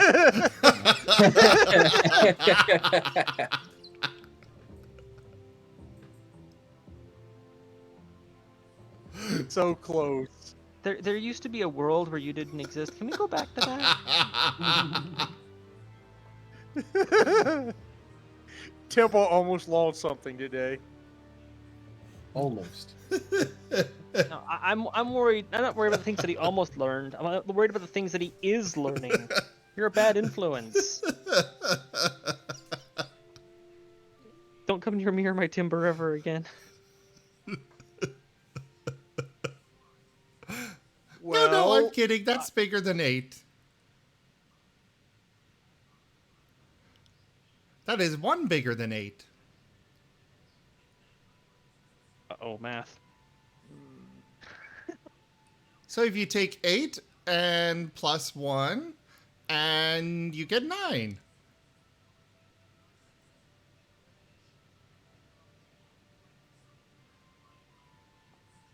We'll walk on that.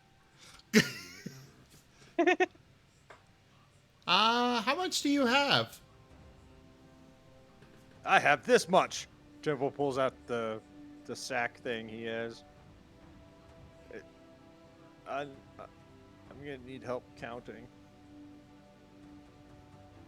Odd socks will help count the odd numbers, and even socks counts the even numbers. So they go back and forth counting.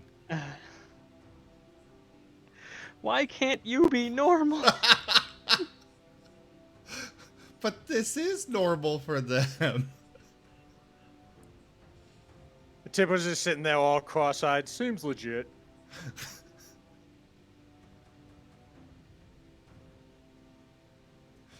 They're just slowly counting them, and first odd socks moves over a coin towards the blacksmith, then even socks, then odd socks, then even socks.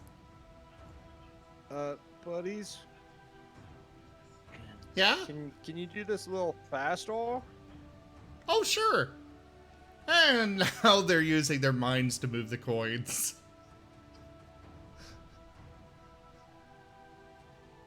And it's going much faster. And Timber messed him up. They have to restart. Nah, they're intelligent enough. They could keep track. Okay, so he's got 200 here. And they look at each other. And then they produce 125 gold. Will this be enough to get it done in 2 days?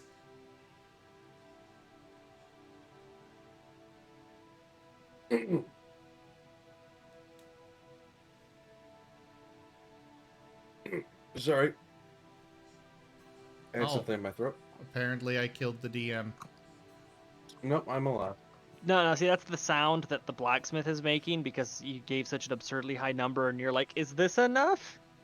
Just barely. Yes. And he takes that, he looks at the extra 25 gold, and he nods a few times. Like, yeah, you know what, that's fair. Well, thank you. And he would move to give you a little pat on the head. They will accept it. After all, it's their due. All right, come back here in 2 days. I'd say before sunset, I should have it done. Sounds good.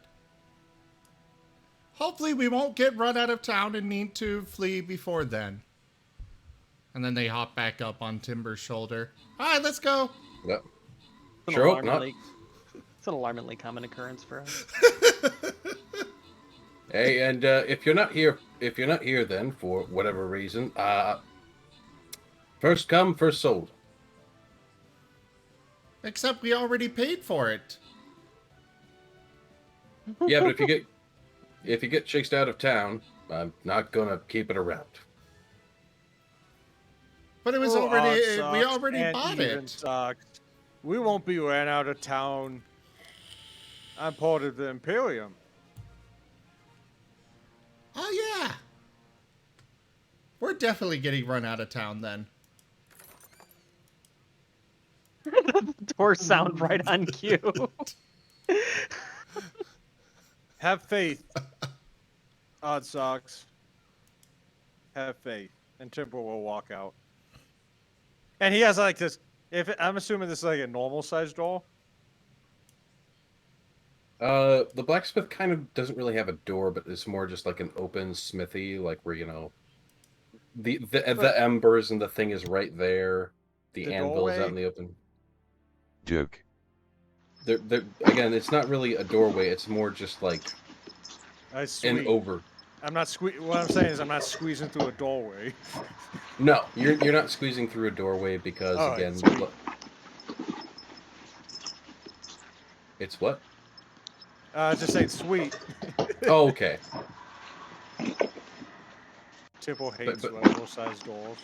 It's basically just like a roof on stilts that does connect to a building. There is like a building and a house and an interior where he probably keeps the majority of the swords. But the blacksmith himself is outside where the heat can freely vent, and he's working at a forge that's in the open. All these normal sized doors make me feel fat, okay? It's okay, Timber. You're just big boned.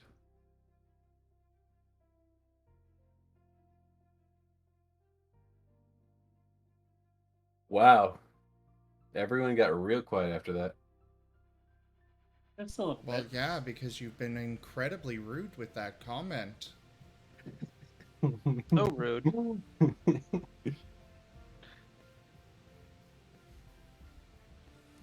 It's okay, Timber. Alright. Oh my god, I just saw the picture that was sent in Ascent to Ascend. Oh, wait, let me look. I It's gotta a very look too. It's a very punchable face.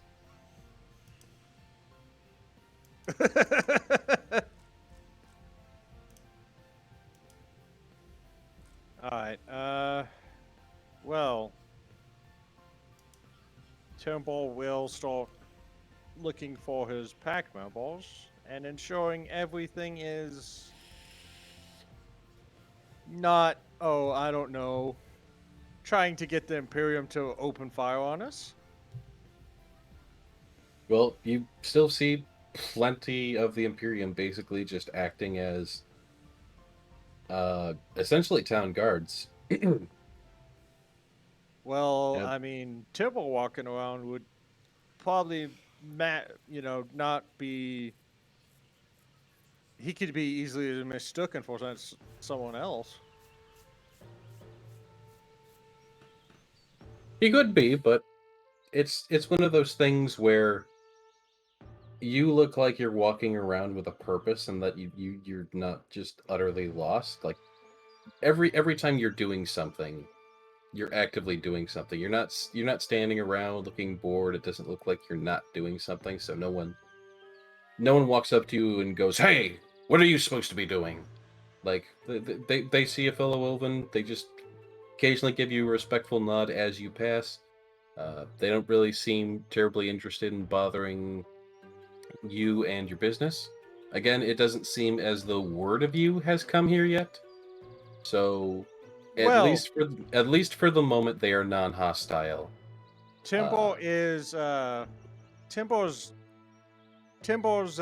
not quite a private, not quite a sergeant. He's basically a specialist, and he's got the sham shield. So he knows that if he walks around with a purpose, everyone's gonna assume he's doing something. Yeah, you know the bullshit army strats. Yes, I'm basically like walking around with a clipboard or a mop.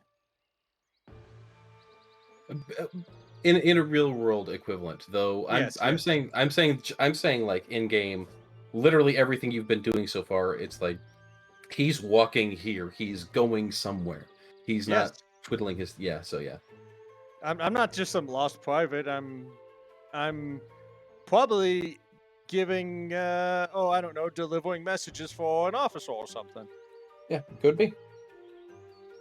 Either way, they're all just doing guard duty. The majority of them are privates. You maybe see one or two lower ranking officers, like a lieutenant or something. No one. You're basically invisible to the Wolven Army at this point because no one's looking for you.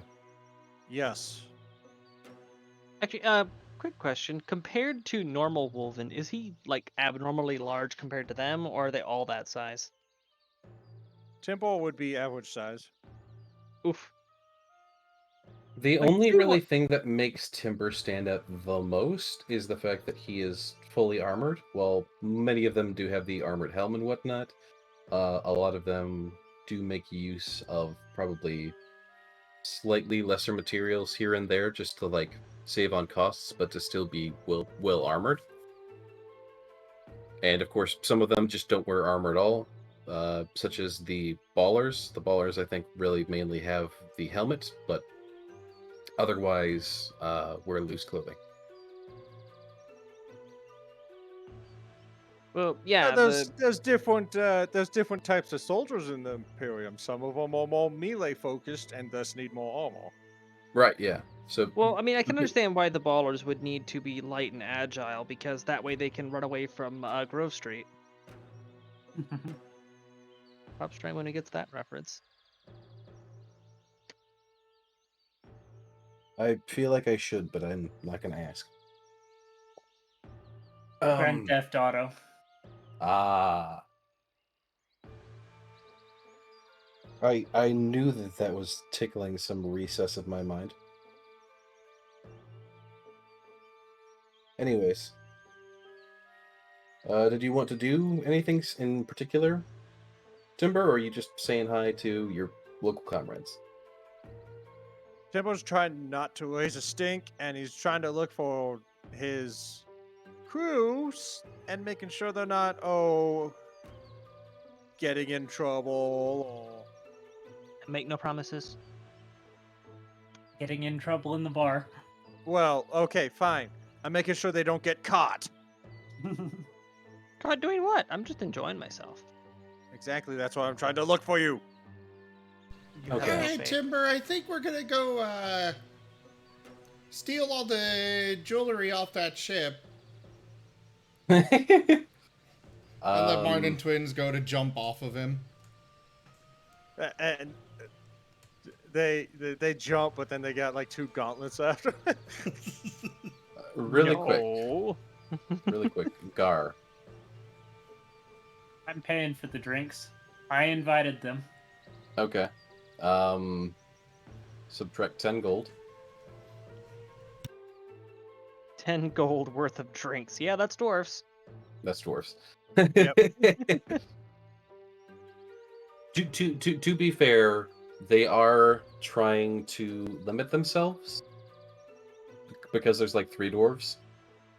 Yeah, that's just And their they- appetizer amount of drinks.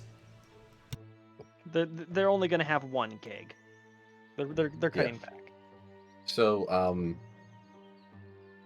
Gar, would you or would you not endorse Mr. Dwarf here, who honestly I don't even think you ever got his name properly. Nope. Would you fully endorse Mr. Dwarf here to fight Mr. Punchable Face?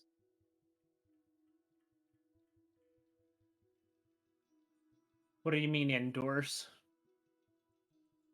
I mean, if in the event that things were getting heated with them, and the drunk man is starting to throw around more of the S word around the dwarf, would you endorse? Wait a minute. Mr. would- Punchable Face, that's the jeweler, right? No. What? No, Okay. this Okay, is the what to say? barfly. Okay. So, what to say? If the Punchable Face is the jeweler, then Rose would immediately have issue. No, I'd just kind of give a hug to Mr. Punchable Face around the neck to calm him down, and explain to him the social status of what he's doing.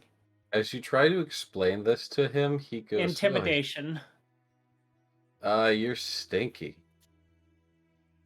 May I assist in this? You may. I should throw out there right now, his perception is probably so low he doesn't even notice that you're trying to intimidate him. Oh, that's fine because I was going to use cause fear. Okay. Go ahead and roll it. Or is it a I save? think it's a save, and I'm assuming this is a common or he's Wisdom probably DC of guaranteed to fail. 15. Wisdom DC of 15.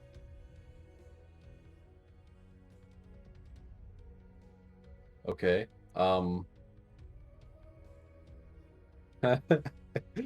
He still seems oblivious. God. This man is too drunk to be afraid? Holy crap. Is the It wolf? really is liquid courage. Are any of the Wolven Yeah. guys in here? It's not that he's too drunk to be afraid, it's that it just somehow doesn't take. I literally put a -5 on him and he rolled a natural 20. Oh, but because he's drunk, wouldn't it be disadvantage rather than that, or? See, that's the thing. You usually drink alcohol to lose inhibitions.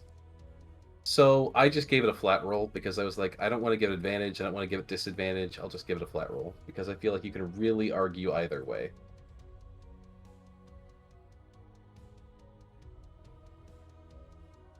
Oh well, either way. So it was a nat 20 defending against cause fear. That's correct. Oh, Which then again, I gave him a -5 just Yeah. because I was like, I didn't want to say that he's wise right No. now. There's no way He's- he rolled a net. Oh. Hey, I always roll it because fun shit happens. well, that my attempt to help Gar fell flat. Enjoy. And how many how many Wolven are in this bar? None.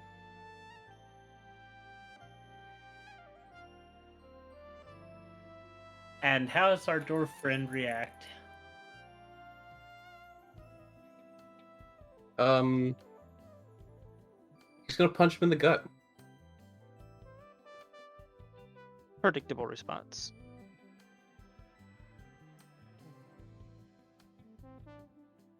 And do you respond in any way? This is his fight, not mine. Go for the Right. kidneys. I So- gave see- the guy a warning. So you see him get punched in the gut. He doubles over, very quickly winded. Whoever this dwarf is was classy. He went above the belt, but hit him like right in the diaphragm. So he doubles over. He's wheezing, and then as he's doubled over, the dwarf just gives him a mean right hook, and he's out on the floor. 2 seconds, done. And And the dwarf. then I'll sit down at that Dude. guy's spot and start drinking his drink. And the dwarf just pops back up on the stool and continues his drink, enjoying his time. Tanya, specifically, you did get 3 of your gold back. I'm sorry, did I say Tanya? Yeah, Tanya, Rosalia. Either way. You did get 3 of your gold back, and there is a passed out guy there that you could totally steal from if you wanted to. Wait, what do you mean my gold back? What time did I lose gold? I'm sorry, Gar was paying. That's right. You got 3 gold then, just 3 gold. you would have earned some back for Gar if you were offering to pay for any of Gar's payment. But yeah, whatever. Anyways, you were able to snake him out of 3 gold, and again, totally just a passed out body that you could pick off of. No, I have no interest in passed out bodies, only the dead ones. He wants bones, not breathing. Yeah, see, bodies that aren't dead, they still have souls in them, and that's like complicated paperwork I just don't want to deal with. I mean, there is also the opportunity to make it very much not alive. But he's defenseless. And that's not neutral. So Okay. just bring him a blanket.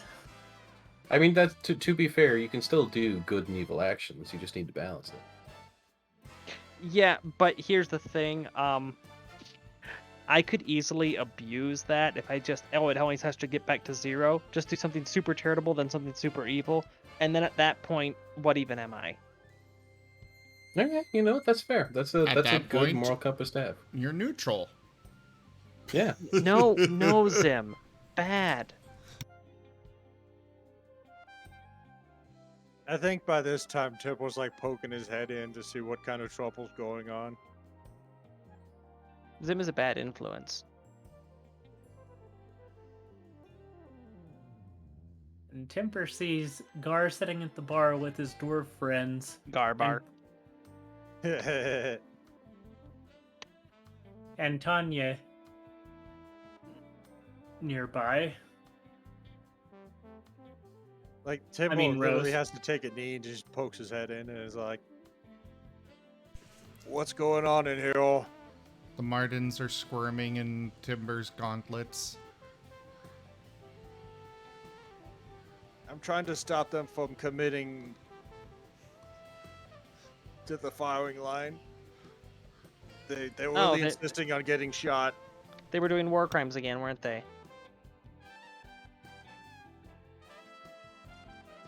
Probably the lack of war crimes I'd be shot for. I You don't know. confuse me at times. Do I'm you 3 confused. want a drink?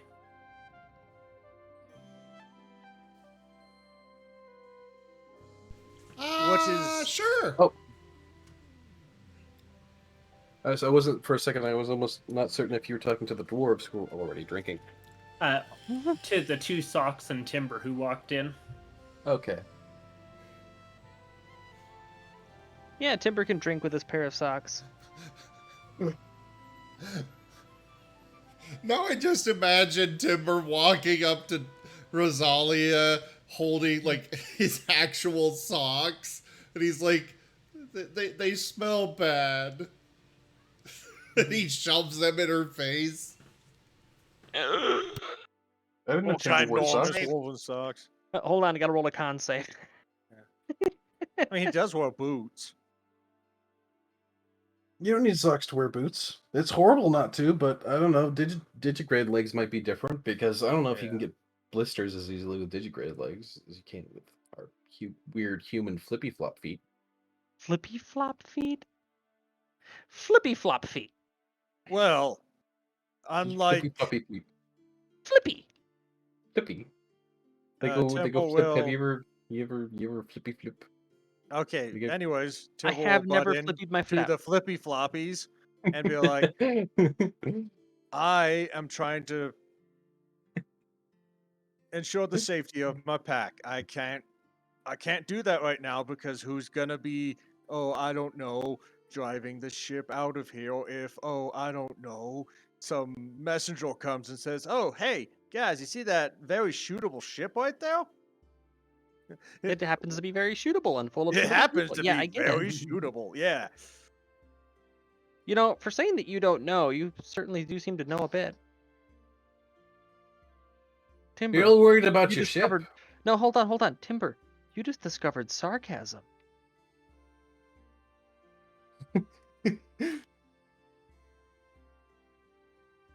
I think I had it this entire time. No, really?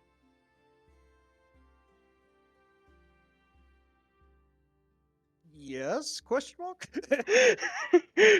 We're getting several layers deep here.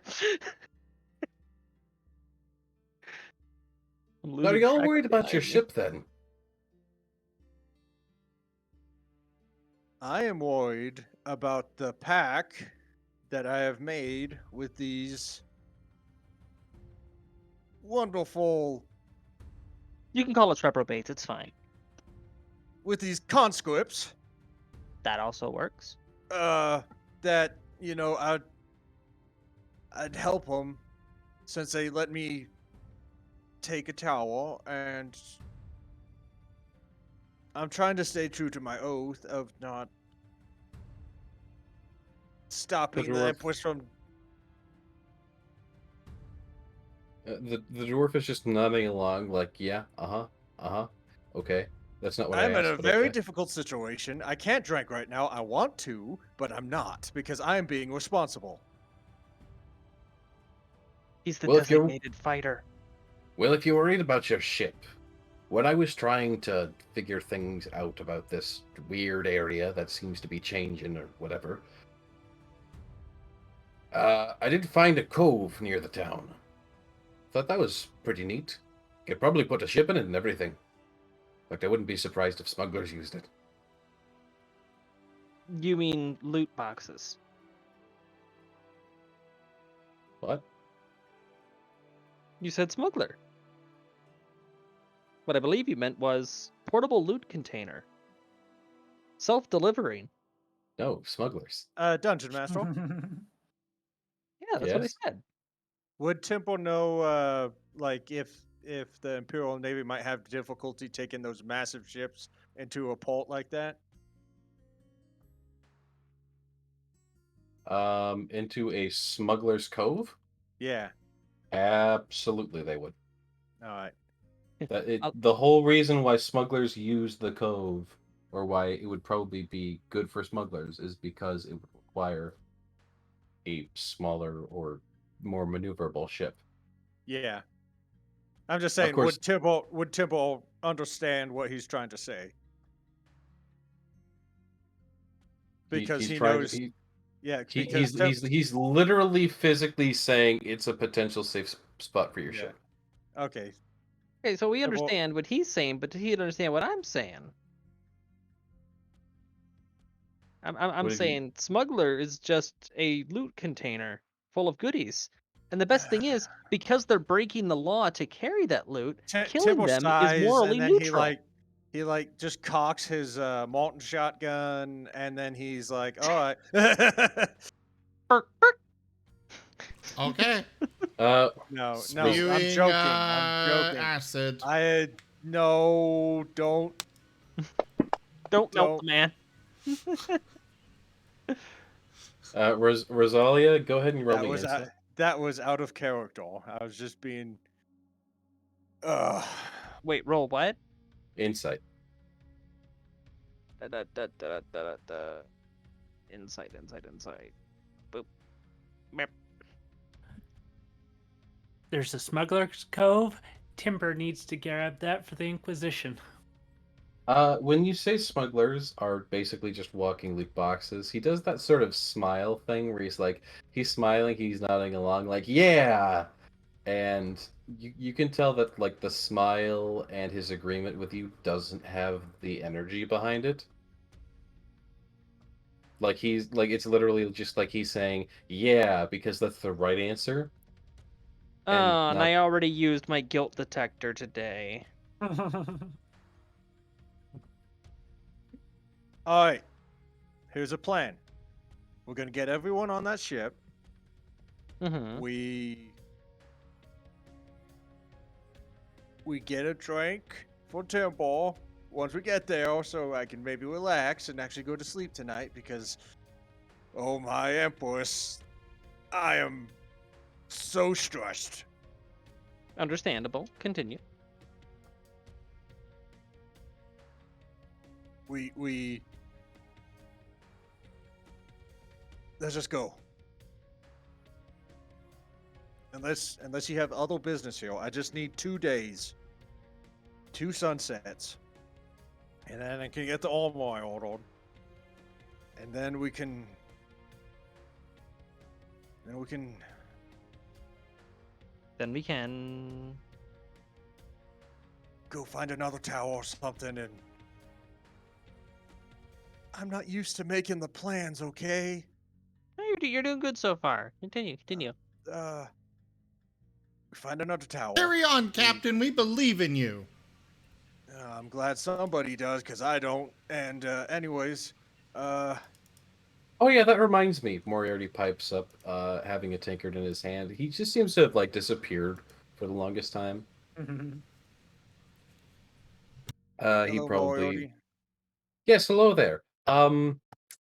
So I probably should have mentioned this earlier, but I'm not dealing with a bunch of Navy imperialists who go around sailing in ships made of metal. If anything, I'm gonna get the hell off of these islands. It seems that there's plenty of boats around, so I'm gonna look at trying to chart a way home. Though I'll let you know if I find anything. Understandable. You need Wait, anything so- from us before you go? No, but I do appreciate y'all, and if y'all need anything from me, if I'm at dock, just come find me. I'll probably be at a tavern. Like you do. He says as he sips at his tankard. I'll see if I can't write up a few good songs about our little adventure in the tower. But yeah, I'll keep in touch, since I know. I mean, I don't know about all of you, but I don't really have much stake in becoming a god. But I guess if that's what y'all want, y'all do you. Neither do I. It's just a means to an end. Ah. Well, that don't sound ominous. No, not at all. Carry on. Enjoy your life. Yeah, I thought I should at the very least mention though, so that I'm not just going away. I'm hiring a cartographer too. Well, Moriarty, I appreciate your service to the Imperium. Of course. Still need to get a ship together for it. If you guys want, I guess if you guys want to keep me around for a little bit longer, could use your ship and do some seaworthy exploring. But otherwise, if you are busy with other things, like finding them other towers and whatnot, I'll leave you all to that. Just figured I'd offer, I guess, since I thought, now that I think about it in retrospect, I haven't really got myself a boat yet. Yeah, it's kind of an important step. Well, I we're about mean, to- Maybe we could find one when we're at the cove. I was it's just gonna suggest that you're welcome to come with us to the cove and lay low for a couple days. I mean, they're not in short supply. I'll probably find that merchant ship that's full of the glowy stuff. But I'm just saying, like, I guess if you'd want to go on a little bit of an adventure that's not dealing with the towers, though. I just don't know how invested y'all are in these towers. Like I said, I'm not invested in doing any of that junk, but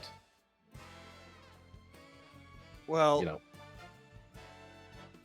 you can probably see the fleet outside that I'm trying to. I need to return to my people, but I can't until I finish this mission. Right. Well, I just want to get back to where I came from. Not that I so dearly mind being here. It's got its own adventures, mind you.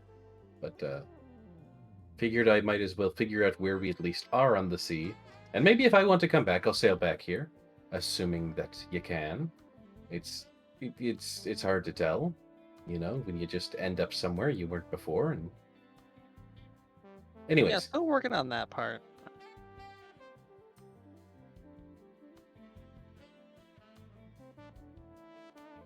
Well, I am going to that cove.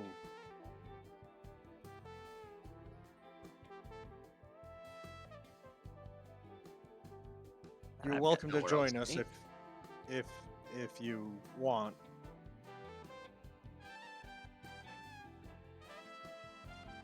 I prefer to keep my head down, though. If you do happen upon a ship or whatever, I guess I could offer you some of the gold I made alongside of us. Assuming I still. Moriarty does have gold, doesn't he? I'm pretty sure he does, yeah. I remember we got pelted by like 100 gold the first time he shows up. Totally not yeah, a but way to he- make sure the character had starting funds. Yeah, but he used it all. Oh. It's okay, me too. He bought a single Ah. Starbucks. Yeah. Tell you what, I could. I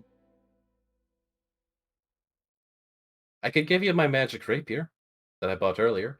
Oh, also there's this, and he takes out the letter. So I don't know who Tula is, and doesn't seem like she's from this town. So I still have got this letter of divorce from the fella. I don't know if you want to deliver it. Oh yeah, I'm perfectly fine with taking a crossbow bolt to the chest. Sure. There was more Alright. pressing matters than that of a maiden. Right. And he just Don't tell her casually that. he just casually tucks it back into his coat, as though this was all an afterthought, and he wasn't really thinking when he asked. He was just like, "Oh yeah, this is a thing I have. You guys want to take it? Oh no, right, yeah. More important things. Godhood and all that." Tibble like looks over his shoulder at the big ship. Yeah, I'm more afraid of another maiden. One of iron. Tell you what, if you find me a decent vessel so that I can start trying to figure out where the heck we are and start mapping our way home, I'll give you my magic blade. As well, I can clue you in onto some of the lesser known stores around. He says as he blinks his red eye twice. Timber will look to his crew and ask him if any of them can make use of a rapier. I don't really have a use for it. I'm kind of committed to the sickle. Yeah. I mean, it's magical, so it's worth a fair bit of gold. We'll take maybe it. You can even. All right. You said the G word. They understand gold can be turned into eggs. Yeah. I'd hate to see you unarmed. I've still got the other rapier that ain't so magical. If I recall correctly, all this one does is gives me the soul of an animal that I can resummon.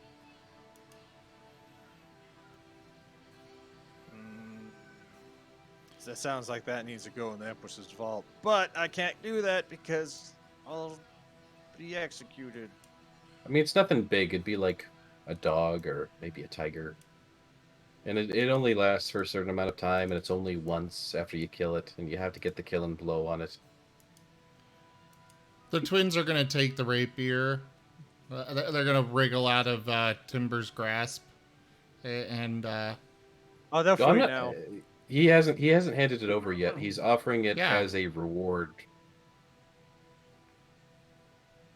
They're jumping on his arms to take it. They take advance payment. Excuse me. Hi there. Hi. He boops one on the nose. This is for if you can find me a ship. Oh, we found you a ship. It's right outside. Come on. Not that ship. Did you find me a ship that I can own and use for my purposes in cartography? Oh. Well, you see, we have this token that says that the ship belongs to you, but it's actually stored in a harbor.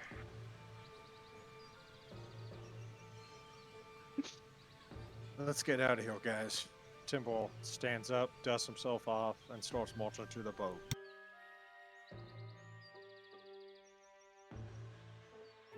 And Oh, but I was gonna tell him all about my naval flotilla tokens. His heavy footsteps just start getting more quieter. and Well, Before I- all right, bye. Have a good time. What were you gonna say, Toshime? two things. First, with Moriarty we're going to look for your ship for you. I promise you that. He nods once. And I turn mean, towards it doesn't need to be my ship if it's another ship that happens to be procured, I should say, via means that are not entirely ethical. As long as there's no skeletons still aboard, that's fine by me. There won't be. Tanya will take care of those. Rose, I mean. I just had Timber walk away because he's terrible at saying goodbye. The twins are looking over at the Wulvin ship.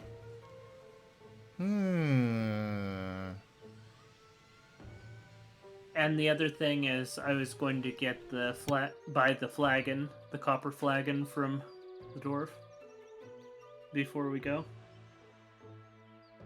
Okay, he's selling that for 5 gold. That works.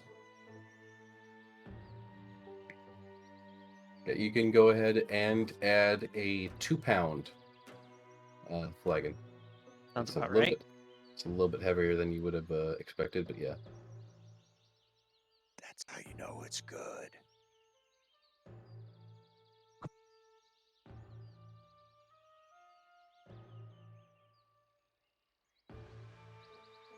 Go.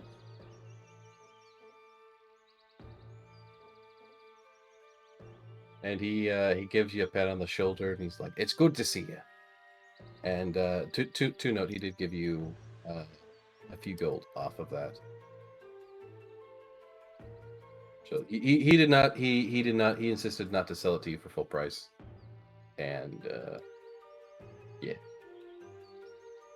Hope we come across each other in our travels. But yeah, I think I might be sticking around this tavern for a little bit. We've been up and down the road, and it just seems like there's these 2 towns. Figured we'd rest up here a bit, have fun at the festival, and then I guess if you're all going off to park your ship in a cove, we can stick around for a day or two, and then your lass there can show us to that keep she knows of. Okay, I don't know specifically where there would be a keep, but I know a suspect location. It might be there, but I'm no dwarf. I don't know. Well, we've been wandering for a bit now, so it's better to have a chance at finding something rather than A glimmer of hope is better than bleak darkness. Aye.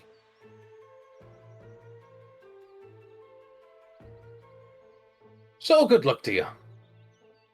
Meanwhile, we'll see how long this place can preserve its drinks.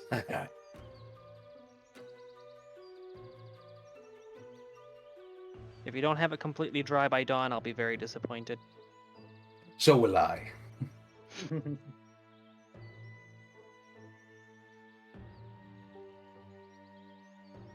Alright. And he just kind of like lifts his tankard to you all and gives a nod as a sort of form of goodbye. Clink my new my new one with his, and off I go. All right.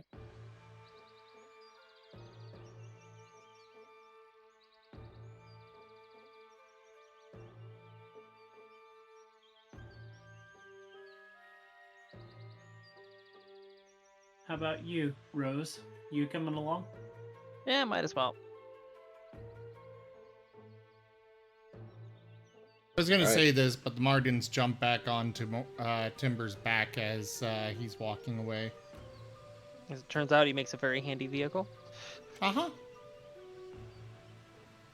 You know, I wonder, we've got that blacksmith commissioned to make some armor for him. You think maybe you could like put some saddles or something on it? Just some interesting thoughts here. They don't Just need or that. grip points. Grip points. I mean, the Martens don't need that. Some seat pauldrons. Yeah. So not like just to have better grip, but like to protect you so that you can inherit some of his armor ability. Dungeon Master, Rose Yeah. wants to put handlebars on my armor. Yes.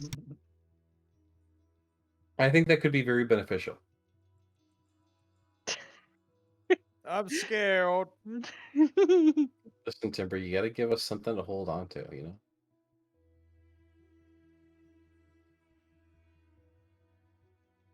I don't think the Empress would approve of this. Why not? Okay, it'll be okay. We're just going into combat. It's fine. Is it sad that Timber seems to be the most responsible one out of all of us? Yes.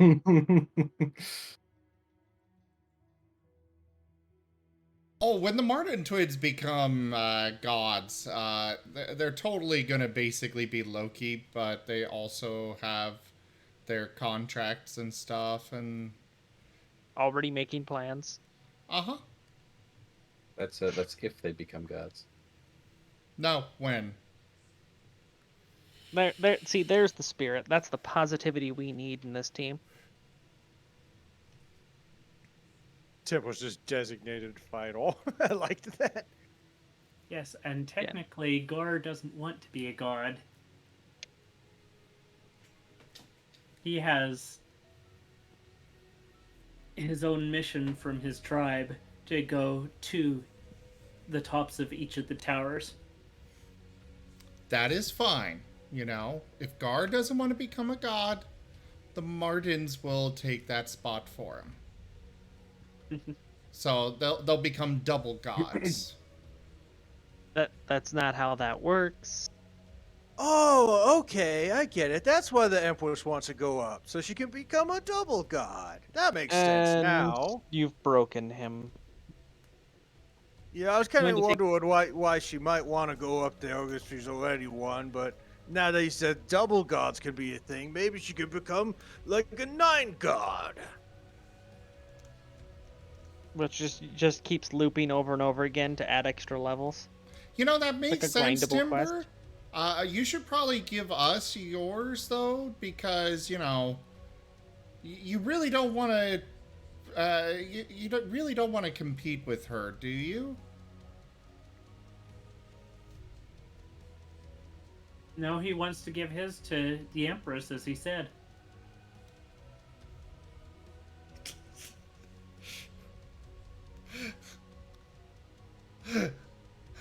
Hot sucks. Yes? I have gone so far to be stopped.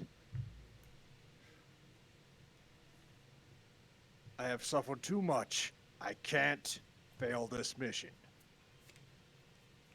I mean, they weren't actually saying that part in character. Oh, okay. It's hard to tell sometimes, okay, Mr. Wannabe Loki? Like, I wanna...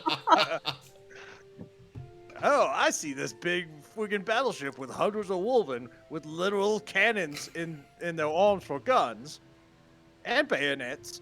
And you know what? I think it's gonna be a good idea to, I don't know, piss them off. And Speaking of Loki, I just realized there's a bit of deception I could pull, or at least a sleight of hand that I can play into the whole necromancer thing. I have both mage hand and chill touch.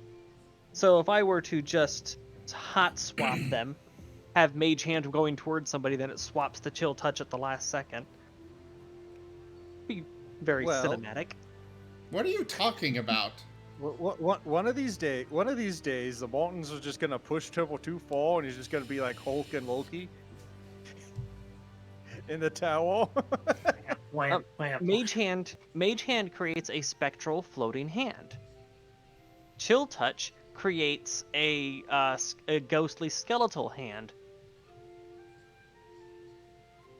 So you just have this floating hand moving towards the person. At the last second, it switches to a skeletal hand and grabs them. Or, I don't know, maybe walk together and not. You know what? I'm Captain America. This is the Avengers. Okay, if anything, you're Hulk. I don't know. I'm pretty responsible. No, Gar's And I got a shield. Gar is Hulk. Gar's Hulk. He's so smart too. Damn You it, see you're that right. ass? That's the Imperium's ass. What does that make you? Yes, it is. Well, I would say that makes you Thor, but I'm the one with the sparks, so. See, it has this. And the Marten twins are Wanda. Moriarty is Ant-Man. Everything about what all of you just said is horrifying. Joke.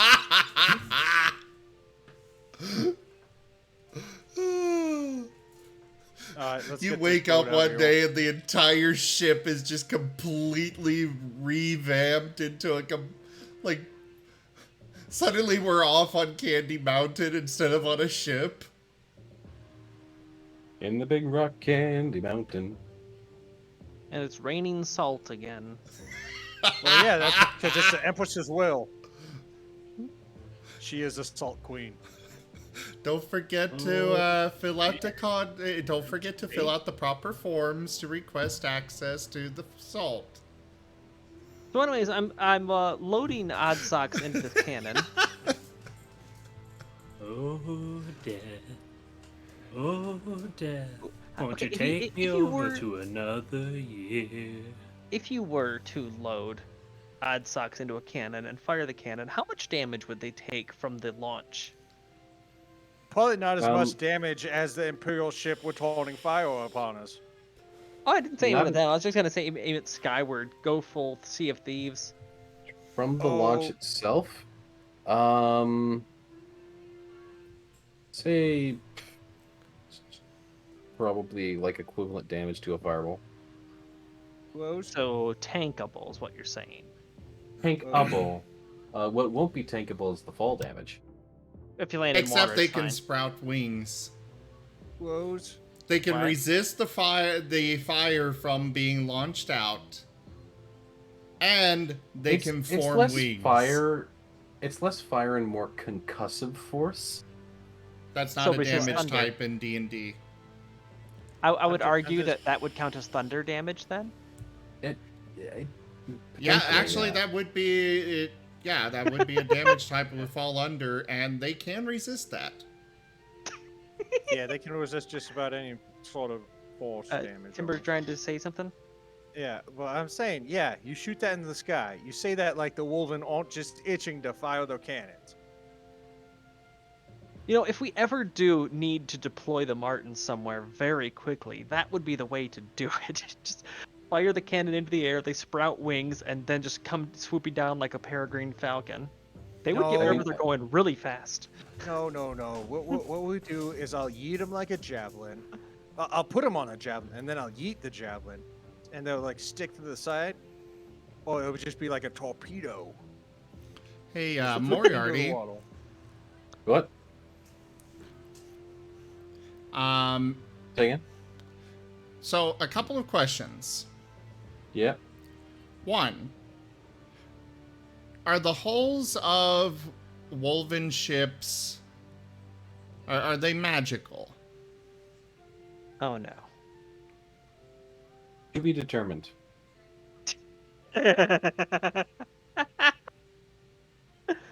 Okay, knows? Timber, are the hulls of Woven ship magical?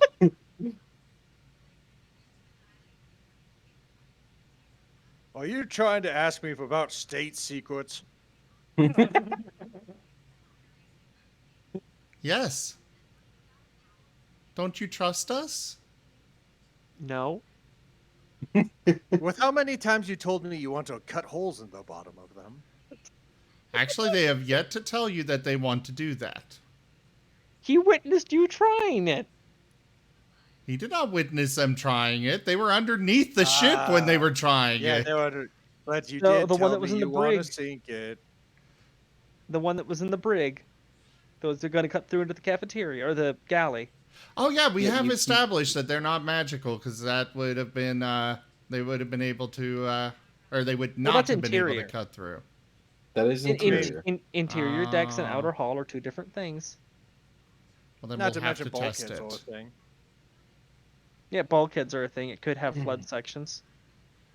Well, follow-up question: how thick is the hull of the ship? It's woven. So I do not have an exact number for this, but I know it's at the very least inches thick, if not feet. If you fire a cannonball at it, it will either bounce or just get lodged in it. Is what he's saying. Okay. Yeah, a cannonball may not pierce that. Zim. This effect automatically unmakes a large or smaller non-magical object or creation of magical force. If the target is a huge or larger object or creation of force, this effect unmakes a 10-foot cube portion of it. Well, So you I just mean, it's a remove a battleship, it'd section be of like, just I remove a assume section of hull below battleship the is water like line. gargantuan. Well, yes, huge or larger mean so even it being gargantuan, a 10-foot huge or larger. I thought you hole. said huge or large. You still remove a 10-foot hole out of the side of the hull below the water line. That's going to be How many incredibly difficult to patch. It's the equivalent damage of a full-size torpedo. Yeah.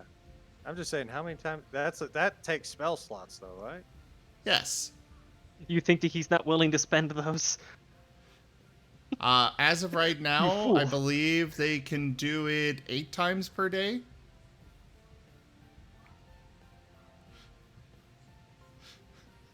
And then the Wolven have mending on hand.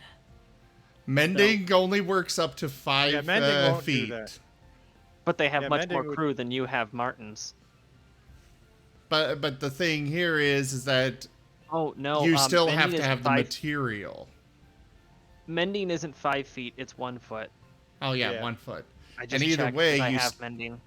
You still You think have that to they can't have get 25 Wolven? You still have So to have the material. Mending is specifically to, you know, like you can't just slap in a new sheet of metal and mend them together. No, see, If you- what you do is when the Martens create the hole, you have you have the woven that are showing up with these 1 foot sheets of metal using mending to kind of like try to patch over it piece by piece, and that's when Rose just shows up using chromatic orb set to lightning, keep electrifying the panels as they're trying to attach them.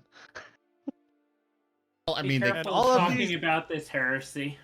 And all of these actions will immediately make Temple hostile towards you. Oh, it's fine. I'll just shake hands with him and we'll be friends again. All these actions will make Timber hostile towards you. The following action will kill you. Proceed.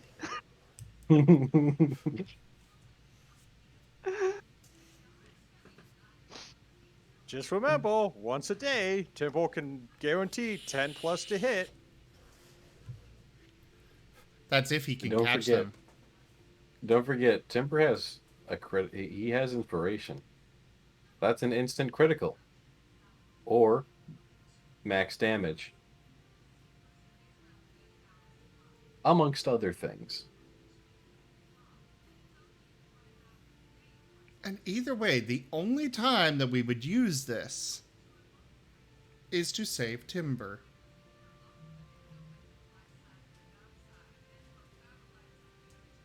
You save Temple by not becoming an enemy of the Imperium. Oh no, the Imperium decides that we're enemies when they take Timber and try and execute him or something.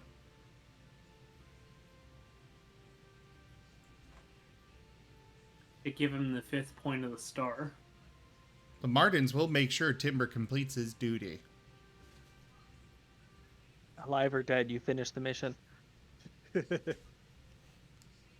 Timber, If Timber- you die, if you die on us, I will use gentle repose and I will keep you preserved indefinitely until I'm high enough level to reanimate you. Timber, this is 117 telling you to finish the fight.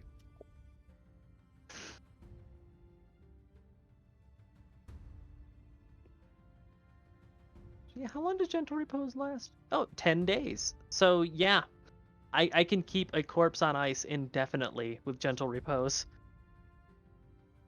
All right, we're getting this ship to the cove. We're going to stop talking about heresy. I'm going to take some blood thinners or something so I don't have a freaking heart explosion. Oh yeah, that's a serious issue for rabbits. I fully understand the weight of that. Yeah.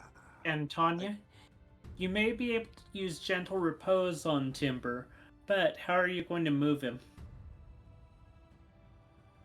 Well, I mean, the Egyptians built the pyramids with these really big blocks. They were able to move those, so I mean, can't be that hard. All I need is a bunch of levers and some logs, and I move them a few inches at Slavery. a time.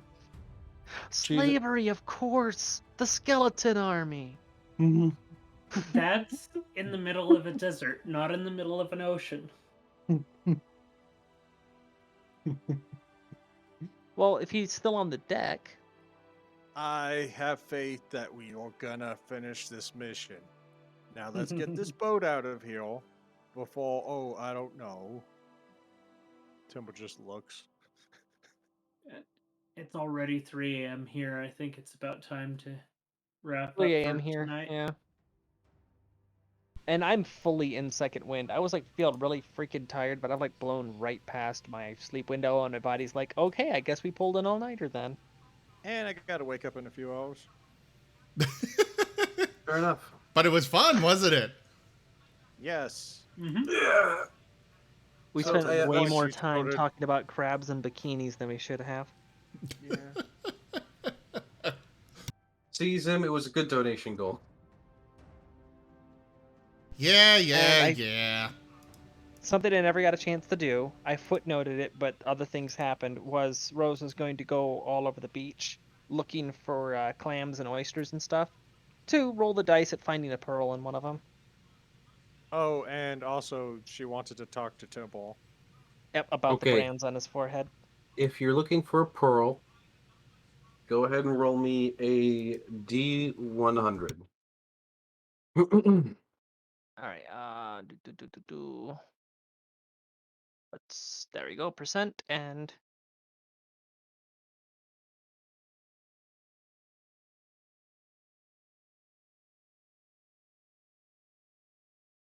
Timber rolls a D8 because that's the biggest number. All right, now I have also rolled a D100. They are not they're not the same number. Go ahead and give me what you think the difference between those two rolls are. And if you are within a factor of 5, you will find a pearl.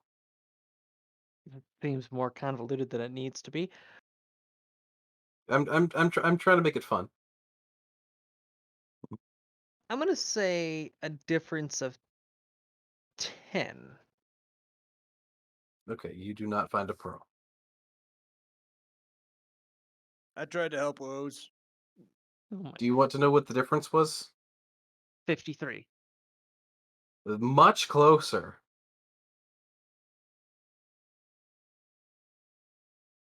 I don't know. It was 50. Actually, no, I think 53 would have won it. Hold on. Let me do math. That's just fate being a dick. Was that your gut response? But you were like, no, I'm just gonna go with like 10 to be safe. Yeah. Yeah. So I rolled a 5. You rolled a 61. Oh my That's fuck. 8d8s. So 61 minus 5, I think would put you at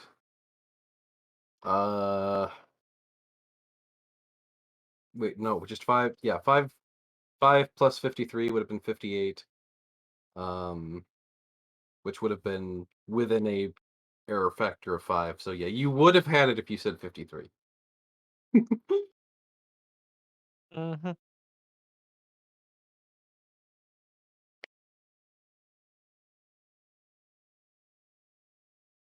I like playing games. I noticed. I hope that at least keeps things fun and fresh. I can just continue looking for pearls.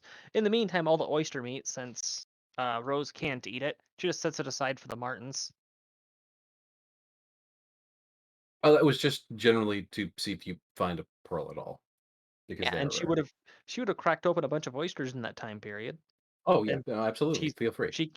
she's an herbivore. She can't eat that. I just Well, I've imagine. killed it. I know, right? Well, I killed it. Might as well eat it. Yeah, I just imagine Rose just on the beach for like 2 days while we're waiting, just searching the beach, and the I need Martins will just follow I and need all. that pearl, and I will not go to that jeweler for it. Yoink! Oh yay! Another Another one. shiny rock. Bloop, bloop, bloop, bloop. Hey, And this will be By a this great time way for Odd Socks to come into the game next week. It will be. Get with him to get He- his he- character made, please. I will. I actively am. Don't worry. Okay. But now I'm just imagining like Odd Socks walks out of the ocean, like he was like underwater or something. He's like, "Hey, what are you doing with the clams? I'm looking for pearls. Who are you? No. I hear their screams." Good for you. No. Moriarty. I'm getting a Moriarty. gun now. Moriarty. He was like living down on the beach, but then the Imperial Navy's like, here we are. He's like, oh crap, I gotta get out of here. So he goes to the cove. He's like, at least those big battleships won't come. Then up comes this boat. Finally, I can be by myself again. Hey, woes! We can dock it here. No, they found me. Doesn't help that they have the same flag. Yep. And then it has the bones of a whale on it. Oh yeah, I keep forgetting that. That we've You know, we whale basically bones. got Luffy's. We basically got Luffy's. Or sorry, not Luffy. A One Piece style ship with the absurdest decoration. And you know, it's a ship with the hostile flag on it. It's got the bones, and it's driven by a conquest paladin. You know, all the stuff druids just totally love. Yeah. Meanwhile, Rose, she's just living the life right now. Eventually, you'll have to animate the ship. I mean, Oh, most definitely. I will Look at point here, out look, he look, look, look, could go Stretch Circle goals. of Wildfire, and in that case, they don't really care about the forest itself. Stretch goals. We have the skull of a whale on the prow of this ship. It is the figurehead. And we have a couple vertebrae on it as well. So when she gets up to a level where she can permanently summon a skeleton, could try to see if we could have the prow of that be animated so that it becomes a grappling mechanism. So if we ram another ship, it holds on. I do not believe that there is any point where you can do it permanently. I do know that you can... It's basically you are reserving a spell slot for it every day. Fair enough. Or And- unless you get the spell permanency or wish. Or Wish could do alternatively, it, those- but permanency does not those- actually exist in 5e. those dwarven friends of ours could make some sort of spring-loaded mechanism that's like a giant bear trap on its side. So if we ram another ship, the jaw just slams shut. Or maybe we could just convince the Imperial Navy to let us use one of those ships. We are not abandoning the Swole Wind. Or maybe the Empress can what's that word? Retrofit it. I'm open to the idea.